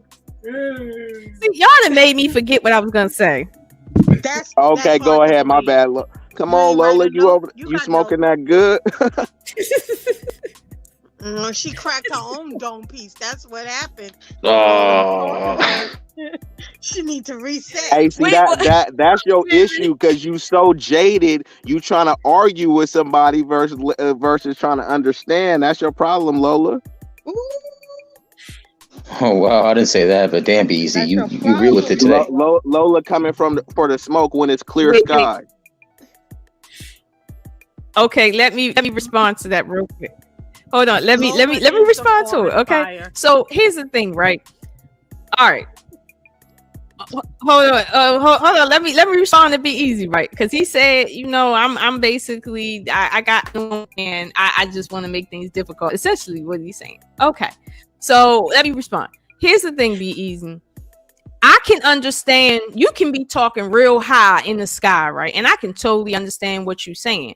But the way my moral compass is set up, it's no point in me being on a panel in front of people now or 10 years from now watching this video talking over everybody's head, because I don't get off on people thinking that I'm intelligent. In fact, I like talking in broken English better than I do correct English. I just personally like it better. It feels better. But don't get me wrong. I got 3 degrees. Okay. I have a very wide vernacular. However, I do like how I speak just in general. So my thing is, like I said, I can understand what you're saying, right? But when I make a suggestion, because you're a man, I can't tell you what to do. And honestly, I didn't even think you did anything wrong. But my suggestion is to to keep certain words kind of separate, because I know how the English language is. I know how limited it is and how it can cause the human psyche to kind of do some weird things. So my thing is, just keep the jar of cookies where everybody can reach it. That's all I'm saying. Be easy. Uno, dos. Okay, hold on. Okay, I like the way you laid that out, but let me give you some push forward. The English language is not limited at all. It's actually very vast, but people limit it. People limit it. The language is not limited. People place limitations on the language. Right. When you said that when they especially when they add different dialects to it. I see what you're saying. Yeah, right.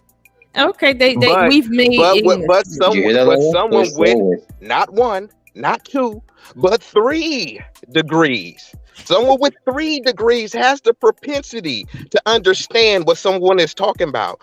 So we talking about someone that is sophisticated. So once again, why are we, when I or anyone else is speaking in a certain vernacular, even if you gotta think just a little bit, that's what you got the 3 degrees for, right? That's what you attained all this knowledge for. What are your majors, to Lola? decipher information, whether it's put out plainly, whether it's put out subliminally. You know what I mean? You are able to break it down and decipher it, right? So what was the issue? No. I don't have an issue with what you said. When I spoke to you, it was only for the people. Oh my bad. Watching I didn't say. I didn't say. Are gonna hear it, hear that like word, and be triggered. No, you said it correctly. I understood what you said.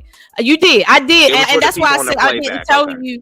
Right, it's for the people in the playback. That's why I'm not saying, well, go. You shouldn't have said that. You said it right. I understood what you were saying, right? But I know some other people that might not be on that level is going to hear that, and it's going to go either over or around. And my point is not for it to go over or around. I honestly would like people to understand, right, that the war path that men can go on, it's a tool. It can be used for good, or it can be used for bad. It's just like anything else. But to say a tool is bad is for you to miss the point of who's using it. So that's why I'm not saying what you said was wrong or how you said it. However, for people listening, we do have to give a little bit of nuance for them. We do. If we just do, be easy. Come on now. Lola, what degrees do you have you in? Because I know one of them has to be deflecting and masters in deflecting. No, and do you think someone needs to have 3 degrees to be able to interpret certain things? You don't need any degree to interpret anything. Okay, so why are you acting like... You don't need any degree to interpret anything. Okay, so why do we need to dumb down things to a rudimentary level? Because the audience may not understand, but they also may understand. You're speculating and assuming the worst that, people may not understand because maybe they don't have 3 degrees or maybe they just were not educated, right? Why don't you assume the opposite? Do they need a degree to actually understand certain things? No, the reason why I mention my degree, right, is to let people know that just because I can speak a certain way doesn't mean that's the right thing to do in the moment. It doesn't mean that. Don't get me wrong. Me and B-Eazy can be in a private conversation and he wouldn't have to explain any meanings of words at all. But because I know where they're at, I'm not aware of that.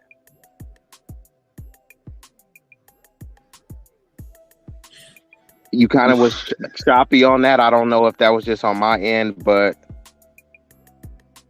I respect it. Lola, so what are your majors or masters or PhD in your 3 degrees, if you want me asking?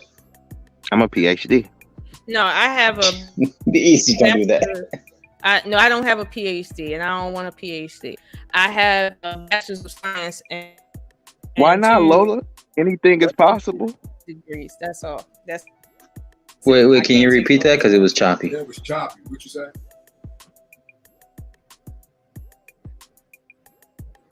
What's the question?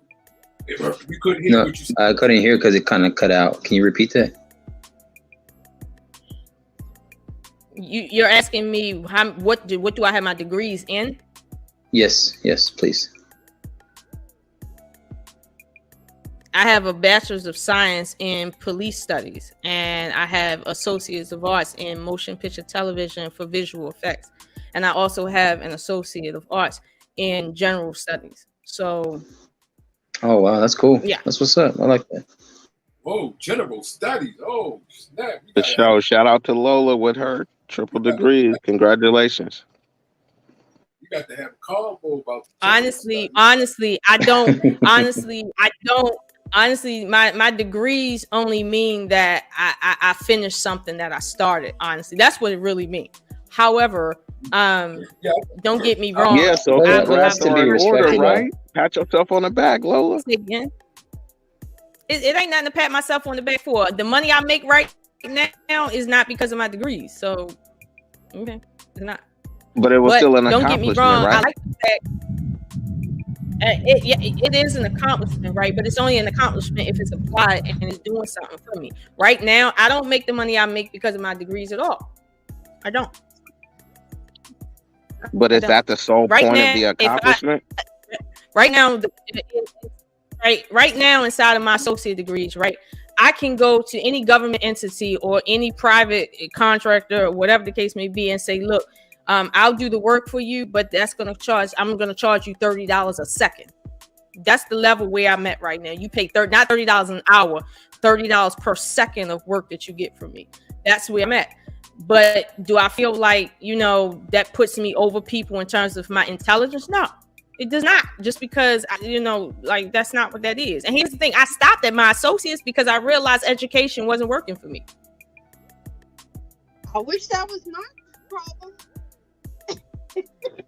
I'm just saying, it's like here's the thing, right? When you go to school long enough and you realize not everything needs a degree, you start understanding something about college. But my thing is, I got it because at the time that's where I was at mentally. But I don't ever use it. I don't ever use it as a means to say I'm better than somebody or I know more than the next person, unless we're talking about something I literally have experience in. But to be honest with you, the one thing I hate is when people kind of like come down on my accent and the way I talk, because personally, I don't like talking in correct English. I just don't like it, period. Like, I just don't prefer it either. But it's like, can I speak correct English? Yeah, I could when I want to, but honestly, most of the time, I just don't want to. My mother raised me with good English reading skills, but do I really want to talk that way? I really don't. But let's be real. Lola, let me just ask you a quick question. Don't you think what's correct? What's correct English? I mean, let's be honest. It's Vaughn, Eric, you don't know what correct or proper English is? It's like business corporate appropriate term stuff and talking proper appropriate stuff. I'm kind of being sarcastic. Okay, I'm just saying. Let's be correct English. Who is a term that is put together by who? You talking about like the Webster's Dictionary? Right, Webster's Dictionary. The term that was put together. Who put that together? The man. Oh, I don't know. Right, exactly. It was academic. The academic community that put things together in a census, and within those census came rules and regulations that we go by. That's the reason why we say correct English, due to this what the census put in place.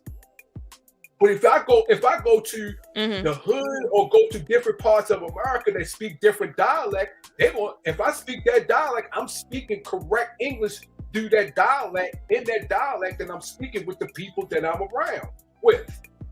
Only reason why we say correct English, we speaking on the academic community that input curriculums with guidelines and regulations, and that's why we sit here saying, well, Lola want to say something so bad. That's why we say correct English. Okay, so if we're I not didn't vote speaking for you. correct English, what would be the Did I say? alternative I never, language or vernacular spoken? I never said that you was nothing about not speaking correct English. I didn't I say never you said you wasn't. did either. I'm asking you a direct question. So If why would if you we, ask? Why would you ask me that question though? Why would you because you're ask? complaining about speaking proper English, so I'm saying, what is the alternative to that? I didn't. My I didn't. language. Right. That's what I Oh, did. here Okay, we yeah, go. but Here we you're go. saying right, but my language, what language is that? Whatever language I Whatever want. language What- that you what- Hey, speak. B-Eazy. He's talking about Von Eric, did you speak for UrbanDictionary.com. yourself? I'm like, is this is Queen Eric or Von Eric? Who No, I'm talking it's to? called my hood Right. language. Ebonic slang. That's right. Whatever you want to Okay. call it. Right. Melonics, Latonics, Dominoes, Romanos, whatever. Right. There you And go. Von Eric, I would make you, There up you go, words. Queen. There you go. You got it. Von Eric, would you speak like that Ebonics like in a business meeting, or if you happen to have an interview? Or if you got to go to the bank. No. I would speak to Like, hey, yo, give me my that's why I money, can't fool. believe. That's why I can't believe he asked me a question, because I thought I explained it when I was. You didn't when I- explain anything, bro. I didn't explain when I said if you was somewhere in the community and you spoke a certain dialect within that community, you will be right. Bro, look at the vague words you So saying you would've in asked- that community. In that Where in the community, bro? I'm asking you direct questions and you just giving vague responses. I said in a community, whatever you define as community, or any place that you're at and you're speaking a certain dialect, within that dialect of English, you would be right. Then you gonna come and ask me a question, Vaughn. If you was in a business community, You still haven't answered the question. If I'm in a business, I will speak that business dialect. Okay, Why was it so hard to Vaughn, say that? so you understand there's a time and place, is what you're saying, Vaughn. That's what I'm saying. You Right. danced around a point to say. There you go. Exactly. There you go, Marcus. What you just said. You could have led with that, bro. Okay, I got you. Okay. See? Lola, I know you said you like got your own business and stuff now, but if you was in an interview, like, would you kind of like change up and speak proper, or would you still speak the way that you like to speak? I'm gonna be honest with you, right? It depends on who I'm in front of. There you go. Like how much you respect that person, or the proposition they offering you? No, it depends on the vernacular they're using.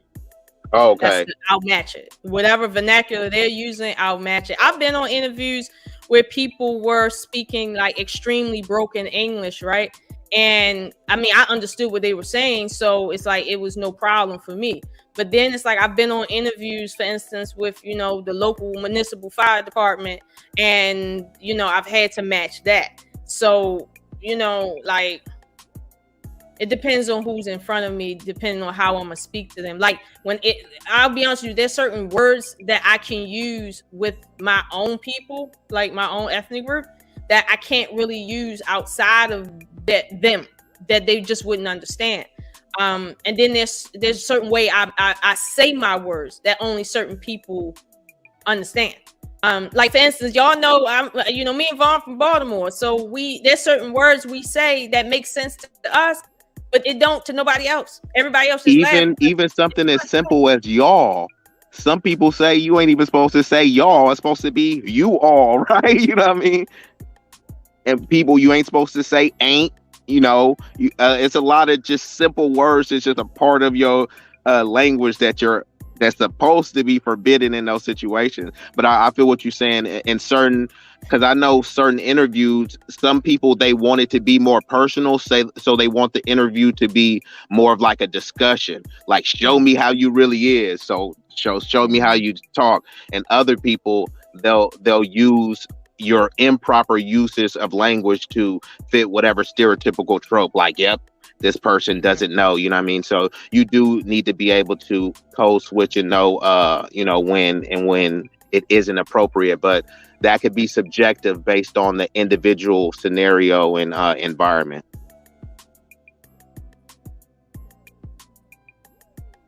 That's true. Yeah, I think we all agree on I that. agree with that. Yeah, that's true. Yeah. You just go ahead, yo, And yo, here's the thing, I'm okay with it.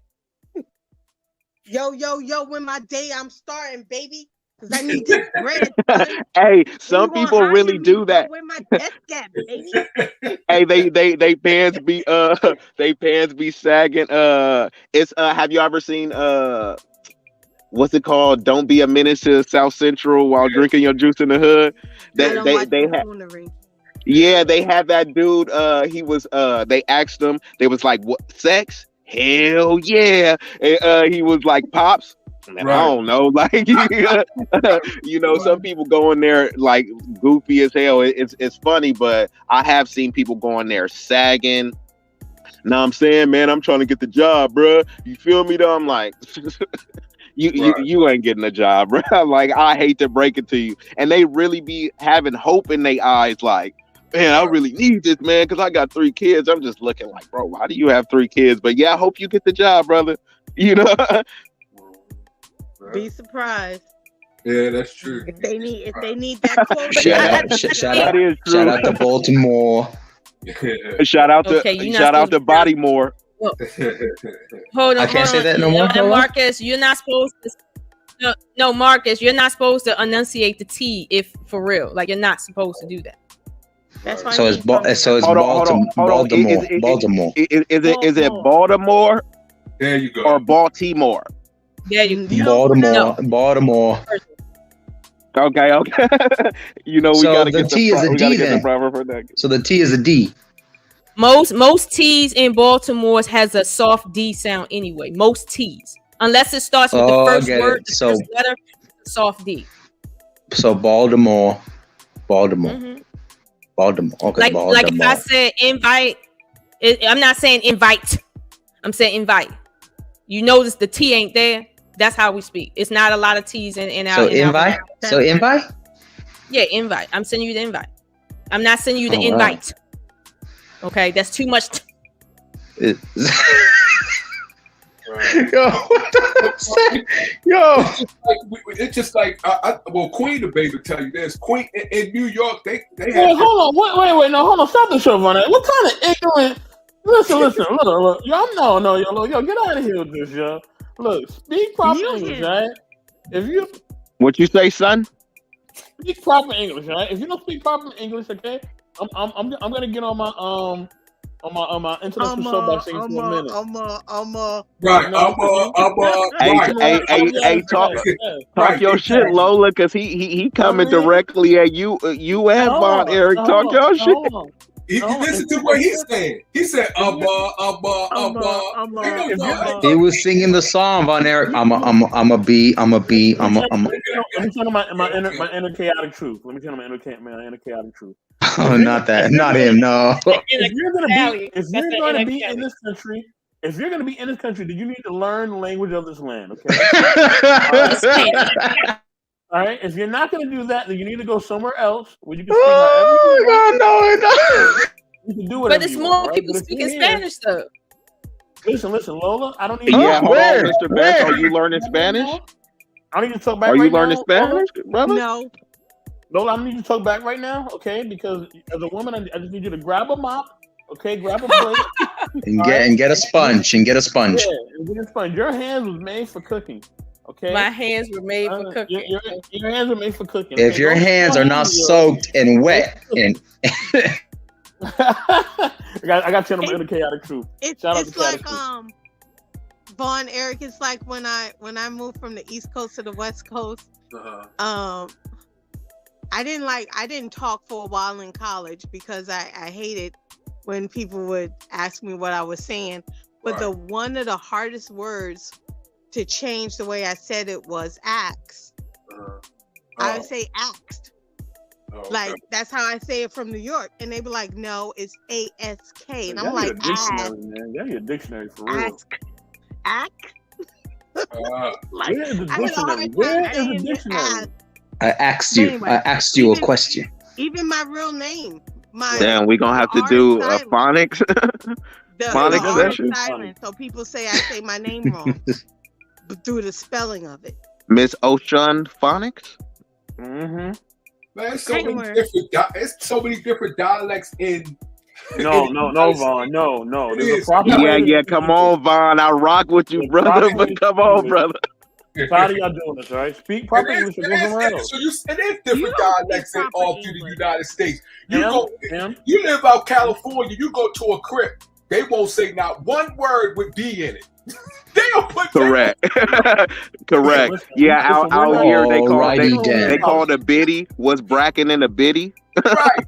And we're not dealing with slum politics, okay, sir.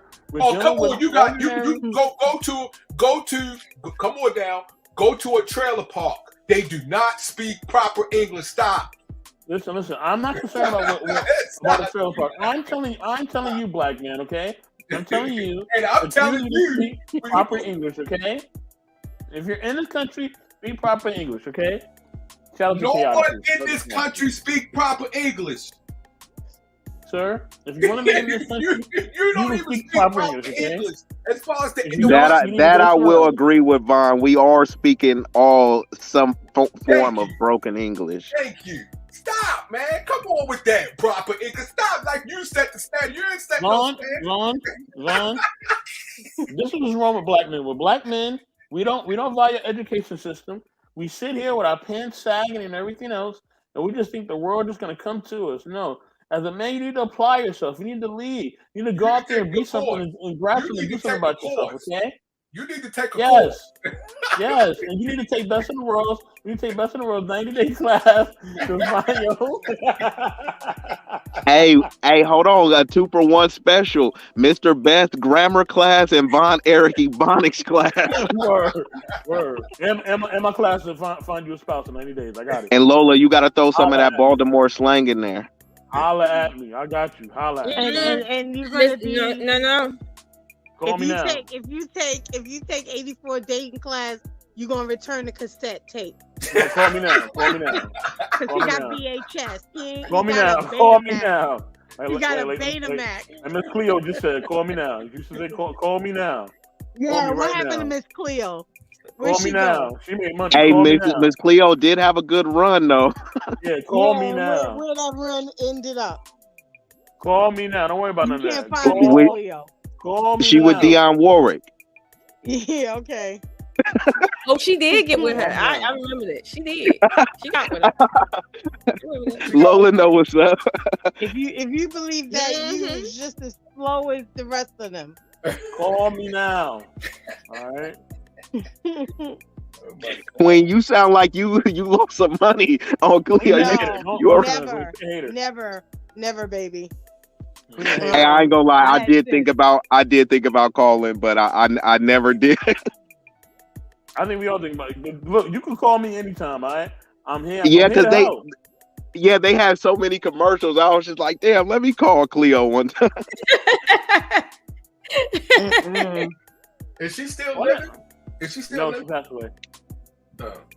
I didn't know she passed. Yeah, I think she did pass away. Did you predict that? Come on, Queen. Was that a low blow, Queen? Did she predict that? Come on, Queen. Disrespectful. Queen. That was not very queenly. Hey. You don't really know Queen. Queen does that a lot. She's very mean with her mouth. Call me now. All right, call me now. Lola. Queen, you dancing on Cleo Gray? Come on. No, I ain't dancing. No, I ain't doing all that. You see walking on her grave. Call me. Call me now. Look, VH1. Oh my God. Pick up your phone, all right? Don't be prideful. Pick up your phone and come get your blessing. All right? I'm here to bless you. All right? I'm here to bless you. Listen. Okay, wait a minute. This started out with me saying that no matter how much I speak a certain way, I prefer to speak a different dialect of my own people. I prefer that dialect. It just feels better for me. Regardless of how much education I quote unquote have, I will always prefer what they consider as broken English or a broken dialect or Baltimore way of doing and saying things. I prefer that personally. And I'm not gonna hide that. I do prefer that. Wow. But that's me. You live in America. Hold on, let me just But ask then you when this, they Lo. but Lo, then when they because told you they're gonna pay you $30 a second, then you straighten up real quick and fly right. No, no, no, no, no, no, no.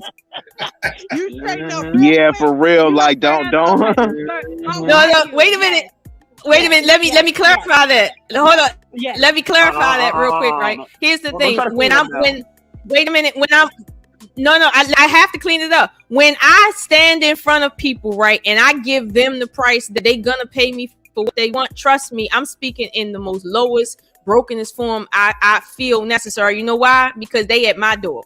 I'm not at theirs. They at mine.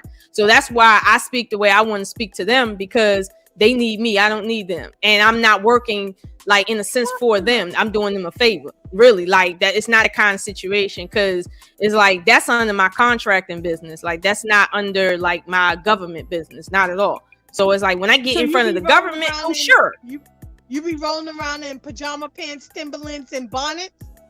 Is they at your door? No, I never do that. I'm I just never messing do with that. you. I'm just Never messing do with that. No, never do that. No. See, never do that. Never do You that. know Lola got Mm-mm. some capital. She got a capital. Why not? Let them know Huh? who's Why boss. not? No. If you ain't got on the unicorn. no, if you see me in my bonnet,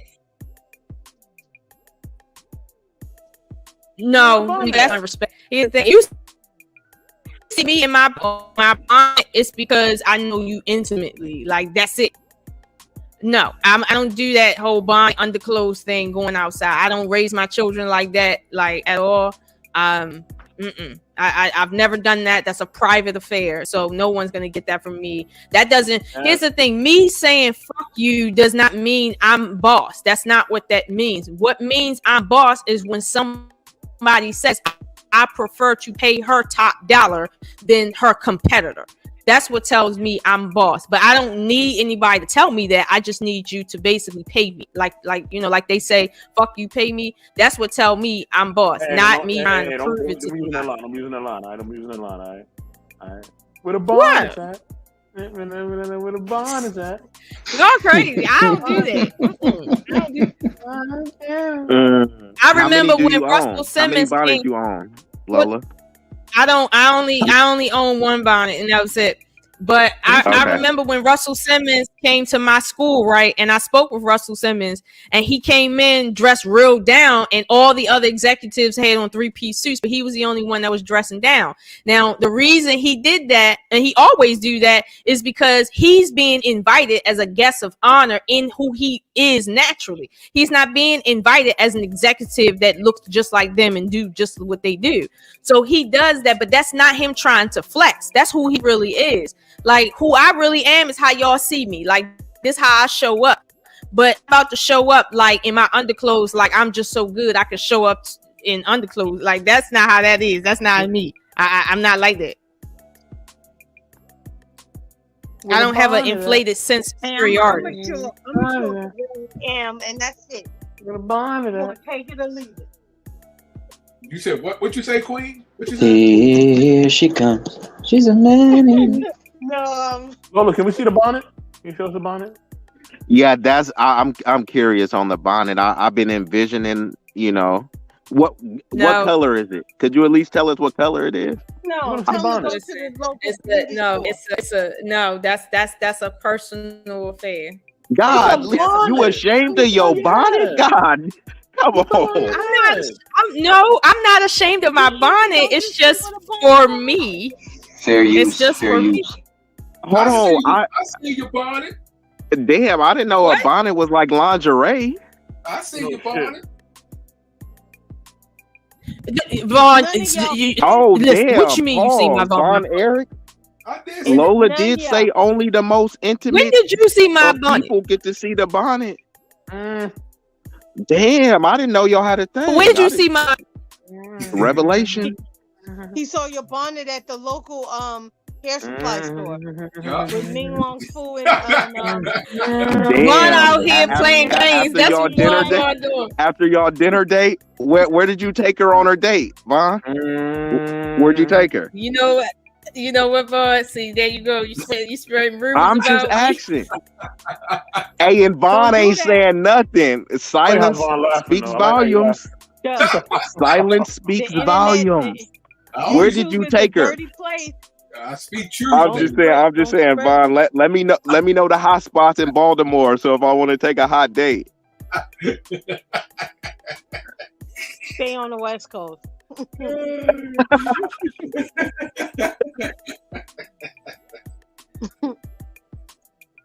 well, yeah, Listen, Vaughn. If you and Lola want to come to the West Coast, I'll host you guys.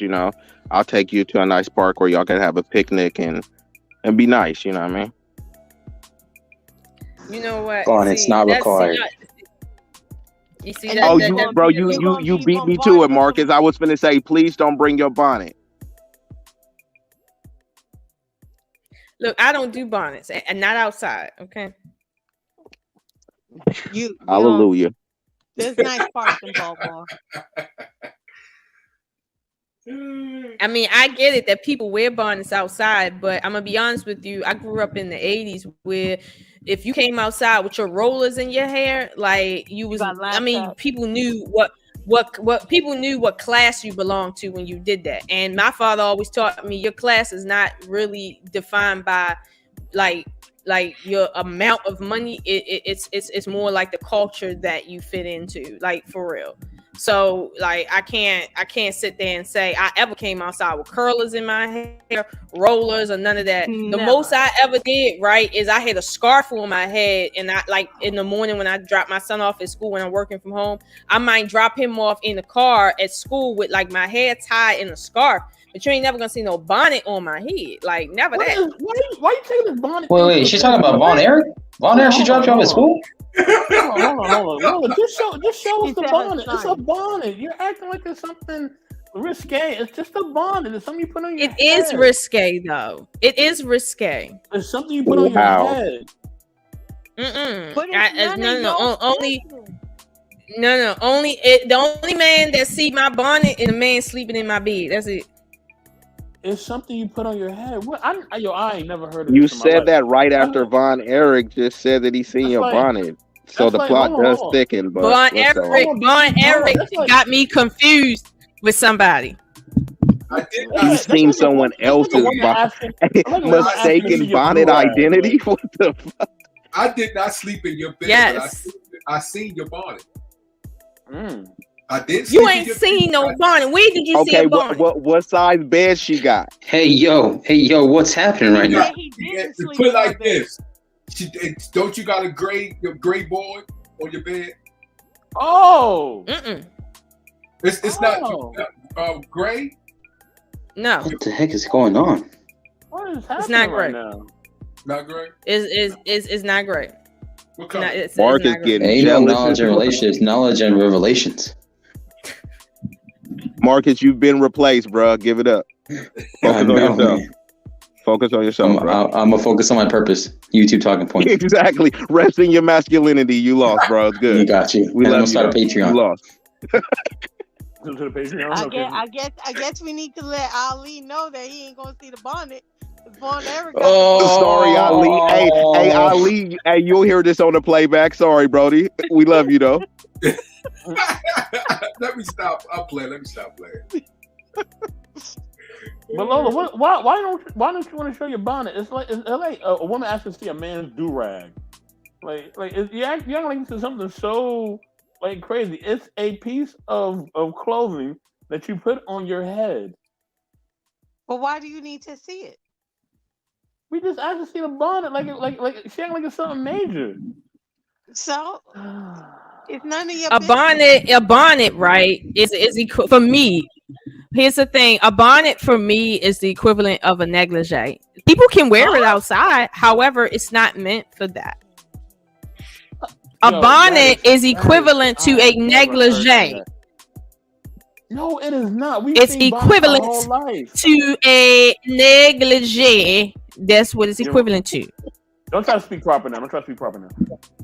Lola, you're getting me wrong. Okay, you're wrong again. Okay, a bonnet is a bonnet is a bonnet. Okay, you put that thing on your head to lay yourself down. It's like asking to see a man's do rag. There's nothing. That ain't the same thing. That is not the same thing. Bonnets Well, are you ain't not seen it, meant to so be seen. let it go. Let it go. Let Yep. it go. Bonnets are not meant to be seen. I've never heard this in my life. So I'm gonna send you a bonnet, Miss 84, so you can look at it all day long. I know what bonnets look like. Please, you better get out of here. My mother wore a bonnet. You don't get up out of here I'm with gonna that. send you a bonnet so you can wear it all day You don't long. get out of here with that. This is what a bonnet looks like.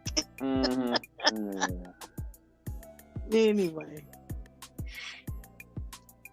I'm just cut different. Like I respect that other people got a right to do what they want to do, right? But I'm gonna be honest with you, like when I see people doing certain stuff, like I did a video on my channel a couple years ago where they had a news broadcast where this chick showed up at her child's school in nothing but a shirt that came down like mid-thigh, like a shirt, a nightshirt. Yeah, I remember that. Yeah. Yeah, like Marilyn Monroe, right? And I did a whole video about how like y'all wearing bonnets and shit with Marilyn Monroe on it. Meanwhile, Marilyn Monroe would never step out the house with a fucking bonnet on, let alone a night something you wear under your bed There's at night. nothing wrong with a bonnet. Oh my gosh, you can wear it, but outside, no. It is something wrong with which Marilyn Monroe? The one, not the one that got high. She came out with a bonnet on. The Marilyn Monroe that got high came out with a bonnet on her head. Correction, when she was high. Movie? Okay. I ain't never high. When she was high. That's why I said which Marilyn Monroe. The one that was high came out with a bonnet. Because when Marilyn Monroe wasn't high, no, when she wasn't high, she might have done some fuck shit like that. But when she was normal, she know better than to mess up her reputation doing that. And here's the thing, I gotta uphold my reputation. I gotta uphold my father's reputation. I gotta uphold my grandfather's reputation, and anybody that knows them, that knows me. Hold on. I gotta stop you right there, Lola. The greatest man I ever met is my grandfather. There's no way I can hold up his reputation. You can't hold up my reputation. I have to hold up my wait a minute, hold on. My grandfather, right, was a celebrity and he's known worldwide. And so like I can't be out here just being all willy-nilly and having that sort of relation. My father is well known in our city, in our state, really. And if people that know my father know he's a solid man. And for me to be out here with a bonnet on and like they know I'm his daughter, like that would be too shameful on him and or me. So no. It's different. Your upbringing was different. I ain't never listen. Your upbringing, yeah. I get an upbringing is different, but you can't listen. You cannot maintain anybody's legacy. You can't. You have to build your own. What are you talking about? No, you can't. Yeah, I'm confused. Where's this going now? Because we're talking about bonnets. No, you can't. No. You cannot. You cannot try to live up to somebody's legacy. It's impossible. It's not about that. Yes, it is. Hold on. Let me finish. You think Michael Jordan kids can live up to Michael Jordan's legacy? They can't. There's only one Michael Jordan, and that's it. They'll never be able to live up to his legacy. It is what it is. They'll never be able to jump from the foul line like he did. None of that. All right? You have to build your own. Let me finish. You have to build your own legacy. People got to stop doing that. Stop trying to chase ghosts. Okay? That's not, you have to build. Quiet, Queen. I'm trying to talk. So, with that being said, make your own legacy. Make your own path. You cannot live up to what anybody else is doing. Like, I'm not doing that. I'm making my own. But I don't think that was the conversation, though. That wasn't the conversation as far as her. Yeah, that's something. You saying something different, 84. Yeah. Yeah, he all over the place. I'm not saying nothing different. I'm saying you cannot uphold somebody's legacy. Is this because are we still on bonnets or no? No, I'm making a point about what she said about trying to uphold somebody's legacy. Yes, I'm saying something different, but okay. You can't uphold somebody's legacy. Well, no, I legacy. Huh? I said reputation, not legacy. Yeah, not legacy. She basically what Lola's trying to say is she's still respecting the legacy, like honoring them in a way. Am I correct, Lola? Hey, no, you can't. No, I'm not being anything. You can't. There's no way you can do that. You can't. It's impossible. Well, Lola, was I wrong by your interpretation? Was I wrong? That person built what they built for themselves. You got to. No. Marcus was right. That's exactly what that is. That's exactly what that is. Marcus was right. 84, you're wrong. I ain't know. You gotta do it for yourself. I am. But back to the bonnet thing is okay. Hold on. I'm finishing my point. Okay. I'm not upholding anybody's legacy, anything. I'm not holding shit. I'm building mine. Because at the end of the day, you destroyed it all. No, at the end of the day, Queen. At the end of the day, you cannot live for anybody else. You have to live for yourself. It's not about living for somebody else. Yes, it is. No, it's not. No, it's yes, not. It is. I don't. No, listen, it's not. Listen, no, it's not. Listen. My grandmother gave me some solid advice about a few months ago. She said, "Son," she said, "I know you love your grandfather. You look up to him." She said, "You got to be you. You can't be him. He grew up in a different time, in a different era, in a different space. You can't be him." And she was married to this man. You can't live up to nobody. You can't live up to what somebody else did. You can't uphold nothing. Only thing you can do is be you, because you're not gonna be able to fully do it. Never gonna work. I'm just spitting real games. Can I add this though, Mr. Best? I think there's a difference between what you were saying and the comparison of still learning a code of like honor, integrity, morals, values from them, and trying to carry that instead of what you're saying. Is that fair to say? I hear you, but I'm still not doing none of that. Okay. Okay. In other words, he's gonna do him. In other words, he's gonna do him. Yeah. That's you. That's you. I tried doing that, and I fell on my face, and I almost died. No, you didn't. Yes, I did, because I was trying to make people see something that's been outdated for the last 30, 40 years. No. The women and the men in my family ain't even holding up to that shit. They doing their own thing. So I got to build mine. Right. You know, and Stanley Joseph told me that one time. Stanley said, Mr. Best, he said, I know you love your family, but you need to build your own life. You got to build your own, and then you come back and help those who want to be helped. That's it. Yeah, that's but something different. That's something different than what she was saying. That's not the same thing. Yeah, it's not the same. It's not the same thing. Like, I could still have my own life, but I could still remember when my father and my mother taught me, my grandparents when they were still around, and I could still hold some of that and carry that weight with me in a way. Y'all chase them ghosts if y'all want. I ain't chasing them ghosts. It's not about chasing ghosts. It's not about chasing ghosts. All right. You always say that.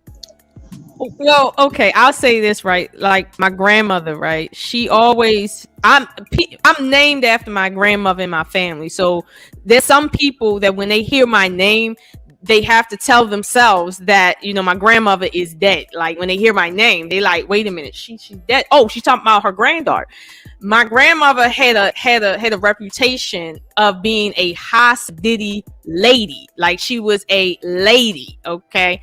And it's like when people see me, they kind of expect for me to be just as much a lady as my grandmother, because I carry so much of how she looked and I carry her name.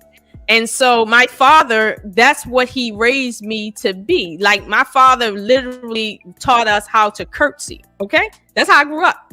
Like we learned how to curtsy in the 80s. All right. So it's like when I meet people that knew my father, politicians that knew my grandfather, it's like my father don't want them to see me in any light that he can't brag about. And honestly, right, when people see me, it get around. They be like, "Oh, I seen your daughter," and it get back to my father. And he's like I remember one time my father told me, "Don't ever let me find out you in these streets just with your legs gapped open or your fingers or hands on no other man. Period." He was like, "Don't ever let me find that out about you, period, because you will have to deal with me." And he made it clear throughout my whole childhood that everything I do represents him and everything he put into me and his father and everybody else. And so I'll be honest with you, right? I grew up like that. And so even though, yes, I'm the only artist in my family, I'm the only one that does what I do in my family, but I'm gonna be straight with you. Like, yeah, it's certain things. Like, for instance, I twerk. I do. But you ain't never gonna see me twerking in no public space. I tell you that. What in the world? I twerk a lot. Well, Mr. Best, real quick. Mr. Best, can I ask you something real quick? Mr. Best, can I ask you something real quick? Mr. Best, can I ask you something real quick? Wait, hold on. Hey. Don't do that. Go ahead, Marcus. Well, I'm just gonna say this, like, you can stop. I mean, you can not want to answer if you want to, but if there are things that your family members taught you, people that we were close to, can you say that there's like life lessons you learned from them that you still carry to this day, or like certain things you learn from them? I try. But to be honest with you, like, like a lot of that shit is outdated. I'm talking, but I'm talking about the positive stuff, not the negative. I mean, I try, but like a lot of stuff that like, okay, certain things about race and culture, yes, I follow some of it to a T, not all of it, but some of it. You know what I mean? Some things my grandfather was spot on about, but the way he lived his life and the way I live my life is completely different. We're not even living in the same time, technology, anything, like just everything different completely for me and him. Like, it's just different. It's different. There are some similarities, but but it's so vastly different. And I can't, like, I'm gonna do whatever the F I really want to do, to be honest with you. Like, and that's how I've always been as a child. You know what I mean? And that's how I am as an adult, honestly. Like, I can't move to, like, and my personality, like, and this is just how I am as a person. Like, I don't like somebody kind of being too much over me, or somebody kind of being too much around me, or just even trying to, like, be kind of near me too much. I like being around people, but I also kind of like to breathe, because I need to breathe so that I could be able to give the amount that I'm able to give to people. But if people are always just trying to control me, because like my grandparents and my mom was super controlling. So, and I feel like it stifled me. Like, I feel like it stifled me as a child, and it stifled me, becoming the man that I needed to become. You know what I mean? There were some benefits to it, but I felt like it really stifled me. You know what I'm saying? So you're talking about the overbearing in a way. Yeah, the overbearingness. So that's why I just do what I feel like is right. Like, I'm living for me. Like, I cannot live for what people want me to do, because I felt like when I did that, it stifled me. Like, I need to be able to be free to express them. Now, Lola's a woman, so maybe her being up under a man's rule makes her feel secure, right? And I can understand that. But I gotta be my own man. I gotta stand on my own too. What's she gonna call that toxic though? How's that toxic? I need to be my own man. No, I was just messing. I'm trolling with her. That's what she's laughing. She's laughing. Like, she a woman, so she probably need to be under her father's covering. I don't need to be under my father's covering. I need to make my own covering. Okay. So but was it usually the women on your family, or was it usually the men who coddled you more or overbeared you more? They both were overbearing. Okay. Because a lot of times when they do that, it's just because they love you so much and they just want to protect you. But I get what you're saying, though. I know. They I needed understand. to be overbearing. You was crazy, I think. I know you're not talking. Oh, hey. You got some stories as a child. You right, and I put it in the street, so I'm proud of me. Like Mr. Bet, I get what you're coming from, because my mom was kind of the same way, but my dad was the guy who was like, no, you gotta let him be. You gotta let him be a young man, gonna be a man. Don't coddle him so much. When he's with me, he's with me. When he's with you, you teach him different things, but when he's with me, I gotta teach him how to be from a young teenage boy to a man. So that's why I kind of had, like, my dad would always be like, trying to be like, no. This is not going to work out. This is how you do it. You're going to cut the grass. You're going to wash the cars. I'm going to teach you how to use tools. I'm going to teach you how sometimes cook, because he says you got to learn how to cook for yourself first.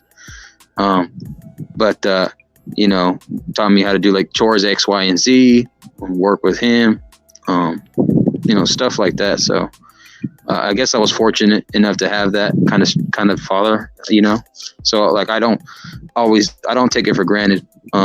That's why I know when I hear somebody saying that they didn't grow up with their parents, or they had like lost a parent or something, I can't really relate to that.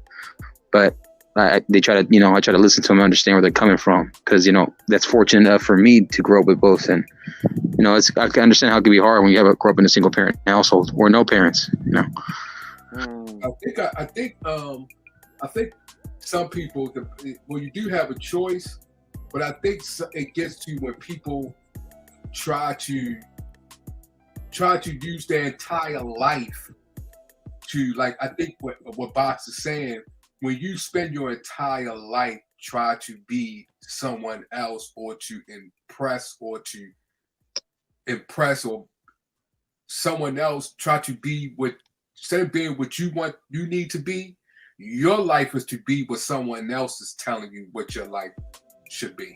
And I think when you do that, it can bring a lot of stress, depression, and things like that. When you do that, and it hurts you in your life, it hurts your growth in life for you to proceed. So I see that point, but I do see as far as other, because some people have a foundation that was taught by their parents that they use within their life to proceed to prosper, but they don't use it to control or dictate their life when it comes to prosper. And I think that's what, Yeah, it's like a balance, right? Yeah. right. Yeah, it's a balance, right? Because no matter what, like Box is saying, it's your life. You have to control it. You have to take control it and do what you need. But I understand why Lola would do the things she's doing, because she's a woman. So she has to be under her father's covering. Misogyny. But I see men do it. I see men do the same as far as the way they honor their father and their mother. So I see it on both ends. I mean, we do it, but with men it's different though. You know what I'm saying? Like, it ain't the same. Like with Lola, like I can understand why she has to be like ladylike and curtsy and all that. I ain't cursing shit. Unless you know what I mean? I'm a man, so I can see the lot. I can see. I guess you said, well, on the man's side, they look at it in a logical way, and on the woman's side, it's emotional. Are you saying that? No, I'm saying that she has to be proper because she's a woman. So as a woman, of course, she's gonna approach it differently than I am as a man. So oh, Lola. I'm not yeah, she's the man. Like I'm not gonna do like my father ain't gonna tell me, oh, don't let me catch you in the street doing such and such and nothing. You know what I mean? Like he's not gonna say that because I'm a man. My uncles are not gonna say that because I'm a man. You know what I mean? So it's different. You know what I mean? They're gonna tell me to move differently in certain ways, but when it comes to that, yeah, of course you don't want your daughter to be all up on a guy and looking a certain way. Like no man wants to see that with the women in his family. All right, we don't want to know that they getting piped down. We don't want to know about none of that. Hell no. Like we want them to be respectable. So I understand from a father's point of view why he says that. So even her saying what she said about twerking and all that, he probably would be mad if she said that shit. He probably be like, yo, what the fuck are you talking about? Like, don't ever say that shit on the stream. He probably would feel a way about that. You know what I mean? Because that's just a natural reaction with men who are related to you. They don't want to know about none of that, and they don't want to see none of that. You know what I'm saying? So that's the thing. So of course you're gonna give that advice, but I'm not gonna be giving that advice as a man. No man in my family are gonna tell me anything like that. Yeah, the only thing they're gonna tell me is not to get somebody pregnant. That's all they're gonna tell me. And also stay out of trouble too. And stay out of trouble. That's about it. Yeah, but that's still telling you something though. But it's not. It's different though. It's different. Yeah, I mean, I can see where you say it's different, but it's still the person is still telling you. But I know what Lola's not gonna do. She's not gonna wear a bonnet because she learned. You know what I'm saying? Well, no, okay. We know the rules. Hold on, we know the rules for women. Hold on, we know the rules for the women in our family are different for the rules in the men in the family. We know that, and we gonna treat the women differently than we treat the men in our families. We all know this. Yeah. Like the daughters are gonna be treated different from the sons. That's right. You know what I mean? Like everybody know that. I ain't mowing no damn grass. Everybody know that. It's not just about mowing the grass, Queen. It's about. I'm just. It's about. No, I know you're messing around, but it's about the simple fact that like the women are gonna be treated differently. Yeah, they are. You know what I mean? They're gonna be treated differently. They just are. We all know this. We know this. I got 2 brothers and 3 sisters. I know. Mm-hmm. I seen the difference. Mm-hmm. It's all good. But I didn't have overbearing parents. Sometimes I wish I did. Yeah, I've seen it on both sides. I've seen fathers tell their sons, "Don't you go out there and embarrass me and make me look bad." So I've seen it on both sides. Well, my mother always said that to me. Yeah, but when they say that, when a man said it to his son, right? He just basically saying, "Stay out of trouble, don't get no diseases, and don't have no baby mamas, and don't go to jail." Don't go to jail. That's it. Exactly. But with a woman, no. With a woman, hold on. With a woman, she gonna get like Lola got a whole checklist, right? I ain't got no whole checklist. Lola got. Oh, and also do good in school. That's what they say too. Yeah, she gonna have like she got a 5-page letter, and she know in that 5-page letter she better do everything that her father has told her to do. Right? She better follow that joint to a T. And if she mess up, he is gonna be on her neck.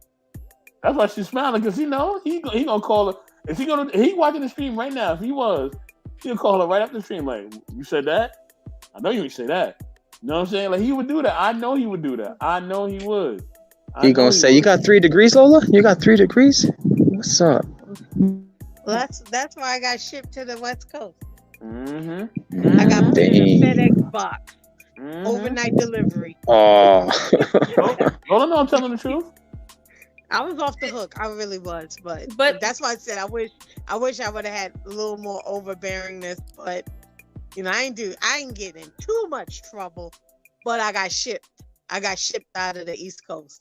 Let's just say that with a one-way ticket.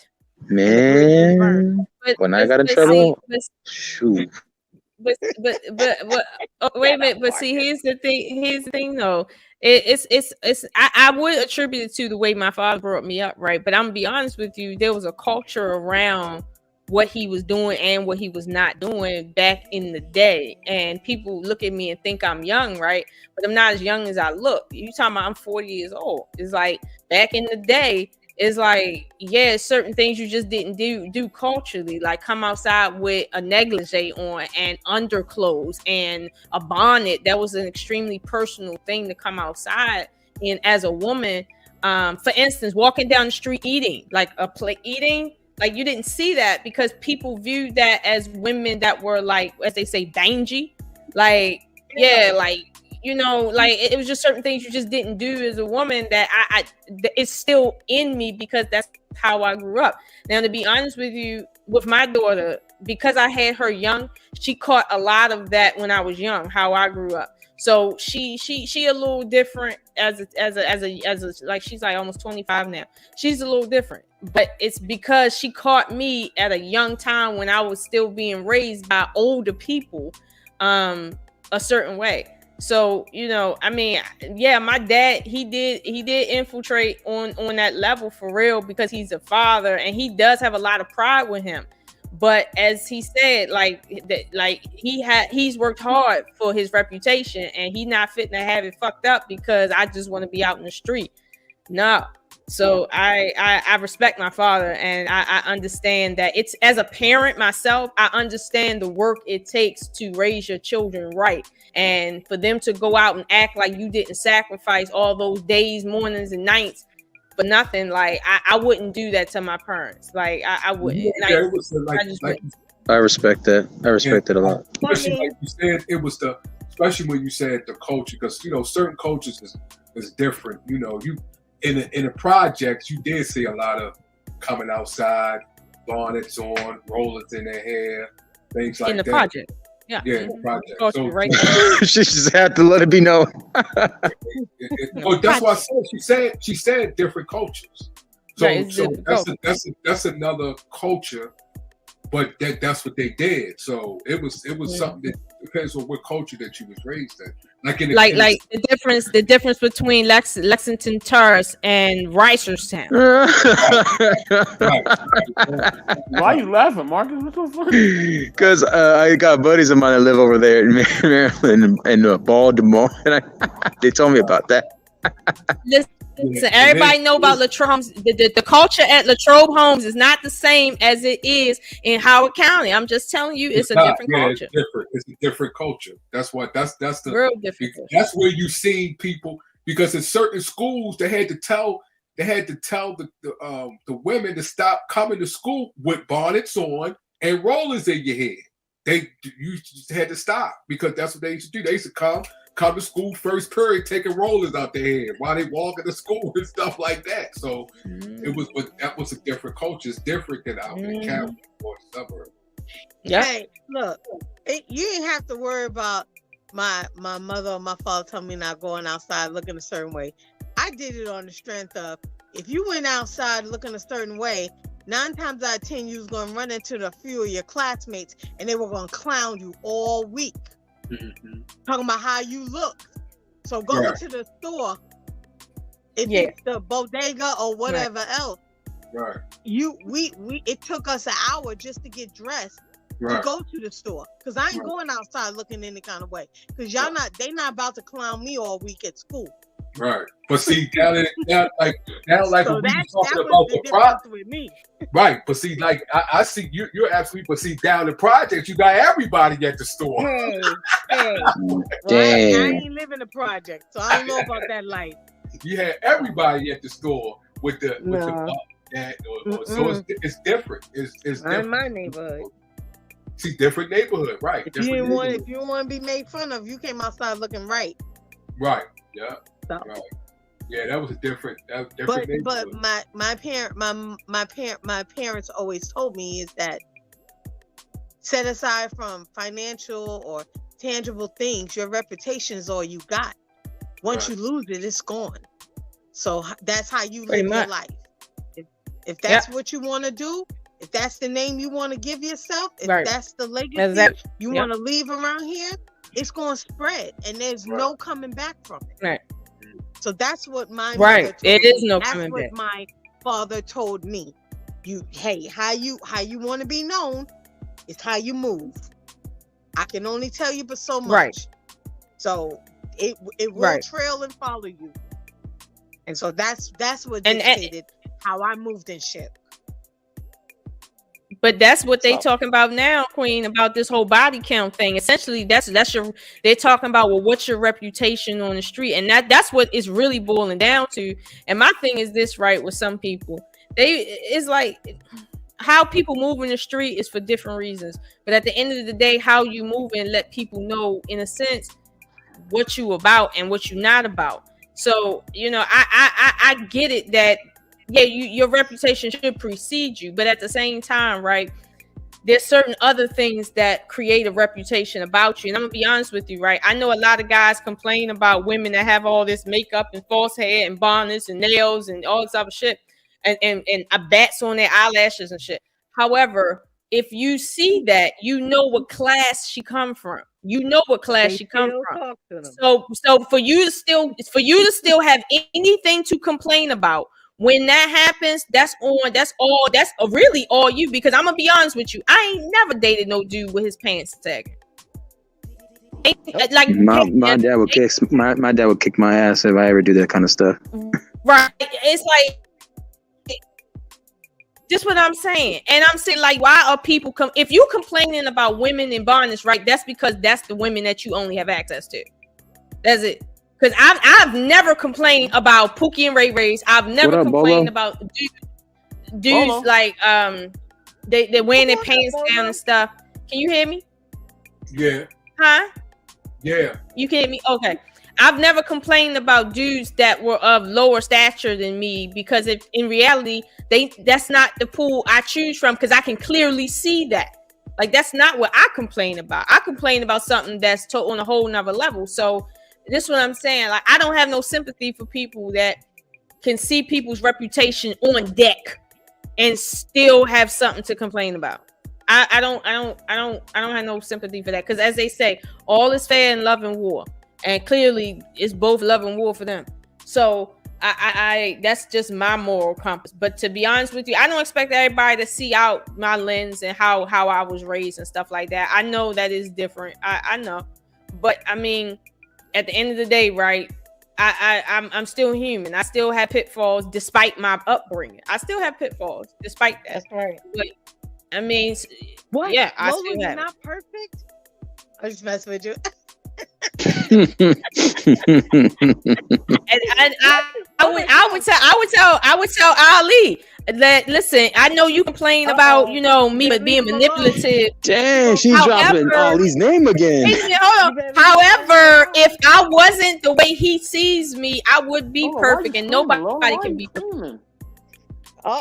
You better watch out. He might pop up on you. If Ali pop up on me, he know that he need to put his gloves back on and get some wind at it. I know why she keeps dropping Ali. It's because Christmas close, and she wants to be a little secret Santa. That's why she keeps dropping. Dang. Christmas is close.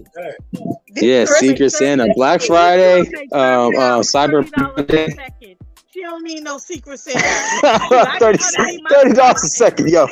I paid $30 a second. That's what she said. Lola, we So gonna clip that. we need her to be our secret Santa. Value women, respect. I'm gonna give you my wish list. I'm gonna inbox you. I don't know why you got me. But Lola, why don't you start a Patreon, Lola?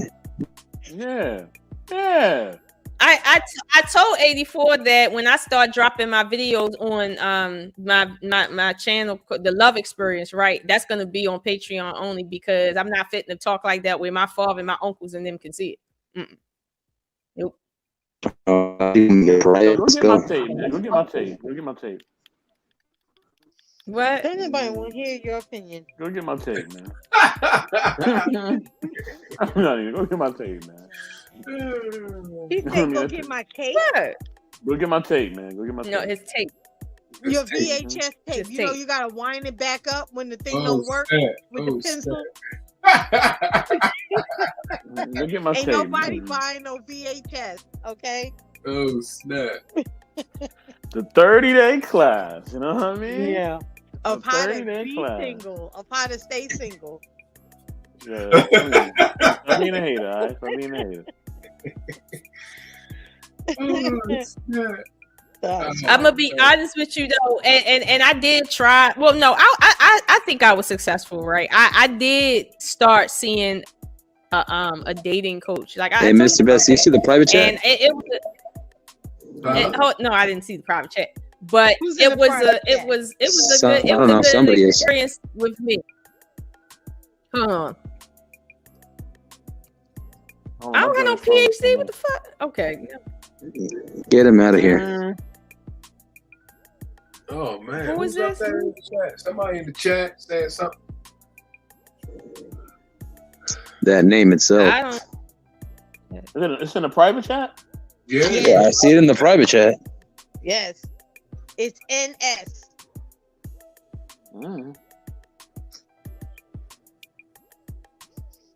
Kick him out. Hold on, y'all. Hold on. I don't see it. You don't see I don't see it either. That's weird because I see it.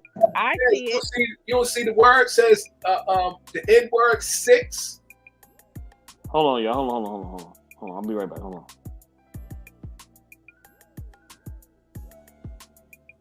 I don't see that, Vaughn. It's literally nothing over here. You don't see in private chat says the N word and then it says 6. All I see is Marcus comment. No, it's another comment. I see Did you it scroll down? Did you scroll down? Did you scroll it down? I'm Marcus scrolling is right and there in the it's nothing comments. showing for me. Yeah, it's there. I saw it. Anyway. Oh shit. Yeah, I still see it. It's there. And then they put E in there. E something like that. What they say? They just got some Just the letter E over and over again. I don't know what that's about.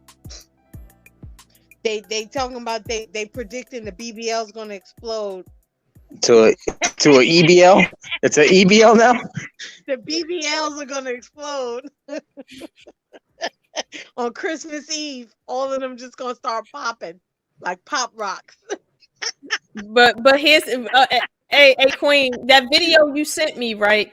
I seen somebody in my doctor's office, one of the nurses that looked just like that in real life.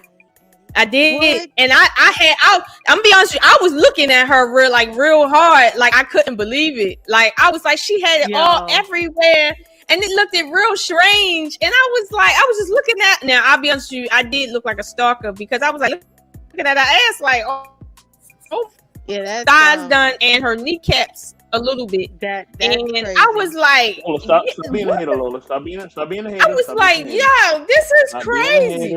Like, and here's what I don't understand. Why get a BB? No, I was saying, why get a BBL, right, and leave the back of your arms flapping, though? Like, I don't understand. Because they can't afford all that. Lola being a hater. Lola being a hater as usual. No, you know it's just serious. You know what you gotta do? A show on Lola. I'm gonna send you some videos of the mud puppy princess tiara transformation. You ever seen the videos when the people take off the tape? They got tape on their face. They got, and they look crazy when they take all that makeup off.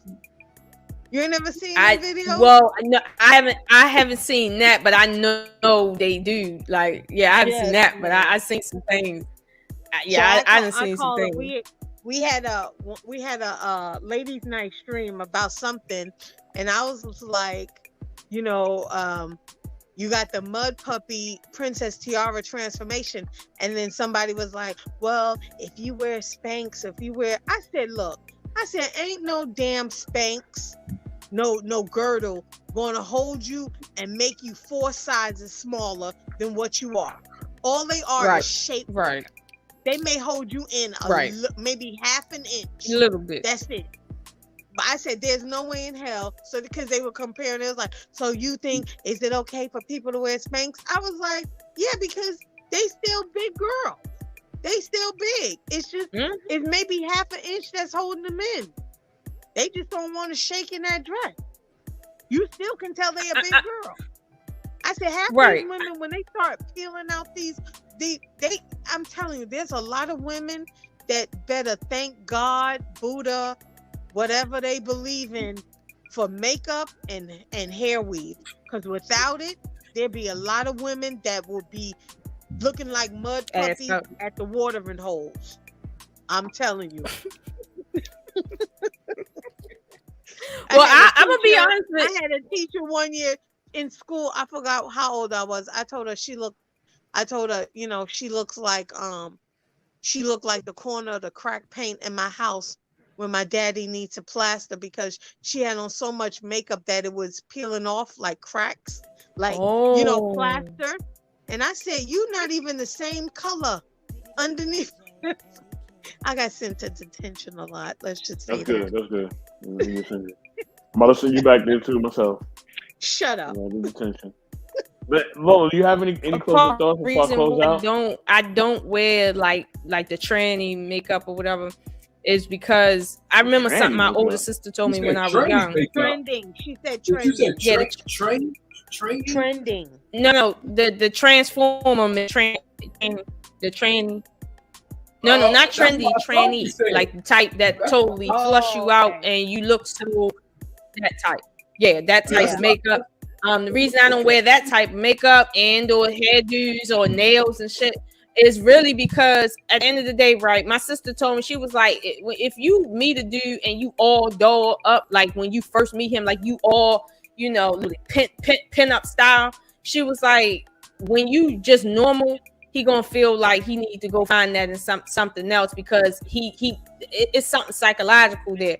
My sister told me, she said, when you do the pin-up situation, she was like, only get that to a dude sometime. Don't get that to him all the time, because if he get used to it, he gonna literally get used to it, and then it's not gonna mean nothing. You put a lot of work into that. So she was like, never give a dude that all of that like every single day. Like, don't do that. Like, let him see you regular most of the time.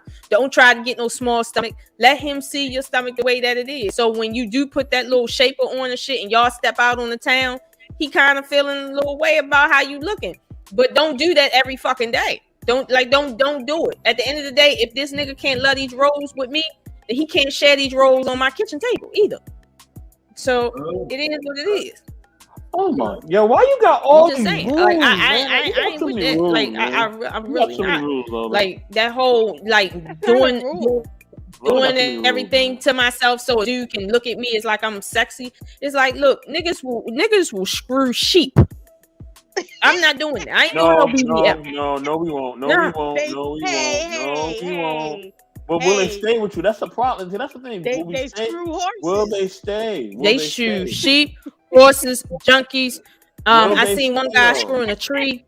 They screw every female they hate, every female they love.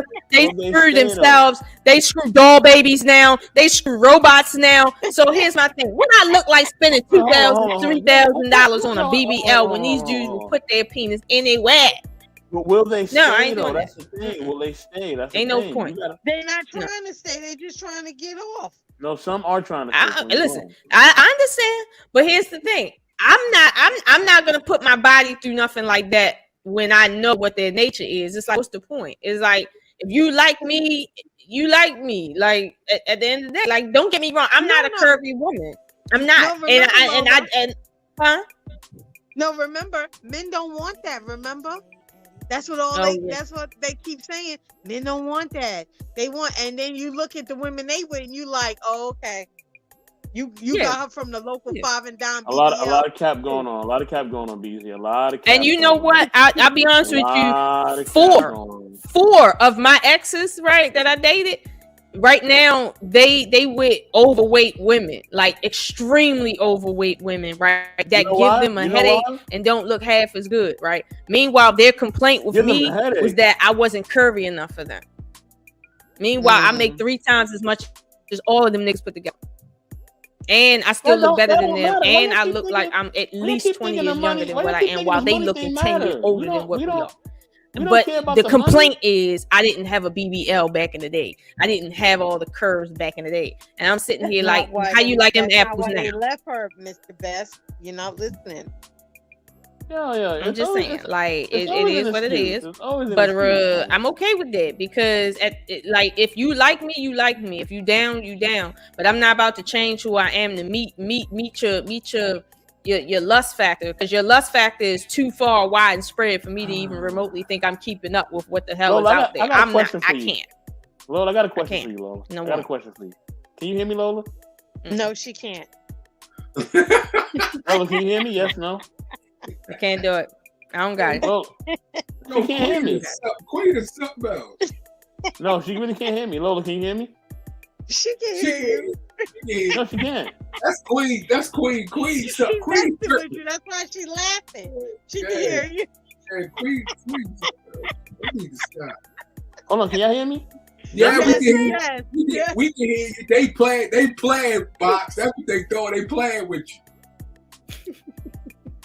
Oh, what are you playing? But here's the thing. Back in the day, it hurt my feelings though. Back in the day, it did hurt my feelings to have to hear that I wasn't enough. Like, I didn't look like a woman, or I didn't look sexy to men. Like, people would say I'm pretty and I have a good personality, right? But people that was enough. Like, me cooking, cleaning, nurturing, being pretty, being successful, being supporting, being all these other things, it just didn't compare to that ass. And I'm like, damn, like, you need to let that go though. What those guys did to you and how they felt back in those days, you need to let that go.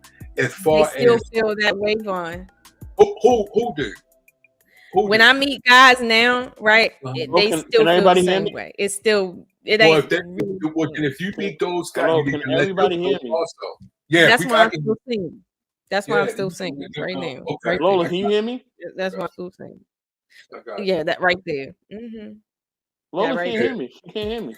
Mm-hmm. Yeah, I can hear you. Lola can hear you. Who's speaking? Can you hear me? Can you hear Box? Yeah, I can hear you. I can hear you, Vaughn. Say something, Box. Lola, can you hear me? I can hear you. You can hear me? Who's speaking right now? That's Box. That's SoapBox. I don't hear him. If he's speaking, I can't hear him. You can't hear me. No, say it again, SoapBox. Lola, can you hear me? No, she can't hear me. Is his volume down? Everybody can hear me except for her. Oh, yeah, she can't. It's a StreamYard. It's a StreamYard. I can't hear anything. Can you hear me? Can you hear me, Lola? I can hear you, Vaughn. I can't hear Mr. Best. Hello? Say something. Queen. Can you hear Queen, Lola? Can you hear me? Queen? Yes. Queen, are you there? Yes. Can you hear me? No, she can't. She can't hear you. She can hear me, but she can't hear Queen. Hey, you got to tell her she got to go out and come back in. You gotta go out and come back in, Lola, because you can't hear them too. I can hear I hear Mr. Bell. Okay. Oh, hold on.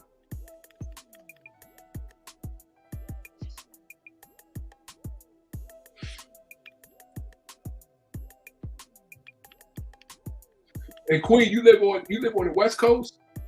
Yeah, unfortunately. Man, I gotta come out there. And, No, you don't. You ain't missing nothing. oh yeah, okay. Ain't nothing out here. I hate it. Oh, okay. So you were trying to cut back over to the East Coast? I or- want to. Oh, I'm okay. done. You're not gonna try to go down south somewhere? Hell no, I ain't going down south. They No. crazy down there. People be coming up missing. Oh, can you hear me? Can you? I can hear you now. You can hear me now? I can hear you now. All right. So this is my question, right? You done named all these Lord. boyfriends. You done talking about the overweight lovers and all that, right? My question is this, right, Lola? What did you do? What did you do wrong in these relationships? What did you do wrong? What did you do wrong? What did I do wrong? Don't look at me like that. I'll be honest with you, what right? Did you do A wrong? lot. Let me tell you something. Hold on. Let me tell you this. Let me tell you Let me this. tell you. And what did I do wrong? I did everything wrong. What you mean? I did everything wrong. What Everything. I did everything wrong. Oh Lord, have mercy. See, this is what I'm talking about. From the Can't even get a jump, I did everything wrong. straight- can't even get a straight answer. See. I'm telling you now, I did everything wrong. Oh God. Okay, so what does that mean, Lola? I'm Here we go. telling you, I did everything wrong. What does that mean, though? Because there's What's gonna wrong be a with play it? on words. There's gonna be a play on words. Here we go. I'm ready. Come on.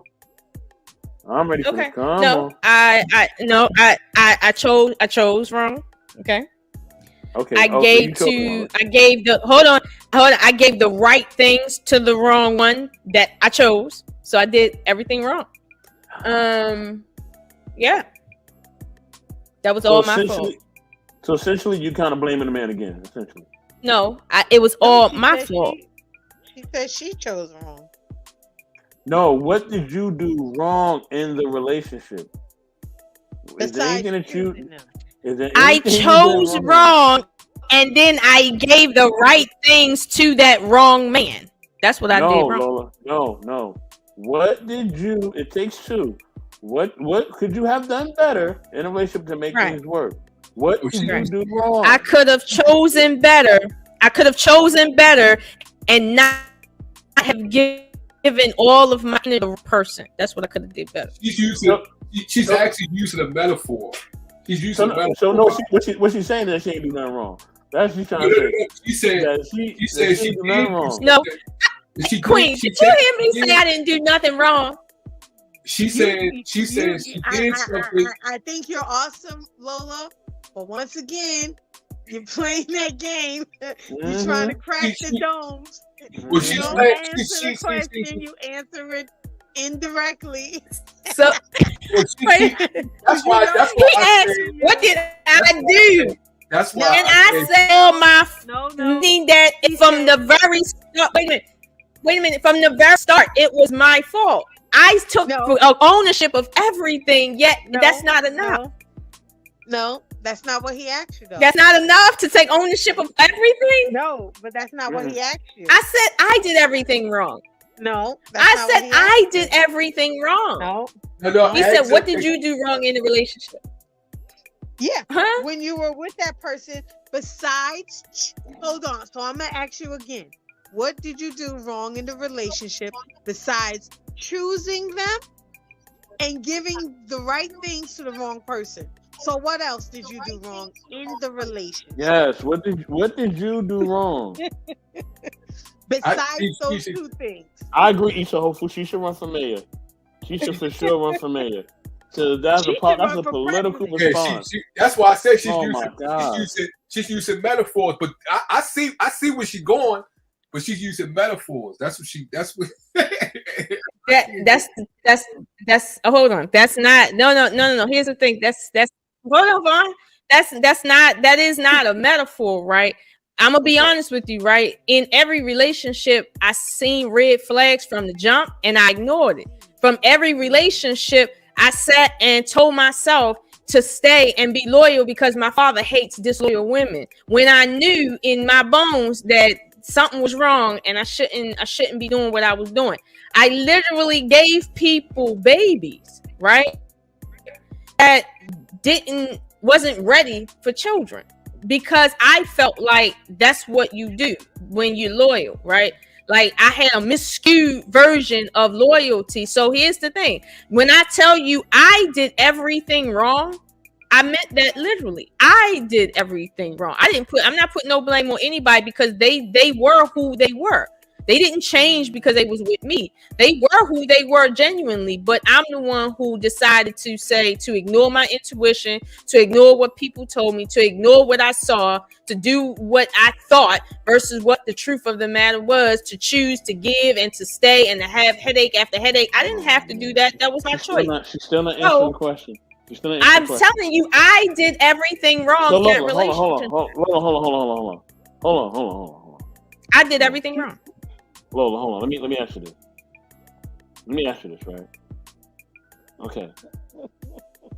Now, you've been on this earth a long time, right? You have grown children. Dang. So that means that there was some guys that were actually good for you that you turned down. Is that correct? There was one guy, right? One guy that was good for me, right? However, yeah, and I'm about to explain. Hold on, I'm about to explain. There was one guy that was good for me, like meaning we were matched up personality-wise, we were matched up ideologically, we were matched up culturally, and a few other things, right? However, he wasn't in a position to be in a relationship. However, my father hated this nigga. Oh snap! And I'm not fitting to split my relationship with my father over a dude. Not doing that. So okay, so yeah. wait, hold on. Yeah. If everything was right, but hold on. Here's the thing. And he went to jail.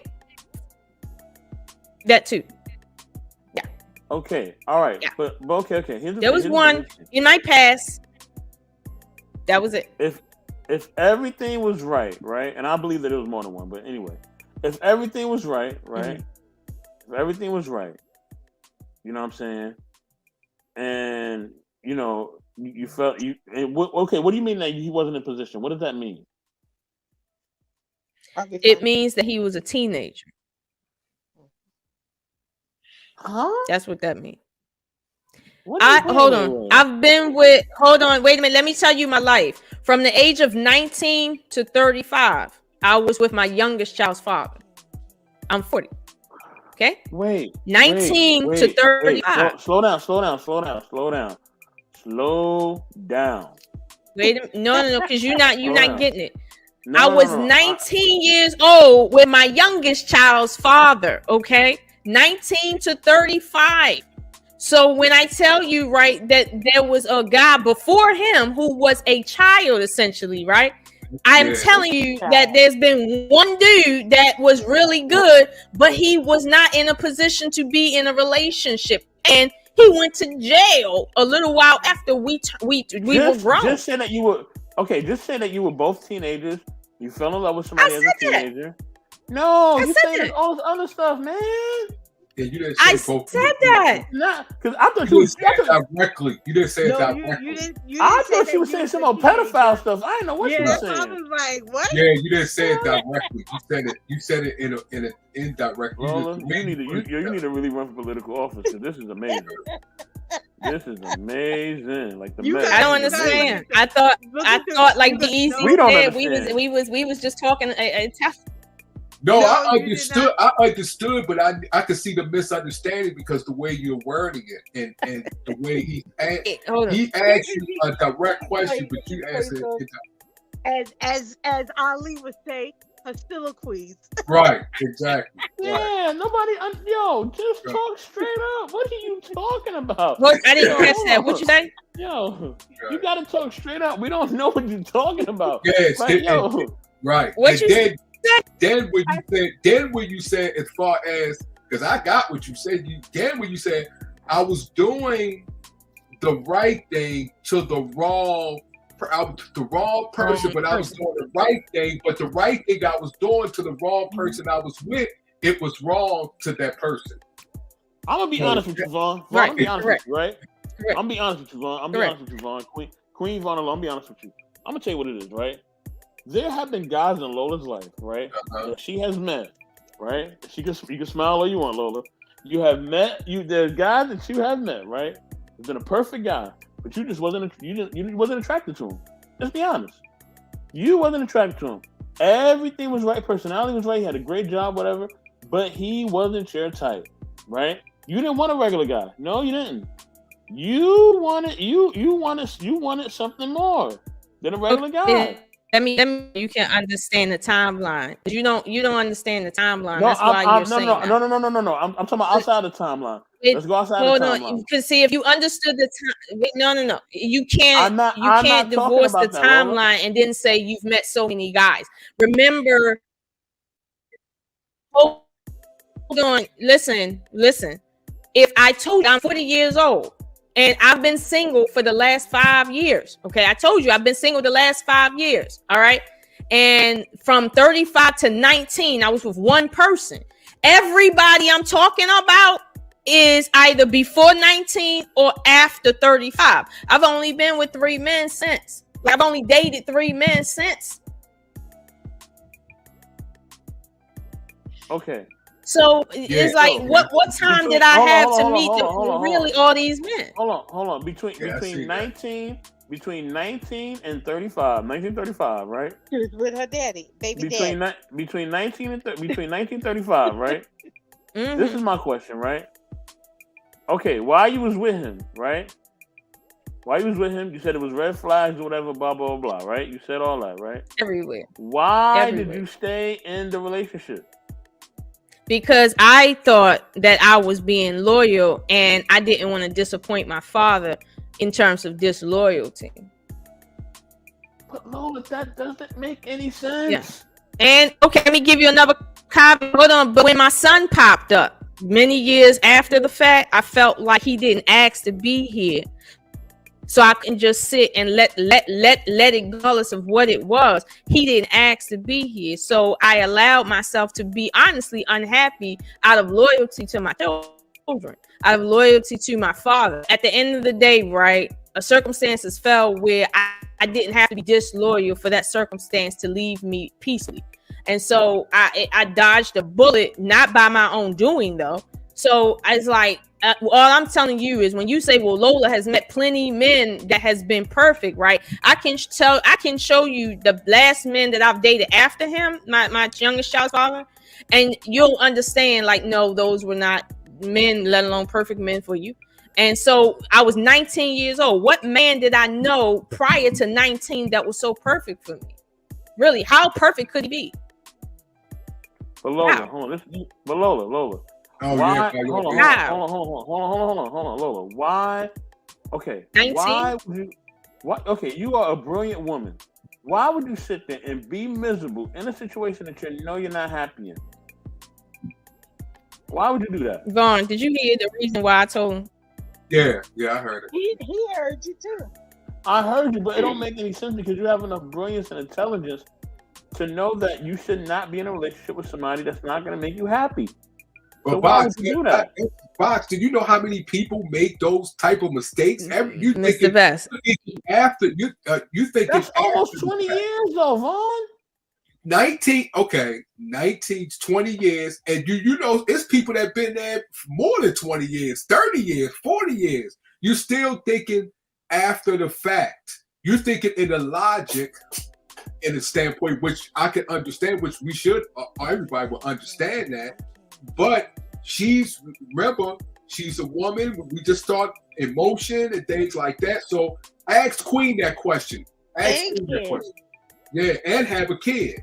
So it's a lot that's going into that relationship that she is thinking of and thinking about. It doesn't make logic sense. I understand it may not because you're looking outside, looking in. Yeah. So that it's a lot to it. I get it. I get what you're saying, but Right. you know, that's just like someone who's in domestic violence. Why would you stay? Stay in there, right? Why would you stay if you're being? It's the kids. She said it. She said she did it because one, she really respects her father, and she didn't want to disappoint him because of what his view of disloyal women were, and her view of what being disloyal is. But now you see why I say you have to build your own legacy. That's why I said it. Yeah, no, I mean that makes sense. Right. But that's not legacy. Right. That's not building your own legacy. It's not about legacy. It's, you know, I do believe that sometimes our families' intentions are miscued and detrimental to us. I do believe they have good intentions, but I do believe that sometimes the things that they instill in us is very detrimental to us in a certain aspect. But I go ahead. Go ahead. No, go No, ahead. I was gonna say that. I'm gonna say that I'll add this, right. Prior to the age of 19, right, I had a very don't get me wrong, I had two parents in the home and stuff like that. We lived middle class, but behind closed doors, I grew up watching a very tumultuous relationship between my parents behind closed doors. And it was like, I'll be honest with you, like it was so tumultuous that two of my older sisters was affected mentally by it, to the point they were checked into mental hospitals. Okay. And essentially I watched my mother be the worst type of woman that I could imagine to my father. Okay, Lola, and they were married. They kept up. Hold on. They kept up appearances because that was the culture. However, my father hated disloyal women, and I see why. So when I grew up watching my mother essentially destroy the family over disloyalty, you can kind of understand why I don't want to disappoint my father again over disloyalty, in terms of how I interpreted it as a 19-year-old, and then as a 25-year-old, and then as a 30-year-old with 3 children, and then as a 35-year-old with aging children. Like, so it's like, yeah, I grew up as a statistic and I didn't want to continue that. So I said, let me make this relationship work, even if I'm not happy. And yes, I was not happy in that relationship, but I wasn't willing to let it go because other people were counting on me, several people. And at the end of the day, I did everything right. I was loyal. I cooked. I cleaned. I kept. Like Anton says, you do your duty whether you happy or not. That was me. I was lonely as fuck the entire time. Lonely. I couldn't talk to nobody, nothing, but I stayed there because at least my kids had somewhat of a stable circumstance to look at. But at the end of the day, I sacrificed myself, and it wasn't the best move for me. But at the end of the day, right, I did get out, and it's cool. I'm not blaming anybody for it because I know where the mistakes were on my side. I know where I could have left. I chose not to, and I'm not blaming nobody for that but me. I chose to do that for the reasons I chose to do it. Pause right there. Right? I didn't want you to go that far into it. You know what I'm saying? Here's the thing. Hold on. I want you to pause. Okay. Because see, here's the thing. I always like to start at people's foundation, because I understand when we start at somebody's foundation, like that is the most essential part of a person, right? So let me ask this, right? Now, because you've seen all the stuff with your mom, right? You've seen her doing different things, you've seen her being disruptive, right? Now, did that affect, right, the way, you know, like you said, 2 of your sisters had to seek mental health, right? So, did that affect now your choices in men? I'm not even talking about your father. You've explained your father to the full, right? You talked about to the full how you don't want to disappoint him, your grandfather and all that. You know, and I'm gonna text you later. I'm gonna find out who your grandfather is. I want to know who this is, because you know I'm big into different things, but we'll talk about that later. He's on Wikipedia. I don't look. I don't know your full government, so I don't know who he is. You have to tell me. I send it to you. Yeah, send it to me. So, here's my thing, right? This is what I'm saying, Lola. Send it to me too, because I want to see that too. No, that's exclusive, Vaughn, Eric. I don't even. It is kind of that. exclusive, but no, it's send the one. But this is my question, Lola, right? Yeah. Because I'll send it to your channel, but I got a picture. But never mind, it's okay. And wait, hold on. Is your grandfather Teddy Pendergrass? I just want to ask. I'm just asking. I'm just asking. No, he knew Teddy Pendergrass though, but he wasn't Teddy. Oh, why you knew Teddy? Close the door. Okay, so let me get to my point. Right? Y'all know all of. Hold on. Stay right there. Hold on. Hold on. Oh damn! She knocked down everything. As soon as I said Teddy Pendergrass. Did she break us out? It was Teddy. She got excited to show us her granddaddy. I got you, Isha. I got you, bro. I got you. Oh my goodness. Leave her alone. Stop messing with her. I ain't messing with her, man. No, I'm talking to 84. No, but I have a real important question. Like this, they've been dragging Lola trying to drag Lola all day, especially. She wanted this fight. You seen the advertisement? Yeah. Lola wants to battle. You know, she's a battle streamer.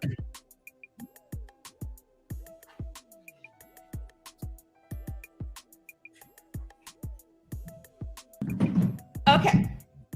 Not you fell. Okay. So this right here, I don't know if you can see it. This is my grandfather's signature when he came to Baltimore and he performed down at the down on Pennsylvania Avenue when it was like a place for only celebrities. Yeah. Oh, yeah.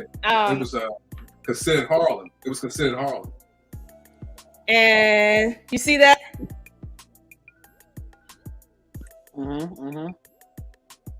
My grandfather was signed to RCA.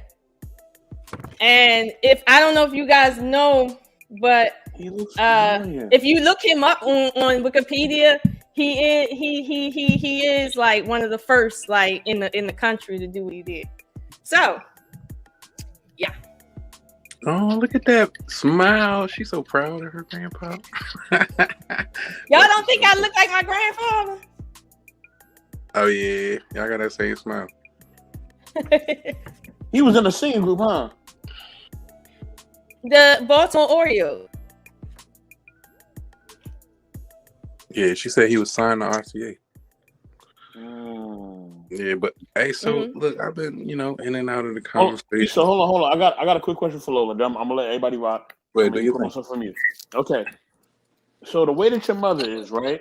The way that your mother is, forget about everything your father told you and everything you look up to with your dad. The way your mother is, right? How has that impacted you in your choice of relationships? The way your mother is, right? In your relationship with your mom, because your mom is still around, right? Okay. So the way that your mom is, right? How is that impacting your relationships right now? You know what I mean? And your relationships overall. How has that impacted you? Because I think that's a big thing. It's caused me to be the type of person that overgives. Okay, let me ask you this question. Let me ask you a follow-up question. And I want you to put it together, right?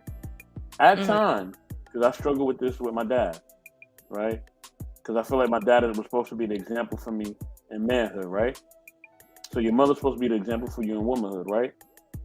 So at times, do you struggle with hate for your mother?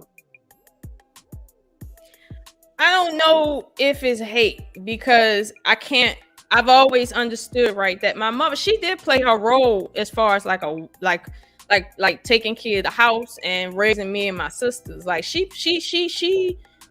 was formidable as far as that's concerned. But with my father, that was a whole different ball game. And I did have a front row seat that in their relationship that I shouldn't have never seen and I shouldn't have known about. But because of how ratchet my mother was at times, I had that front row seats, me and my siblings, all of us. And so, yeah, that affected us as women. Like, it just did. That's facts. And that's what I was going to speak on. Pretty much that a lot of times when we're kids formulating these relationships in our mind, we see it as one way, like, oh, infidelity or whatever, not realizing that it can be more to the story behind the scenes we're not really realizing. And, you know, we'll kind of piece together some of the, you know, whatever we're hearing as, oh, she did that. Oh, she must, you know what I mean? Like, it's just her or it's just him, whoever, and make, you know, blame instead of playing, you know what I'm saying, playing the blame game. A lot of times we have to understand how relationships dynamics change throughout the relationship and how you have to kind of adjust with that. Right. Even if, you know, you find yourself wronged or whatever, it's not going to benefit the relationship just to say whatever, we'll just end it or we'll just go about arguing, or, you know, some things have to be handled behind the scenes. And when you seeing the argument in the forefront and not the, you know, makeup part, then it's you kind of formulate different opinions that may not be healthy, I think, for your future relationships. But I don't know what y'all think. That's a fact. That's a fact, man. You that's so true. Stan, are you there? The information, Stan? Yes, I'm here. I just want to look. I'm at work. I've been cracking up since 9 p.m. I'm still here at work. What's up, Queen? Haven't talked to you in a minute. I am cracking up. I have to like turn this down a little bit. I just took a small break. I can't show my face, but I just want to say, man, this is all the way live. I am loving it. Thank you, brother. Thank you. But Lola, did you I'm want glad to? I'm glad you enjoyed it. Yeah, we're glad you're here, man. We're glad you're here. Yeah. But I just want to say one thing. Queen, I'm glad that you're here to support Lola and Vaughn, because it looked like you guys were just tag teaming. Like, she was like she had to put out her Baltimore box on.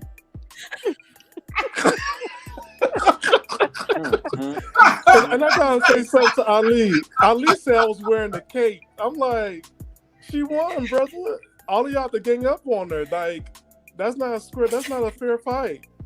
Like, she won. I know he's gonna say I'm wearing the cape, but facts are facts.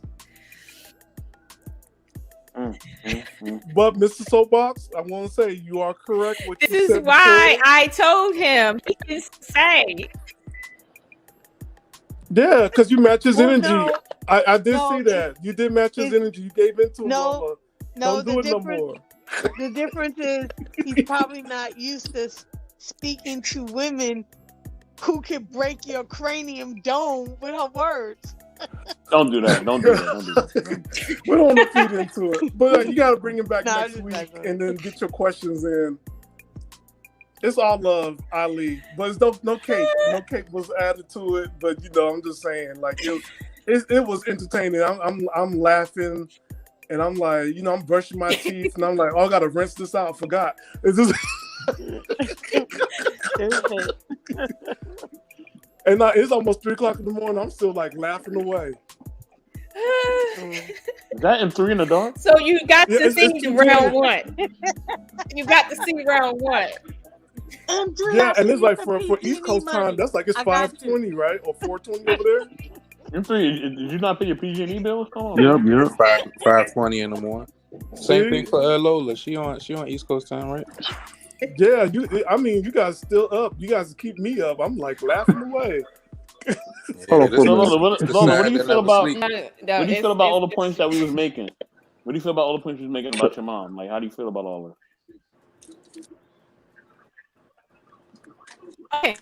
Okay. I feel that it's a legitimate question to ask. How do I approach relationships given what I didn't have as a mom, as far as like a functional relationship, not agreement, but relationship with a man, right?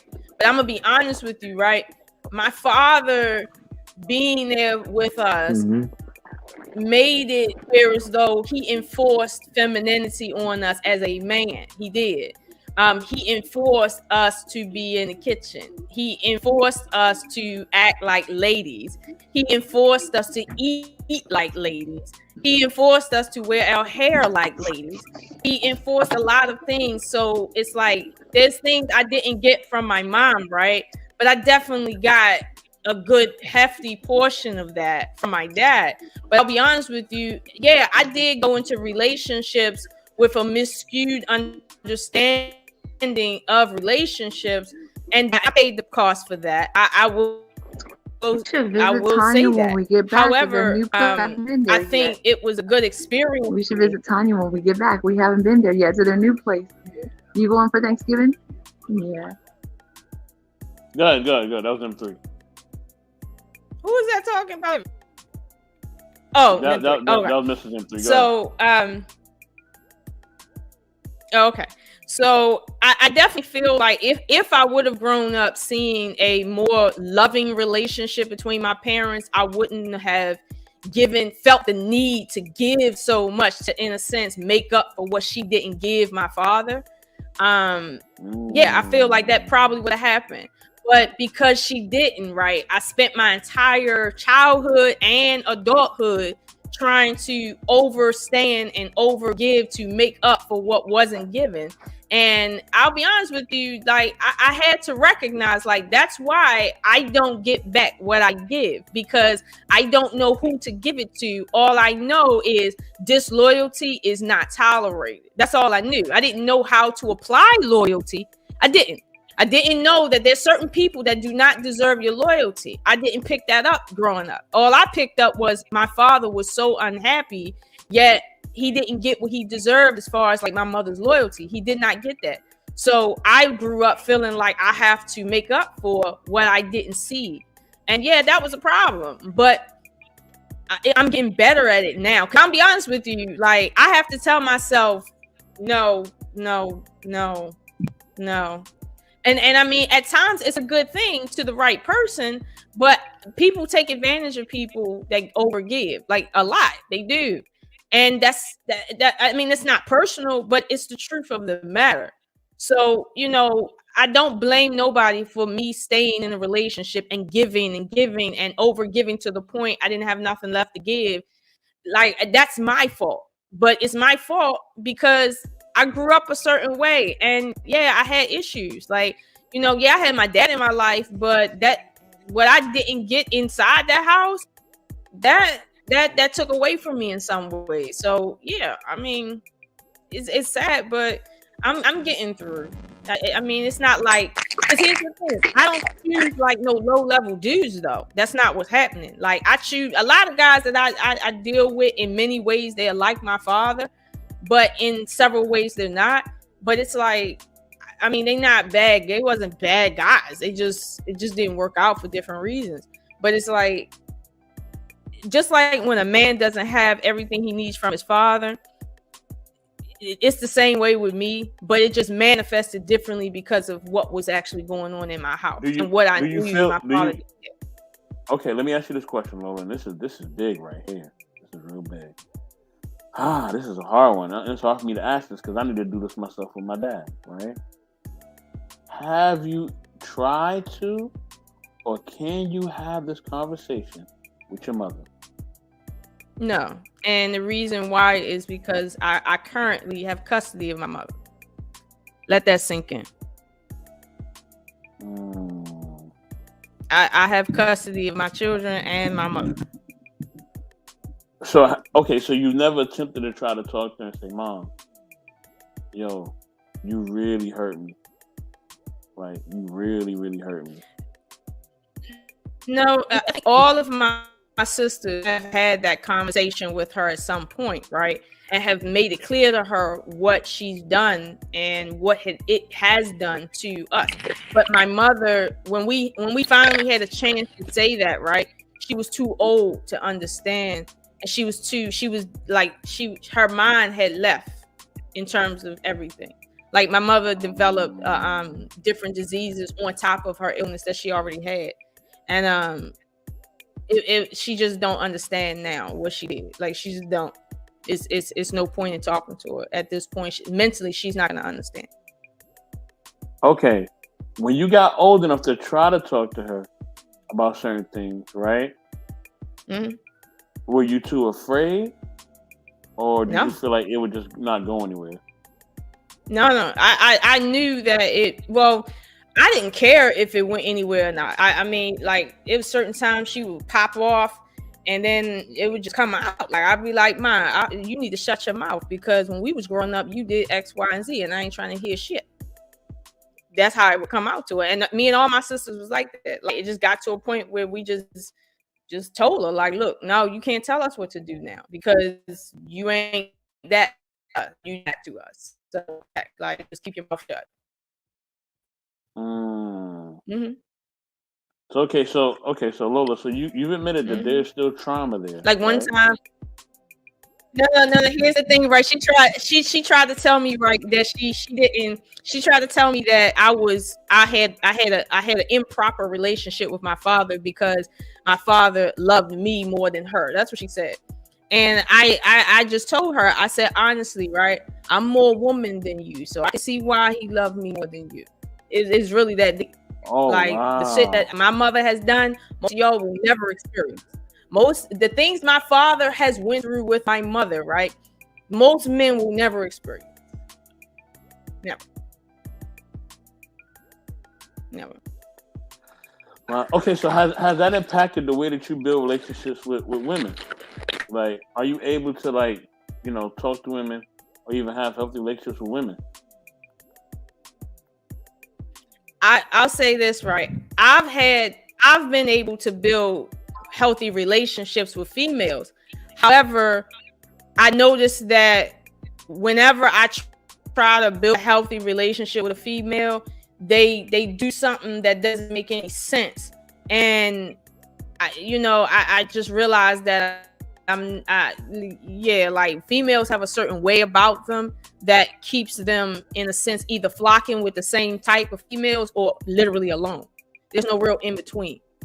Like that's just been my life. Like I've had several friends that I've had to check them on some serious shit that in their life, and instead of understanding me as a friend, telling them, hey, don't do that, you're gonna hurt yourself, they took it as me trying to, I guess, I don't know, be some sort of be mean to them or something, and they threw the whole relationship away. And here's the thing, I'm not the dude that they fucking, so throwing my relationship away is not the same as throwing your boyfriend relationship away. He loves you in a way that I don't. So it's like, when I see certain things, I'm like, look, you don't need to tell me twice, especially with no female. But I noticed that. Like I would have female friends, and then when I was honest with them about some of the fuck shit that they was doing, they just was like, they not gonna have no female tell them about themselves. And I'm like, look, if you don't want that, you don't have to have that. I'm okay with that, but I'm not gonna argue with you about it. That's what I'm not gonna do. So yeah, I mean, I have associates, honestly, and I have good friends that I from my childhood. Like I have a few of those, but when it comes to like females in general, it's like I'm not one of those females that can roll. I never will be. I don't think it's because of my mom though. I just have a hard time connecting that. But yeah, I've never been the pack type of female.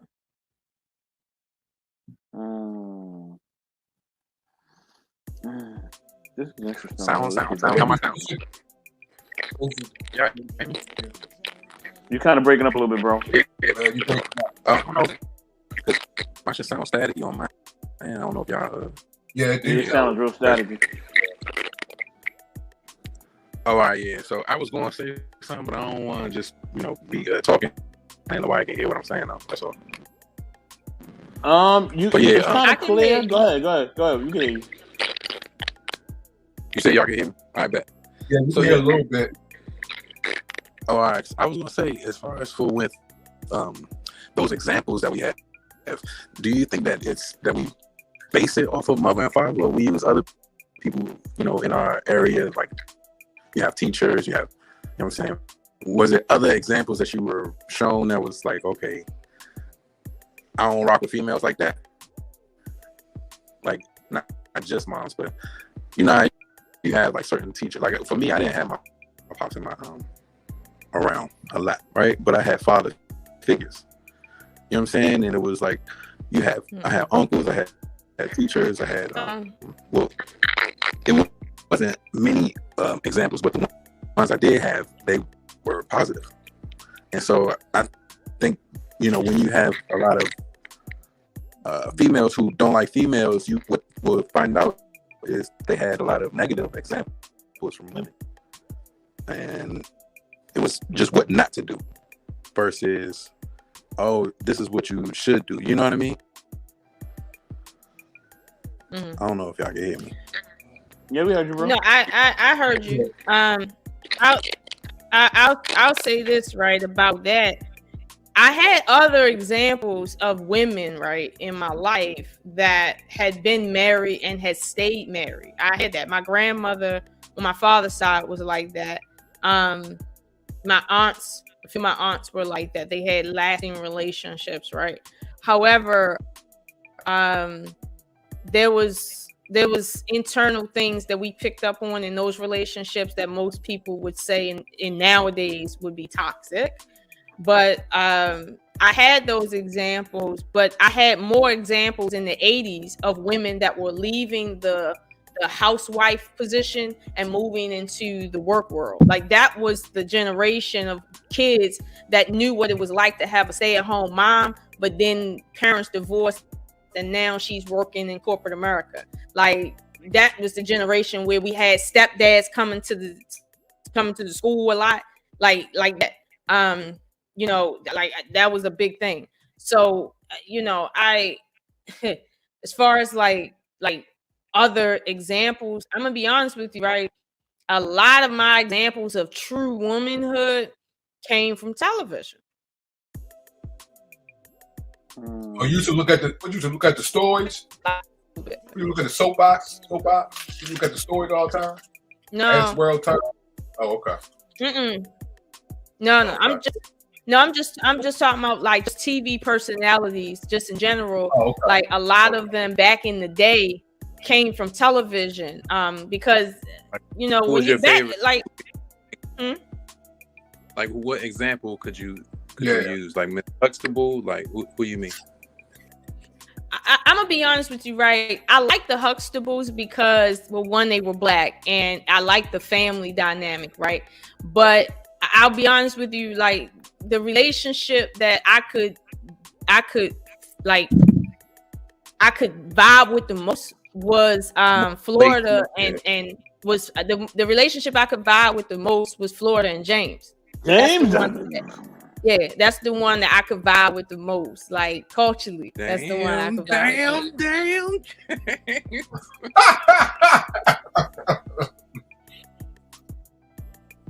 You gotta say it right. Hey, Lola, who is more like your? Are you more like your father and your sisters, or more like your mom, or vice versa? Oh no! Everybody that knows me know I'm just the female version of my father. Okay, and what about your sisters? They more like your mom?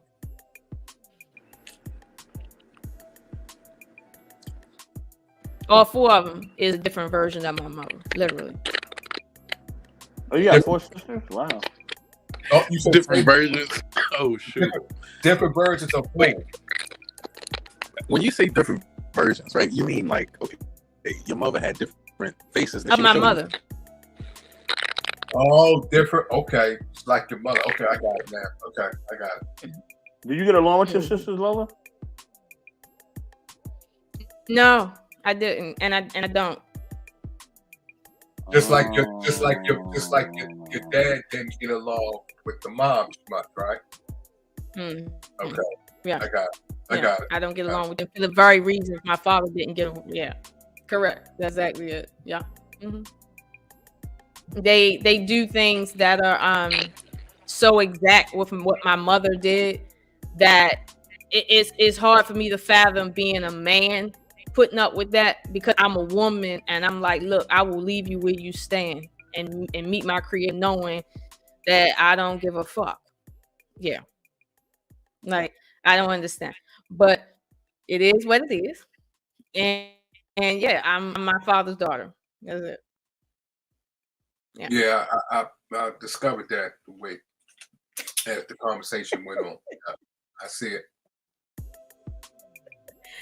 Like, I mean, don't get me wrong, my father, he's more of a serious guy, and he's very stoic, honestly. Like, he's always like old school stuff.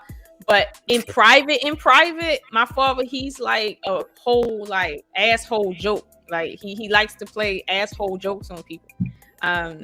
He's really like that, and I mean, he's real funny like that. But at the same time, huh?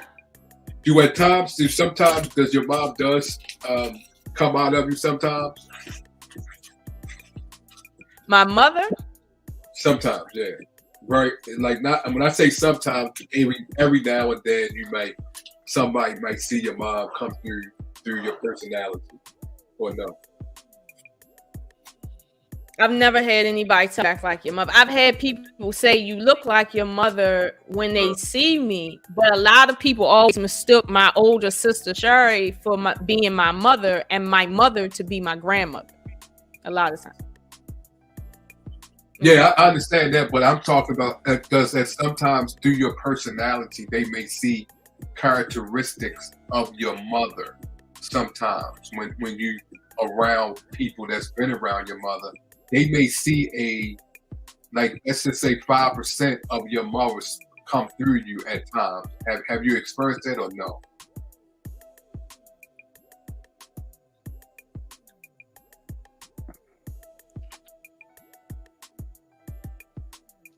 She froze. Yeah, she must have froze. I'll say this: people haven't seen it. Can you hear me? Yeah, I hear you. I was gonna say people don't see it, right? But I know there's a part of me that is like my mother, but that's a part of me that you would never see unless you know me extremely personally and you see some of the things that I do inside my house. Like that's the only place where you would see like my mother come out of me, because she was growing up. She liked to read a lot, and she knew a little bit about everything, and she just read a lot of books. And it's not that I read a whole lot of books, but I do a lot of research. That's why I was in Egypt over the summer. Like I invest in my own research just for the fuck of it. That's the part of me that's like my mother. Yeah. And you said she knew a lot of things about everything, right? You said. She knew a little bit about everything because she was always reading. Yeah. Okay. And don't you do that sometimes? Don't you know a little bit about everything also? Because a lot of times when we have conversation, in different conversation, you respond on different topics or different situations, right? Mm-hmm. Oh, yeah. Okay. Yeah. Because I watch it. I'm just in the random stuff all the time, and I'm nosy, and yeah. But that's very private, though. Most people don't see that part of me unless, you write on here, you would kind of notice, like, okay, well, she kind of gotta have a background in something. But most people don't know. Like, I also minored in anthropology. Right. Okay. Just because I was just interested in human history. Oh, okay. Yeah. You know Tony Brown? You down with Tony Brown? Or no? I don't. That name don't ring a bell. Okay. No problem. I got it. I see now. Yeah. Like that's me. Now, I will say I did inherit her father's attitude, though. I did.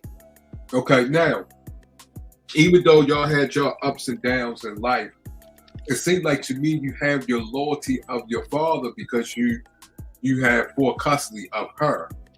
Because sometimes do you reflect on their emotions of the ups and downs you and your mom went through when it comes to taking care of her and having her full time?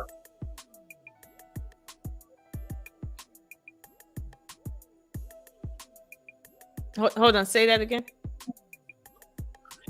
It seems like you have your loyalty of your father, that person, that element within you.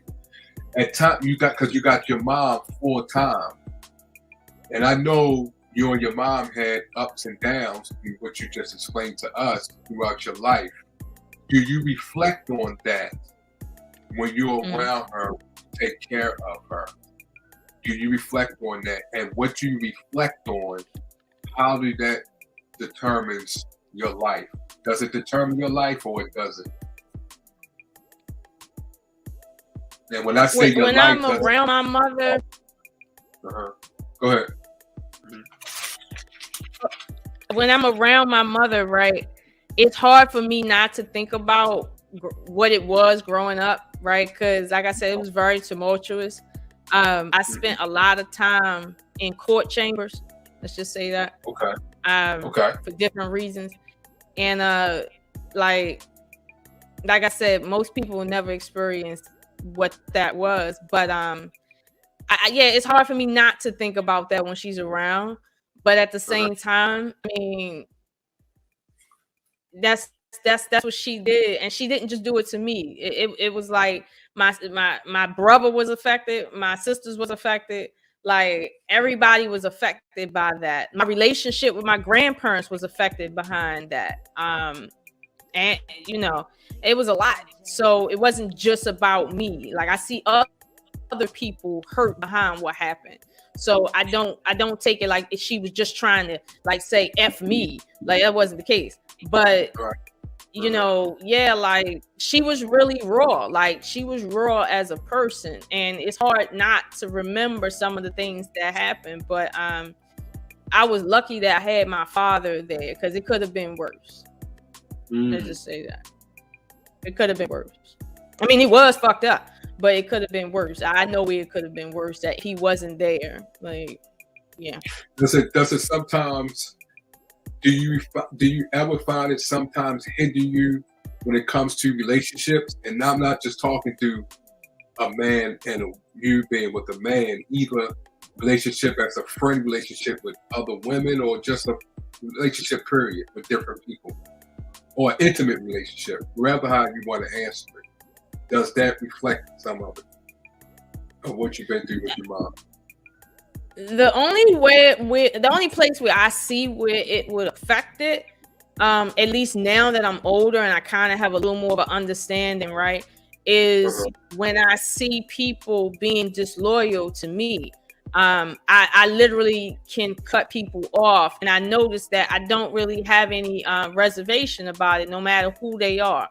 Yeah, and I say this right. There was a situation with me and a female, right, that happened in a very unconventional relationship. Let's just say that, and she did some stuff that is like, okay, if you didn't know me and you was telling me this shit, you would be like, what the fuck? So at the end of the day, I felt like what you're not going to do is come in my face and act like you didn't do what you just did. What we're going to do is we're going to part ways. That's what we're going to do, because I don't tolerate that disloyalty at all. Like I don't. Like if I sniff that in you right now, like I will literally like cut it off. And Mr. Best, no, he there's been situations that been kicked off online, like since I've been on here, that he know how strong my fallback game is when I sense disloyalty. Like people will be like, what the fuck to me? It's a few people that you see that, you know, they still wondering what the fuck with me, because it's like I peep that in them from a distance and I'm like, see you. I don't have no problem. Let me ask, hey Queen, is Queen still there? Queen. She might be. She probably here. Hey Queen, all that you heard from Lola and what she said, could you tell us as a woman how tell us men how to approach someone like Lola, or what you just heard, what she said. Ooh, that's a lot. Lola broke my dome though. I would say this before Queen answers.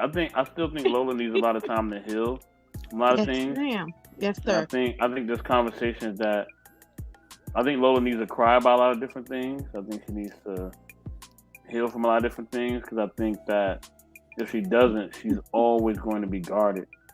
You know what I mean? She's never going to feel safe. You know what I mean? And you can't always walk around life with a shield up. You know what I mean? Because eventually you're gonna have to let that shield down, and it's gonna be a situation where it's not gonna always fit every single thing that you want. You know what I mean? Like, especially if you're trying to find that somebody. Of course, with any man, you're gonna have to deal with his pride. You have to deal with his sense of belonging, and unfortunately, Lola, I'm gonna hate to say this, but there's gonna be a time where what he wants in his household and what he believes in as a man is going to go against what your father wants. I mean, it's just going to happen because he got to be his own man. So him and your father may get along, or they may even have a sense of, how can I say, or even, you know, or even like a brother or something like that, or a father figure, but you actually have your father. But it's going to go against that. It's going to come a time when that happens. Because no man wants to be up under another man's legacy, stature, or what he believes in. Every man wants to carve out his own. And he can respect your father. He can actually really love your dad, but he's still gonna want to stand on his own square. You know what I'm saying? Like, that's just the nature of man. You know what I mean? Because your dad had to do that. Your dad had to stand on his own square. And I know he loved your grandfather. Like, he looked up to him. He loved him, but there's things that he had to stand on his own square about, right or wrong. You know what I mean? So there's gonna be a time where that man you with, you're gonna be like, yo, I know you love your dad, but nah, that's how we rocking over here. Like, I'm just being honest with you. You know what I'm saying? So you're gonna have to figure that out. Give me an example. Because your father may want you to do certain things traditionally, and that man may be like, nah, I'm not. Like, we're not doing that in this household. Because you want a man that leads, right? That's what you want. That's what you strongly desire. If you strongly desire it, then I know me as a man that leads, I'm not trying to hear nothing nobody's father's trying to say. Like, literally, honestly, like, I'm really not. Like, especially if you ain't paying no bills up in here, I'm not trying to hear shit. You know what I mean? I'm just being real with you. Like, because I got to carve out my own legacy. Wait. Like, I respect you. I respect what you did as a man. But but everything that you want to achieve with a woman, you need to do that with your wife. You know what I'm saying? You can't do that with the daughter that I'm trying to marry, like, cause like that's a conflict of interest. Like, unless you're gonna marry your daughter, like, and that's just weird. Like, so if I'm marrying your daughter, then I'm ruling the shit over here. Like, I'm the king over here. I respect you as the former king of her life, but I'm the new king. So shit gonna go the way I want it to go. You know what I mean? Like, no disrespect. You know what I mean? But that's just what it is. I'm the boss, and that's how it's gonna be. Are you referring?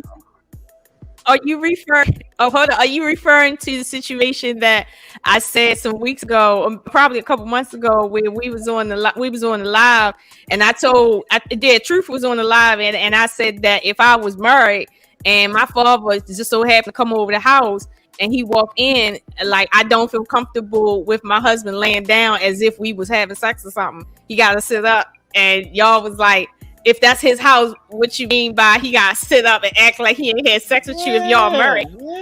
Yeah, like, that's weird. Like, bro, like, especially since your dad already had like a wife, or he's had more than one woman in his life. Like, you know what I'm saying? He's probably been with more than just one woman. You know how it is to be a man. So it's like, don't step on my toes. Like, you did your thing in the 50s, 60s, 70s, 80s, whatever. You did your thing. Like, and I salute that. Like, I'm glad that you raised this daughter. I love her. I'm glad that you did everything that's there. I'ma always respect you as a father figure, because you my father figure too. Like, if her father is our father, then we're gonna respect him as a father, right? We're gonna respect him. You're not gonna disrespect him, but he gotta respect that I am the new man in the house. Like I'm the king now. Like he has his own kingdom. He's supposed to have his own kingdom with his own wife and everything else. Now if he want to still cover your sisters who are not married, he can do that all day, every day, right? I don't know if your sisters are married or not, but he can do that all day, every day. But this over here, nah, homie, I run this. Like I'm the tribal chief here. Like I run this. You know what I mean? Like that's just what it is, and I'm not backing down from that. Like I don't know what really any man will. I know some men they do that, but I'm not that type of guy. Like it's my way or the highway. Like literally. Well, I know I agree with you. I agree with you. However, I would say this. For me, it's very extremely awkward and uncouth for my father to have any inclination about my sex life, like at all. Like if he make a mistake and hear it, if he make a mistake and smell it, if he make a mistake and see it. You have 3 kids, and some of them are grown. A man or nothing, but I just kind of feel like, huh? I'm not saying you're gonna do anything in front of him. I'm not saying you're gonna do anything in front of him. No, if he even sniff it, if he even think it. But my thing is that like in a home, you're gonna make sure that your home is proper and that, you know what I mean, it don't smell like something done went down. Like you're gonna make sure your home is proper. Everybody does that. You know what I'm saying? Like you're gonna clean yourself up. You know what I mean? The man gonna clean himself up. Like nobody gonna be sitting around just smelling like they just got it in. Like nobody does that. I don't care who comes over the house. Nobody just sits around like that. Like, wait a minute, hold up. No. I'm talking. Wait, no. I'm talking about like let's suppose my father spend the night, right? I kind of like listen. I don't want to do nothing with my father around. Period. Like don't that. Like I'm just saying. Why not with my father around. No disrespect, but why is he even spending the night? Like you know, you come through for a minute, you come holler and chill, like. But like, got something to do the next day. Like you, like listeners, you look. I don't even want my own mama spending the night at my crib. I'm serious. Like I'm dead serious. Like I don't want my parents even in my house like that. I don't, and there's no disrespect to them. It's just like, yo, I had my time as a child with you. We lived together. You could come through and say hello. You can spend a few hours, but I don't want you staying the night. Like I'm trying to get it in. Like I'm a man now. Like yo, like all that is out. Like even with siblings, like yo, they could come chill for a bit. You know what I mean? But they gotta know, like yo, certain time, certain hour, like yo, like I'm in my room doing whatever I want to do with whoever I want to do it with. Like, and you got it. It's like there's no other way around. Like I'm not gonna tippy toe over nothing. Like because in a sense, like you're not even supposed to really be there like that. Like I'm in an intimate setting with my mate. Like, and I'm supposed to be able to be in an intimate setting with my mate. Like, why I got to tippy toe? Because you don't even have a mate, or you over here too long. Like, don't be over here that long. Like, if you don't want to even have a semblance of that, that means you need to go to your house and be in your house. But if you come over here and you just expecting me to kind of be a hermit, that's never gonna happen. Like, I would never agree to no shit like that. Like, you know what I mean? Like, I'm just not doing it. You know what I mean? So, well, you know, okay. Let me add this in there, right? So let me add this in. So I was asked, right, fairly recently that what if I went to a guy's house, right, and maybe one of his elderly aunts or his grandmother or his mother or mother figure to him made a statement to me about, like, to say, like, if they said something real snarky to me, like something that old people would say, right? How would I take that, right?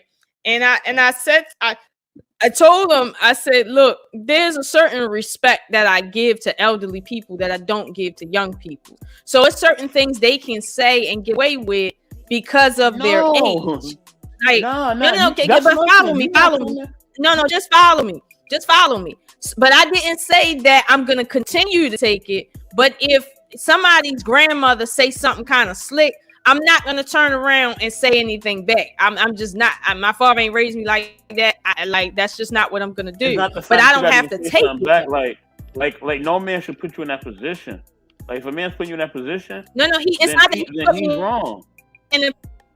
position. He just brought me to home. Didn't mean any position. That wasn't the scenario that he put me in a wrong position. It's just, okay, he took me to dinner and his family's there, and an elderly person in his family makes a statement to me, right? That might be, a little racy or whatever. And I told him, look, I'm not about to say nothing back. I'm not about to make a scene. I'm not about to explain myself or nothing like that because of how I view elderly people. But that doesn't mean I have to like take abuse though. But I'm not going to respond to it just because of my own internal culture. But it's like, that's just how I am based on how I was raised. And it's like, let me break this down, Lola. Let me break this down. This is an easy fix. Number one. Oh my God. Okay. The man. Okay, when you over there, the man in there supposed to be like, yo, Mom Dukes or Grandma, whatever, yo, cut all that bullshit out. You know what I mean? Like straight up. You know what I mean? Like cut that out. Like, my lady up in here, like don't disrespect her. Like you want to be respected, you want to be looked at as the elder, then lead by example. You know what I'm saying? But you're not gonna come in. Here's the thing, you're not gonna come in my home and disrupt my peace. Because when you was young, right? When our parents were young and all that, their parents wasn't coming over there disturbing the peace. Your grandfather wasn't coming over there disturbing your dad's peace. Your dad was able to have peace and be the man that he needed to be in his house, the way he should be. You know what I'm saying? He wasn't over there disturbing the peace. So why now, 30, 40, 50, some odd years later, you want to come up in here and disturb my peace when you had peace this whole time in yours? And your father ain't do that to you. Why you do that to me? Nah, homie, go home. Like, don't come here with that. I'm telling you now. I'm hurt your feelings. Okay. Let me tell you this, right? I come from a line of women, right?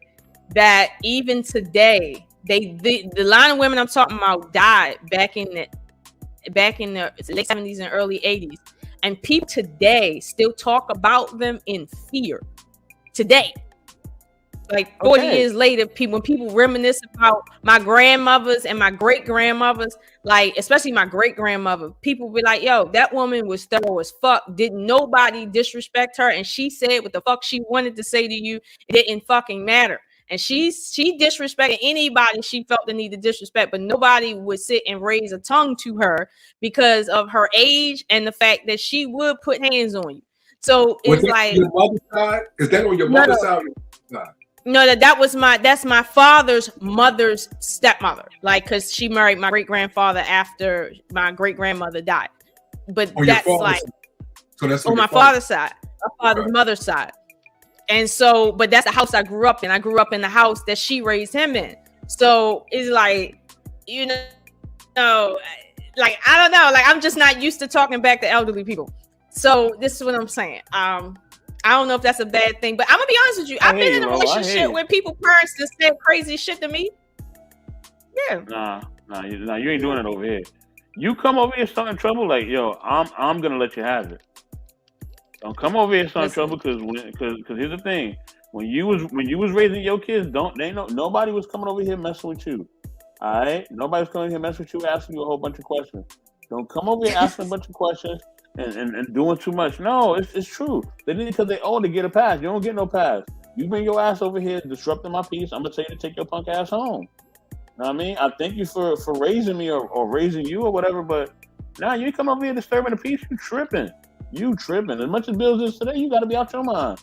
You ain't coming up in here disturbing the peace. You better go take your ass to the elderly senior home or something. But you ain't coming up in here disturbing the peace. So yeah, eventually, like I said, the man that you choose is going to, listen. Eventually he's going to say, yo, I want to do my own thing. Like, I respect your dad. He cool and all, but this is how we run in the house here. And your dad going to have to be okay with it. If you're not, then, hey, it's here's the thing. No, my father is the type that has told me, already, like, it's certain things he don't even want to know about my relationship. And he expects me to know how to keep my relationship under wraps, meaning my private life private. There's certain things he should never know about my relationship. So my father isn't the type that want to tell my husband what to do. My father expects my husband to know what to do. And if my father senses that he will put me in danger, my father know how to approach a guy. So it's like my father kind of my father is very cool, but at the same time, he's very traditional. Like very traditional. Like you're not about to come up to him like he I don't know, like he on your level or something. Like he's not like that. But I mean, he's not controlling. My dad's not controlling. So okay, I don't think if so. the guy's like, if the guy's like, look, I don't want your dad here all the time. Now, I mean, he can come by sometime on the weekend here and there, but yo, I want to. Can we build our home? Like, is that a problem? I don't think my father would be overly inside my house like that. I just don't think so. Because he's not like that with my house right now. Right now, and Vaughn, my father lives in West Baltimore. I live in Howard County, right? And my father comes to see me maybe twice a month. Maybe. Yeah. Oh. I have to go see him. Oh, he lives in West, and you live in Howard County, right? I have to go see him. Oh, okay. Yeah, he ain't taking no bunches of drives. My father almost 80. Like he ain't doing that. But he will come through. He will pop up. He will. He the type of pop up. But yeah, no, don't like do much of that popping up either. Pop up and just pop up and don't call or nothing. Nah, that ain't happening over here. You ain't popping up. He'll call you when you're here at the door and say, "Hey, I'm just doing a Sunday call or something like that." He will do that. Okay. All right. No, stay home. Yeah, a lot of people don't. Yeah, a lot of people don't. I know a lot of people don't like that. I don't really look. I'm gonna be honest with you. I don't really like family members around. I don't really like family members like around me and my partner. I'm just gonna be honest with you. I don't like their family around me. I don't really like my family around me. I'm just gonna be completely honest because they get too personal and they start saying shit that you don't want to hear. They start talking about things in the past that's dead and gone. I don't want to hear about that. I don't care what happened in 1978. I don't care. Okay, I really don't care. You know what I'm saying? He said, "I do not care about history." Yeah, I don't care about none of that. Like, yo, look, we in 2022, all right, about to be 2023. Listen, save all that old shit for that old shit. I don't want to hear none of that. Yeah, I really don't. Yeah, some people just they get too personal. Like they start talking about old relationship that you used to have. Oh, why you marry her? Why where Tina at? Like, I'm not even talking to Tina no more. Don't even bring her up. Like, you doing too much. Yeah, some people don't. Yeah, well, okay, I'll give it to you, Mr. Best. I'll give it to you, people. No, I was saying I'll give it to you. People do that in families, right? But unlike that, my father is not like that. He will never bring up somebody else in front of you because my father is a stickler for respect. And he's like, he would never do that with me because it would put me in an awkward position, at least with the person that I'm sexually involved with. He would never do nothing like that because he know as a man, he wouldn't want no other man bring up another man around his woman like that. My father is very sensitive about shit like that. So he would never do that. But my father is the type that will swing past my house at 5 a.m. randomly and say, "Hey, I'm driving down the country to visit one of my cousins. She'll be home when I get there at the church. Want to see him?" Like he'll do something like that. And nope. he don't come by here unannounced and tell him I hurt your feelings. I'm gonna hurt your feelings. He will drive down the country. He'll do that. But I don't do that. Listen, look, don't be trying to take no quick little drives, none of that. No, don't come over here. All right. The less I see you, the better. I only want to see you during holidays and birthdays. That's it. I really don't want to see you. That's the only time I really want to see you. And that will be an amount of time that I'm able to control and I'm able to leave up out of there. Like now, like I said, family say too much. And then just like with how men kind of bump heads with other men. Naturally, I may just be having a man day where I just want to be the king and I don't want to see another man. Like men, that's just how we are, and women the same way. There's gonna be some things where you don't want to see my mama. You're like, damn, why is this over here? Like, you're just gonna feel that way. You're gonna feel that way. You know what I mean? They're not supposed to be there. That's why in the good word it says you take your spouse and you leave your parents. They go their way, you go your way. Because you don't really want to. You don't want them around. You don't. I really don't like I'm telling you, I don't like them around my spouse. I'm more tolerant of certain things. I'm just telling you. Yeah, but I don't. Yeah, like I said, I don't. Yeah, it'll be certain days as a man. I just don't want to see your father. I just don't want to see him. I don't. I don't want to even see my father. You know what I mean? Now, trust me. Trust me, hold my on. father Hold on, is not the invasive type, though.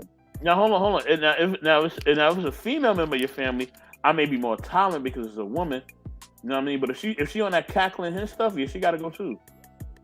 You know what I mean? Because I don't like that either. I'm telling you, I'm mad. I'm very, Yeah, very selective.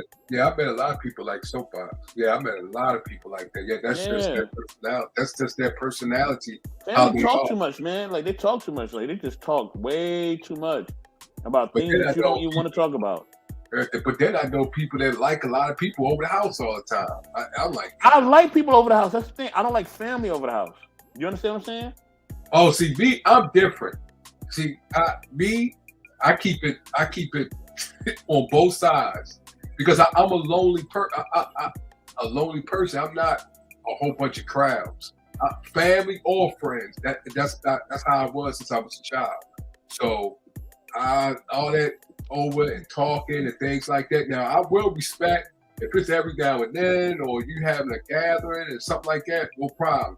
But every time I come in the house, there's people in there. No, I can't. That's just me as a person, my personality.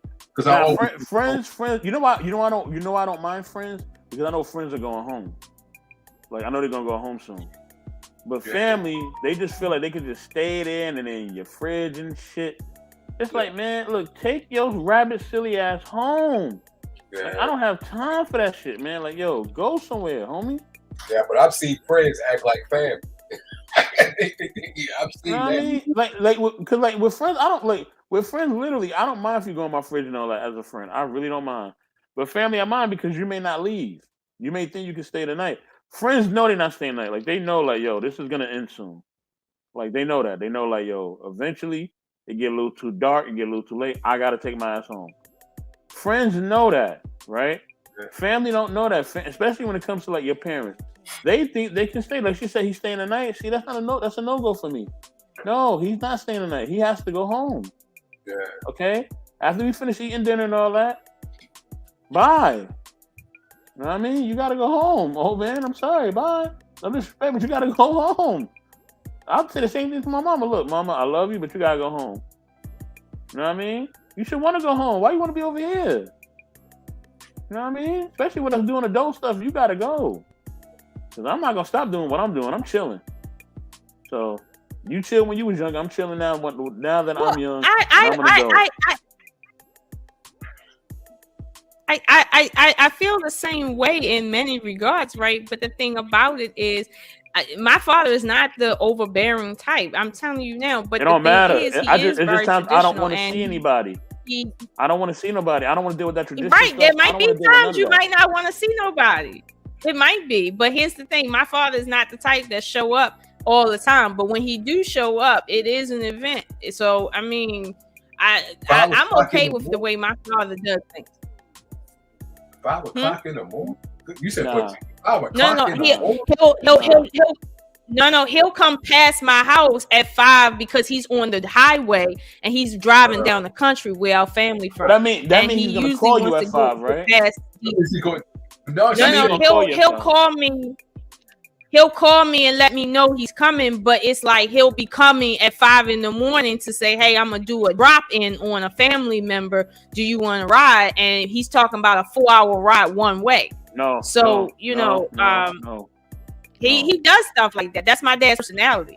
But the thing is, he don't do that often. But when he do it, that's how he do it. I'm gonna tell you like this, and these are rules of my house. Any man can do what they want to do, right? Number one, okay.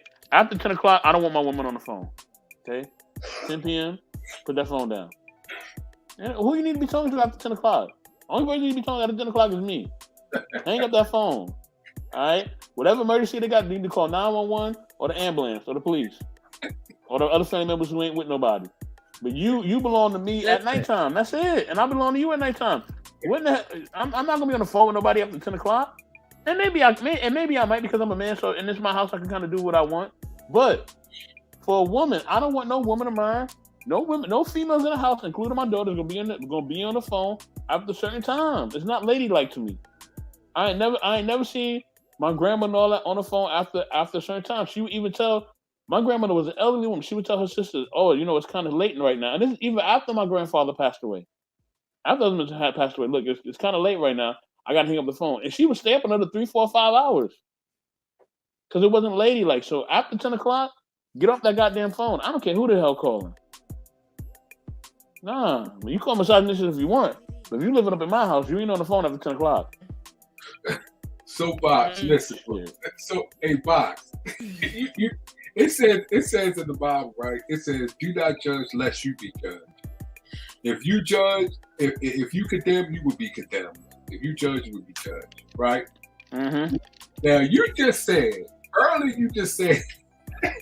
As far as I said what I said, I stand on that shit too. Yeah, but you just said as far as we shouldn't don't let no one dictate your life, right? Mm-hmm. And you actually just said something dictating somebody's life. 10 o'clock, put the phone down. You don't need to be on the phone. Yeah, because I'm the man of the house. It's a different. I'm the man of the house. Okay, right. You're the man of the house dictating what someone should do or not do. A grown person. Yeah, because I'm the head of the house. Okay, but you're the head of the house, but you're still dictating someone else's life. I understand what you're saying, but when the shoe was on the other foot, no. Because I'm a husband. I'm the crown head. I'm the husband. You know the word when they say God is the husband, he's a crown head. You gotta listen to him. Yes, that's true. That's why I'm the husband. So I'm supposed to dictate certain things. Okay, if I don't, the woman ain't gonna respect me. It doesn't say dictate though. It doesn't say anything about dictate. That's your. You get what I'm saying though. He runs it. I got you. So if I'm the husband, if I'm the crown head, then guess what? When I say put that phone down at 10 o'clock, I mean what I say. I mean what I say now. I'm sounding like my grandfather right now. I mean what I say now. Put that phone down. I ain't dealing with that. I got you. Only thing I'm just saying is, you know that. Well, listen, Eso. If she in the streets, then she ain't the person I need to be talking to. Okay. No, that's true. If she's in the streets, that's true. Yeah. Let her go where she need to go. Household, and do what she want to do. I'm just saying the way you is, as far as a man, like you said I'm a man. Other men do something different. Okay, you're a man. You're a queen. I'm sorry, not a queen. You're a king, right? Yeah. You are a king. You are a god, also. So those are the rules and regulations that you set before yourself. The only thing I'm just saying is, you are dictating someone's life. Oh yeah, definitely. I know, okay. And I'm fine with that. Yes, I'm perfectly fine with that. But that's only like if you live with me. If you don't live with me, and like you got your own place and I'm in my own place, I can't tell you when to be on the phone or not. Of course not. Like you got your own place. I haven't done enough as a man yet to even facilitate that. Mm-hmm. But if you living with me, like we live together, oh heck no. Put that phone down at 10 o'clock. When you wake up in the morning, the first thing you should be doing when you wake up in the morning is thinking about breakfast. If you don't have to work, think about what we eating for breakfast. You know what I'm saying? Get them school kids ready or whatever else we need to do. You know what I mean? Get them dishes, tidied up. And that's what it is. So you understood when your mom did it to you because she was the head person in charge of the house because she was the household leader, right? Who, me? Yeah. Oh no, my grandfather ran my house. So. Oh, your grandfather did? Yeah, my grandfather ran the house. And with him, you said earlier about how your mom was, though. How your mom was. No, I said my mom was overbearing, but that's how my grandfather was. He was the same way. So everybody followed suit. Okay, so when she was overbearing, right? Was she doing that because she's your mother? She's the leader of you, right? Yeah. Okay, and you understood that, right? Yeah. Plus, like I said, my grandfather was the same way, so everybody followed suit. Like whatever he did was what everybody else did. You know what I mean? Like whatever it was what he dictated, and I don't want to know no other way, and I ain't trying no other way. Right. So so basically, when they say you're a product of the environment that you in, that's what you're saying. Yep. And I like it like that. Right. You know what I mean? So like if Lola got her own place, no man should be able to tell her what to do because she in her own home. Right. Now if you're able to be man enough to step up to the plate and provide a home for her, then now you can start setting some parameters and all that. But as long as she has her own place, You can't tell her where to be and where to go. You can just you can just say, hey, I would like for you to do that. Or it makes me feel away if you out too late. But if she got her own place, what can a man say to her? Right. Right? Now you can say I don't feel respected if you're out that late.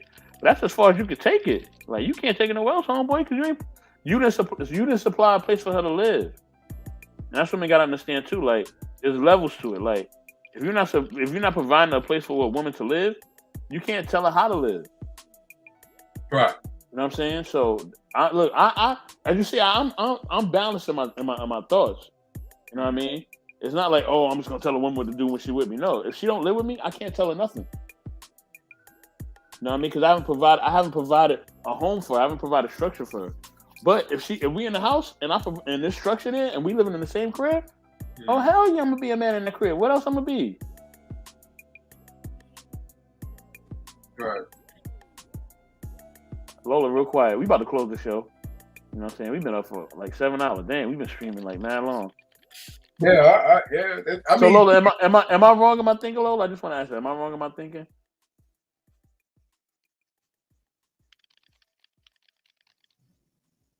You on mute, Lola. No, I don't think that you're wrong for wanting to run your house the way you want to run it. There's nothing wrong with it, but it's like some, different strokes for different folks. But see, as it relates to like elderly people, like I said, I was raised a certain way, and like it's just ingrained in me too. It's just ingrained in me. It's just it. But that's what he said. That's what he said, because he said even his grandfather, and it passed down to his mom, even to him. Mm-hmm. So he was raised a certain way, and I think that's what it is. I don't think it's a right or a wrong. It's just the way that we all been raised and what we have chosen in our life to follow. The path that we chose to follow, to walk down, this is our path. Now, of course, people will say right or wrong. That's because you're on another path.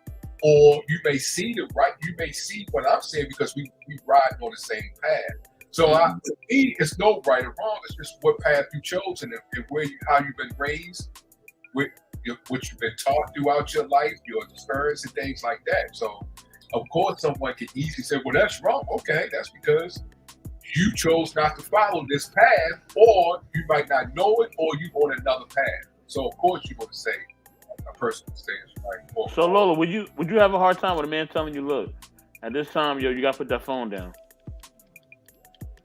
If you was living in the house with him. The reason why I would have a hard time with that is because the only person that I would ever be on the phone with is my father. That's the only man I would be on the phone with. And my father is the type that he only calls me late. Like he'll call me at 3 a.m. randomly, right? Because he says he doesn't like the fact that I live out in the county by myself, and he feel like somebody gonna eat me.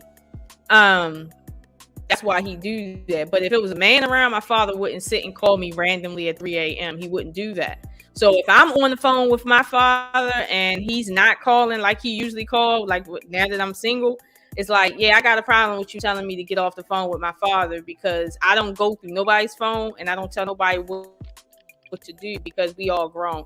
It's like, if you on the phone with your grandmother, I'm not fitting to tell you get off the phone with your grandmother. Like I know what that does to relationships, at least mine.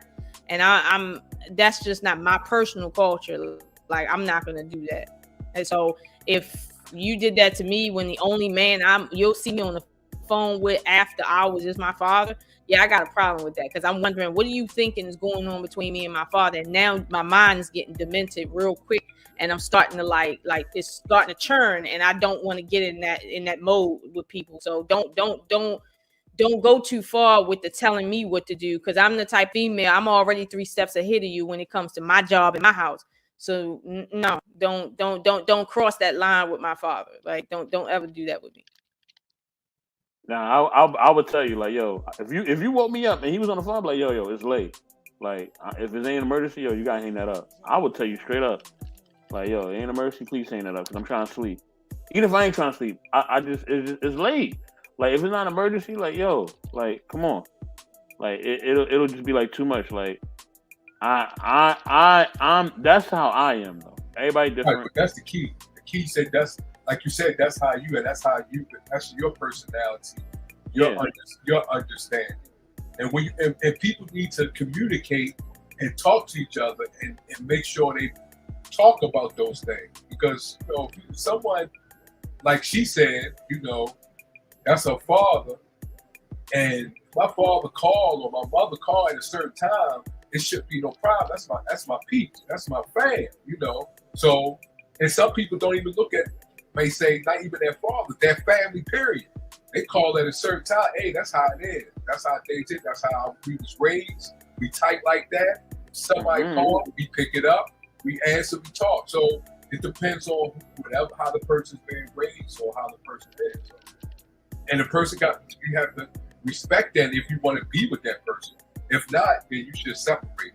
Because it's a problem. Look, don't call this house at the same time. Right. Let's go to call. I don't give a damn who y'all. My grandfather was the same way.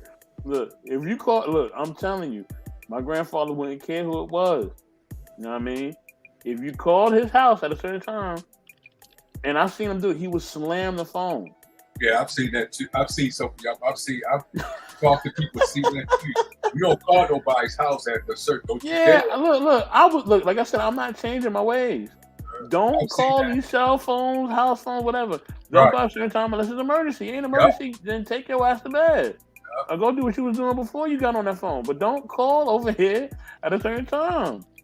I put that you better not call after 8 o'clock. 8 o'clock, like God damn. No, I'm reasonable. 10 o'clock. 10 o'clock. I've seen people on the weekends. On the weekends, I'll be a little more flexible. I say 11 o'clock, 11:30. I give you. But after that, don't call here after that time. Don't do it to yourself. I'm hurt your feelings. Yeah, I've experienced 8 o'clock. Don't you call at 8, dude? Even in the summertime, like golly, summertime. I don't care what season it is. If you on a weekday, I don't care if I'm not even doing anything. Don't call me after 10 o'clock. Yeah. Don't do it. Don't call my woman after 10 o'clock. Just don't do it. I heard. I've seen it like, hey, when the news go off, that's me. Everything go. Once the news go 11:30, people be like, "Don't you call?" We already have. I would snatch the phone out of Lola's hand, literally. I would snatch it out of hand, literally. And I'd be like, listen, Mr. So-and-so, you the father, I respect you, but yo, come on, homie. Yo, it's after this time. Like, I don't tolerate that. I love you, I respect you, but yo, please. Like, please, man. Yeah, but that has to be, I'm sure that'd be established at the beginning, though. Yeah, I would talk to the beginning, like, look, sir, Lola Senior or big Lola man. I would tell him, I was like, look, man, I respect you, but yo, I got a curfew. Like, I don't want nobody calling out at this time. I'm the man of the house. Like, no disrespect. All respect due. You know what I'm saying? You know how we do.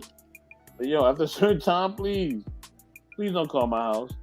See, that'd be hard because do not call Lola's cell phone at that time.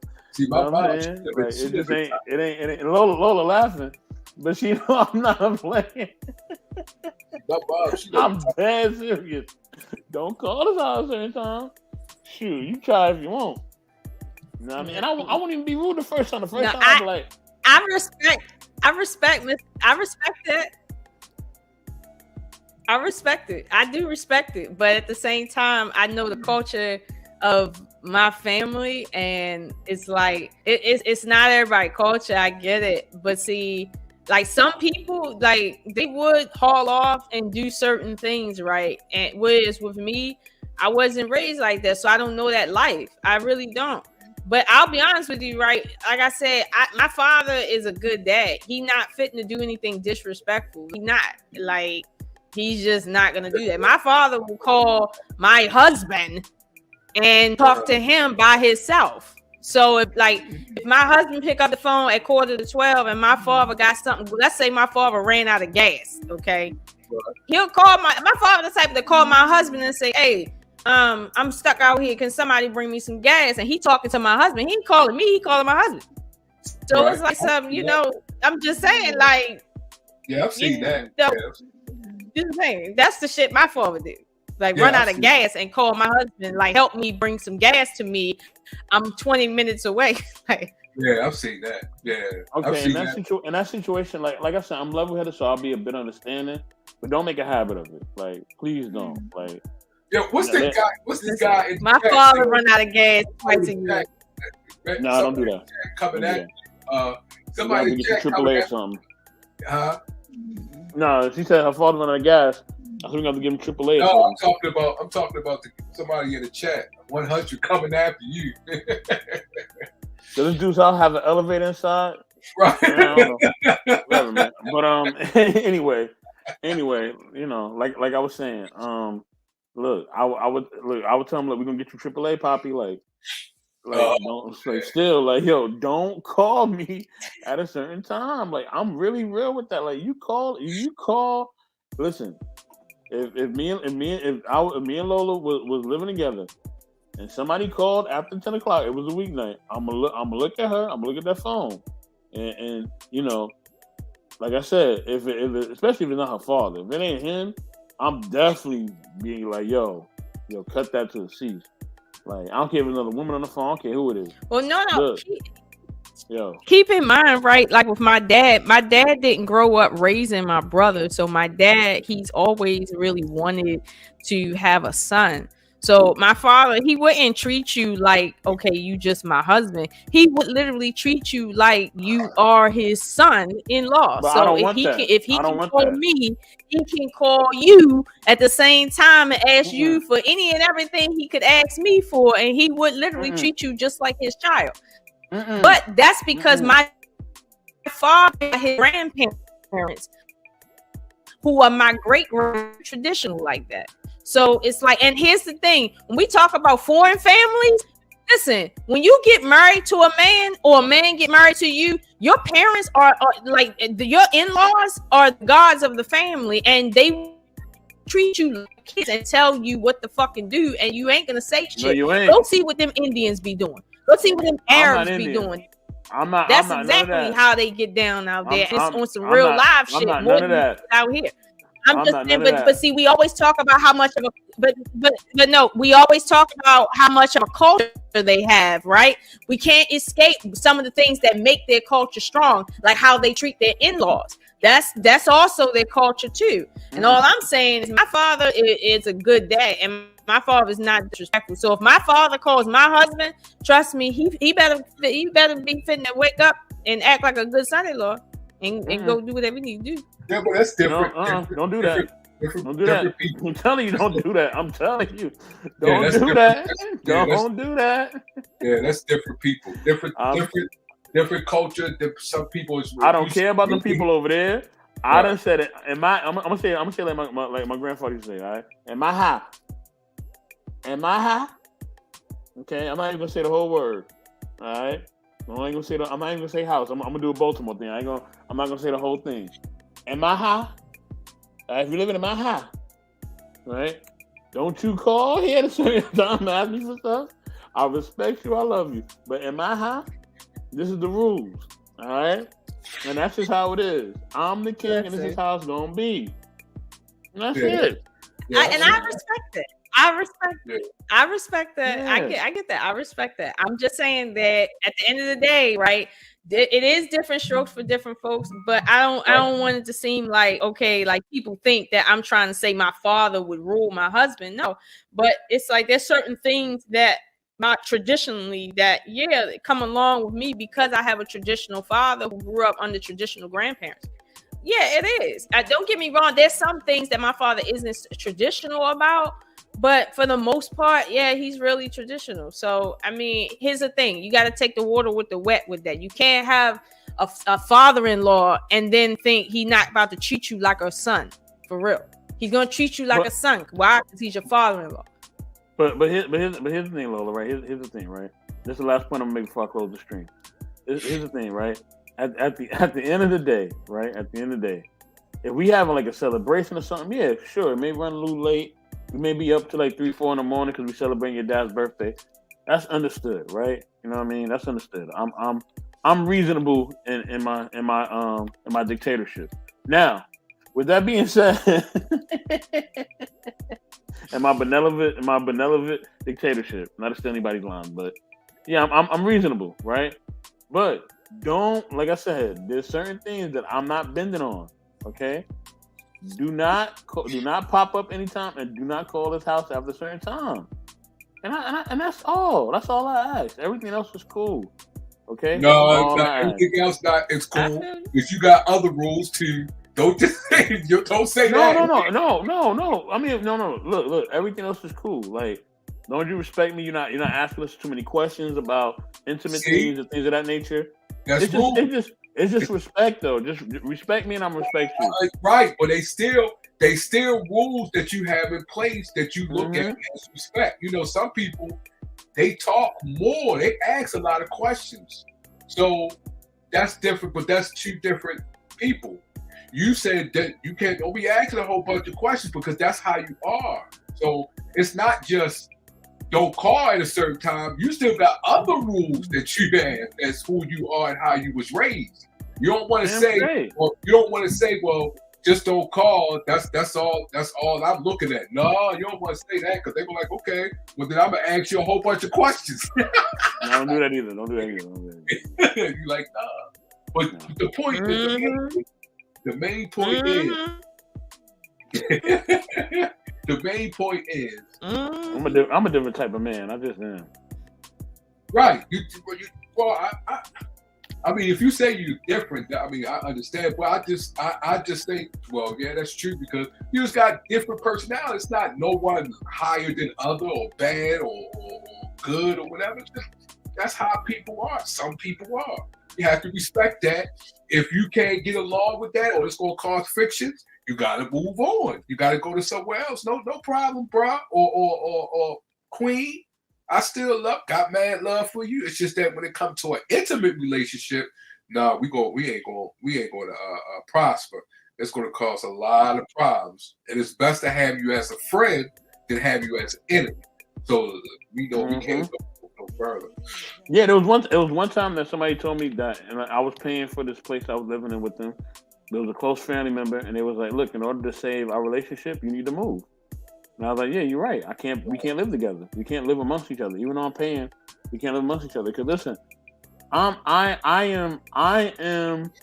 am a full line in my home. Like my mane is strong. Like, and I let it be known. And my scent, your male scent is strong. So you feel my presence, you hear my presence, you hear my voice, it thunders throughout the room. Like you hear my voice right now, it's thundering through the room. Because I wanted to be known that I'm a man and I'm here. And this is my domain. You know what I mean? And it keeps other lines away. You know what I'm saying? So that's just how it is, man. And I'm never gonna change. Never change. Which is understandable. That's how it is. You gotta respect both sides of the aisle. See, I'm a loner, I do not like every time I turn around, there's a whole bunch of people in the house. Oh man, that's just me. It's just that's just how I've been since I was a child.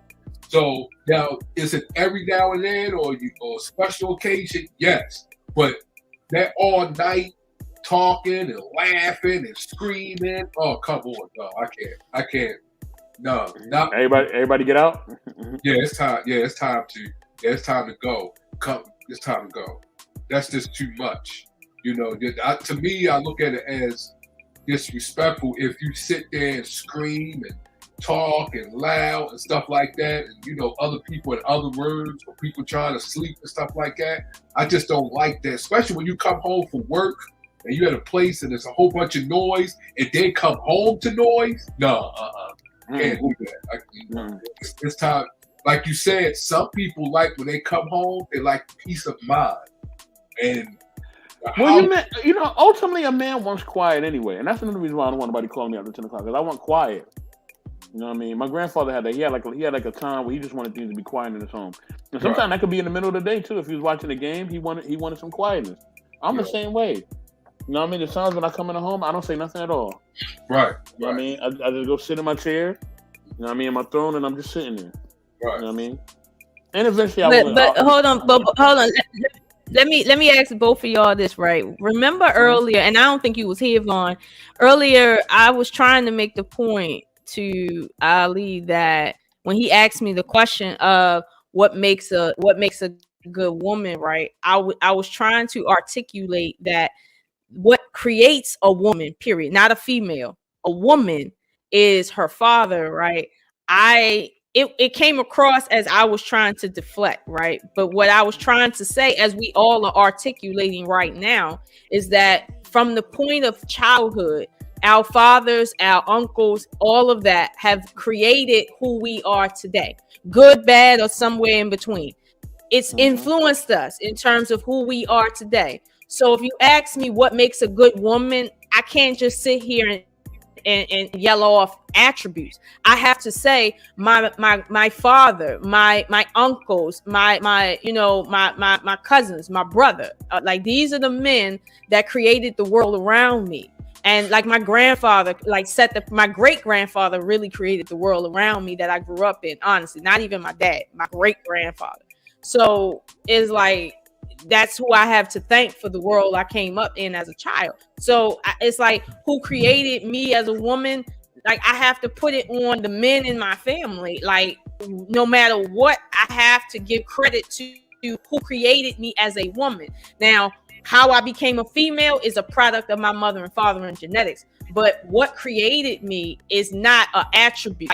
I can't sit here and say, well, clean, it makes you a good woman. My mother was clean, very clean. And you see it resulted in hospitalizations for mental disorders behind all of the trauma that people went through who witnessed what went on behind closed doors. Like, my mother was very clean.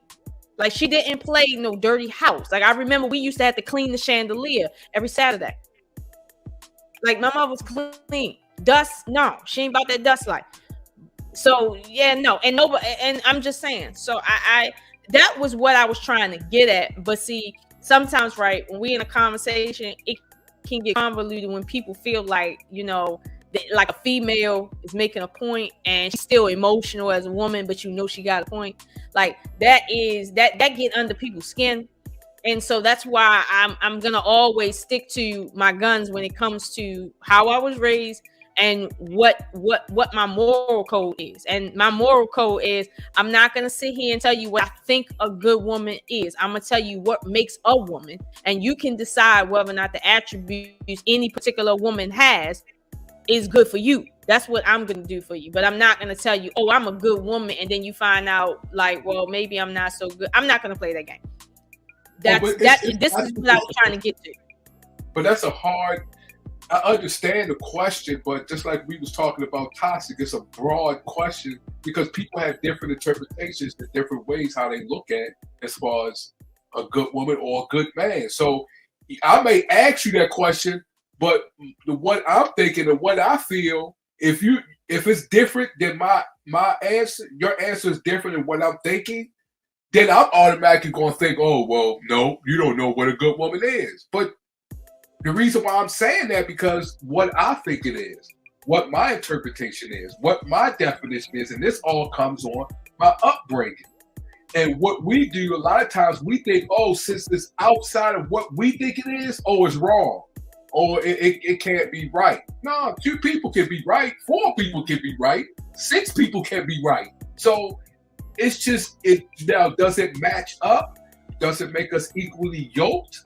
That's the main thing. Could what my definition is and what your definition is, could it come together as one? Could we compromise with? Mm-hmm. That's the key. If we can't, then no, we can't. We won't be able to grow. But to say you're automatically wrong, of course I'm going to say that because it's different than what I'm thinking or different than what I believe it is. But see, Vaughn, you didn't come on time, and that's what the problem is. You should have been here in the beginning. He didn't. That wasn't the case. I was told that I was taking mad L's because after that question was posed, the next question was, what makes you a good woman, right? And then it was stated that I told somebody that I'm a good woman. And I know for damn sure I've never said that, let alone public, because I know what my belief is around that. And so I told him, I said, listen, I would never tell you that I'm a good woman. I think straight. It's just that at the end of the day, she's nothing, and so I wasn't being straightforward, and I was dancing around the subject matter. When in reality, my perspective is just really, really different. Most women would say, "Oh no, I'm a good woman. I did this. I did this." I'm gonna tell you straight up, no, I'm not a good woman. Do not look at me as a good woman, because at the end of the day, right, what I show you is what you should believe, not what I tell you. So, that was my perspective of that. But see, again, like I said, people can say, well, I took L's or whatever on that. You can say that, but I know that I didn't tell no lies. I know I told the absolute truth. And even after that, I told him, I said, look, you want to know, am I manipulative, right? And I straight up told him, I said, yes, I am. I'm very manipulative. I said, my father trained me to be manipulative even before I could spell the word. My father did that. My father spoiled me as a child.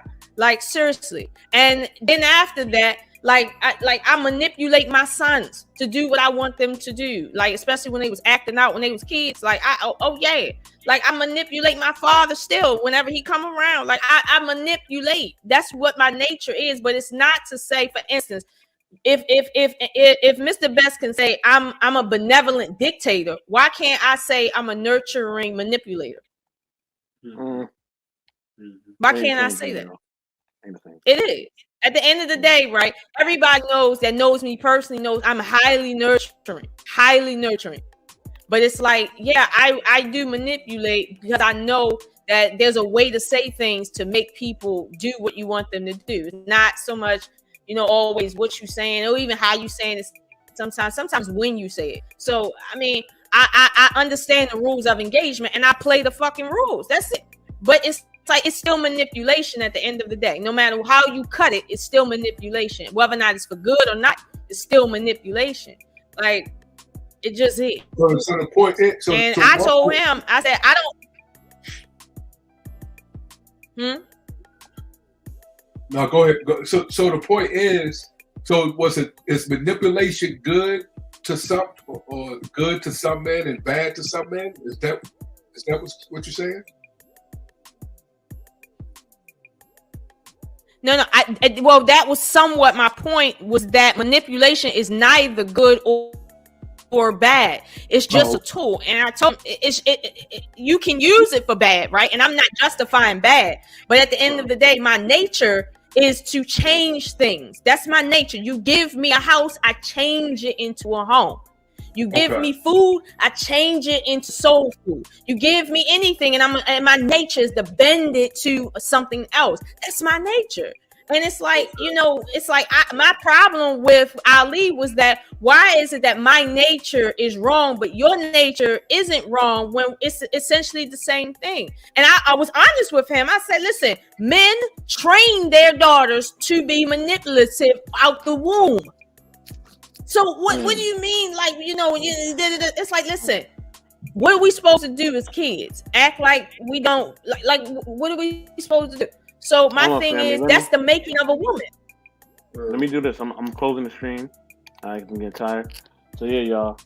Okay. I'm gonna say this, y'all. Okay, good. We thank y'all. Y'all gonna have to edit this though. Oh man, ain't editing no. This is going on full live. You know what I mean? Thank y'all for tuning into the Chronicles of Lola. You know what I mean? She'll be back in 2 weeks. Maybe with Ali. You know what I mean? Again. We'll see. We're gonna work on some stuff. But yeah, y'all tune into Knowledge Relationships. You know how we do, man. Good night, y'all. Good night.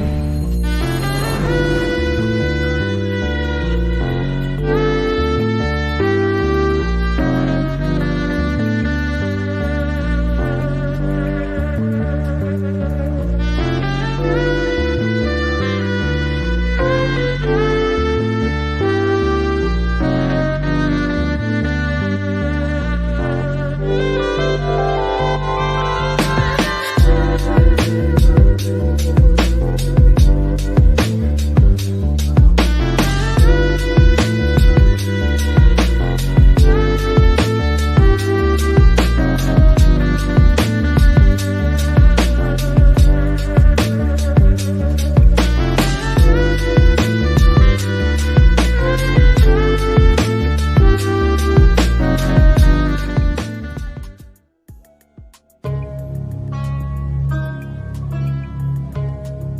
knowledge and relationships.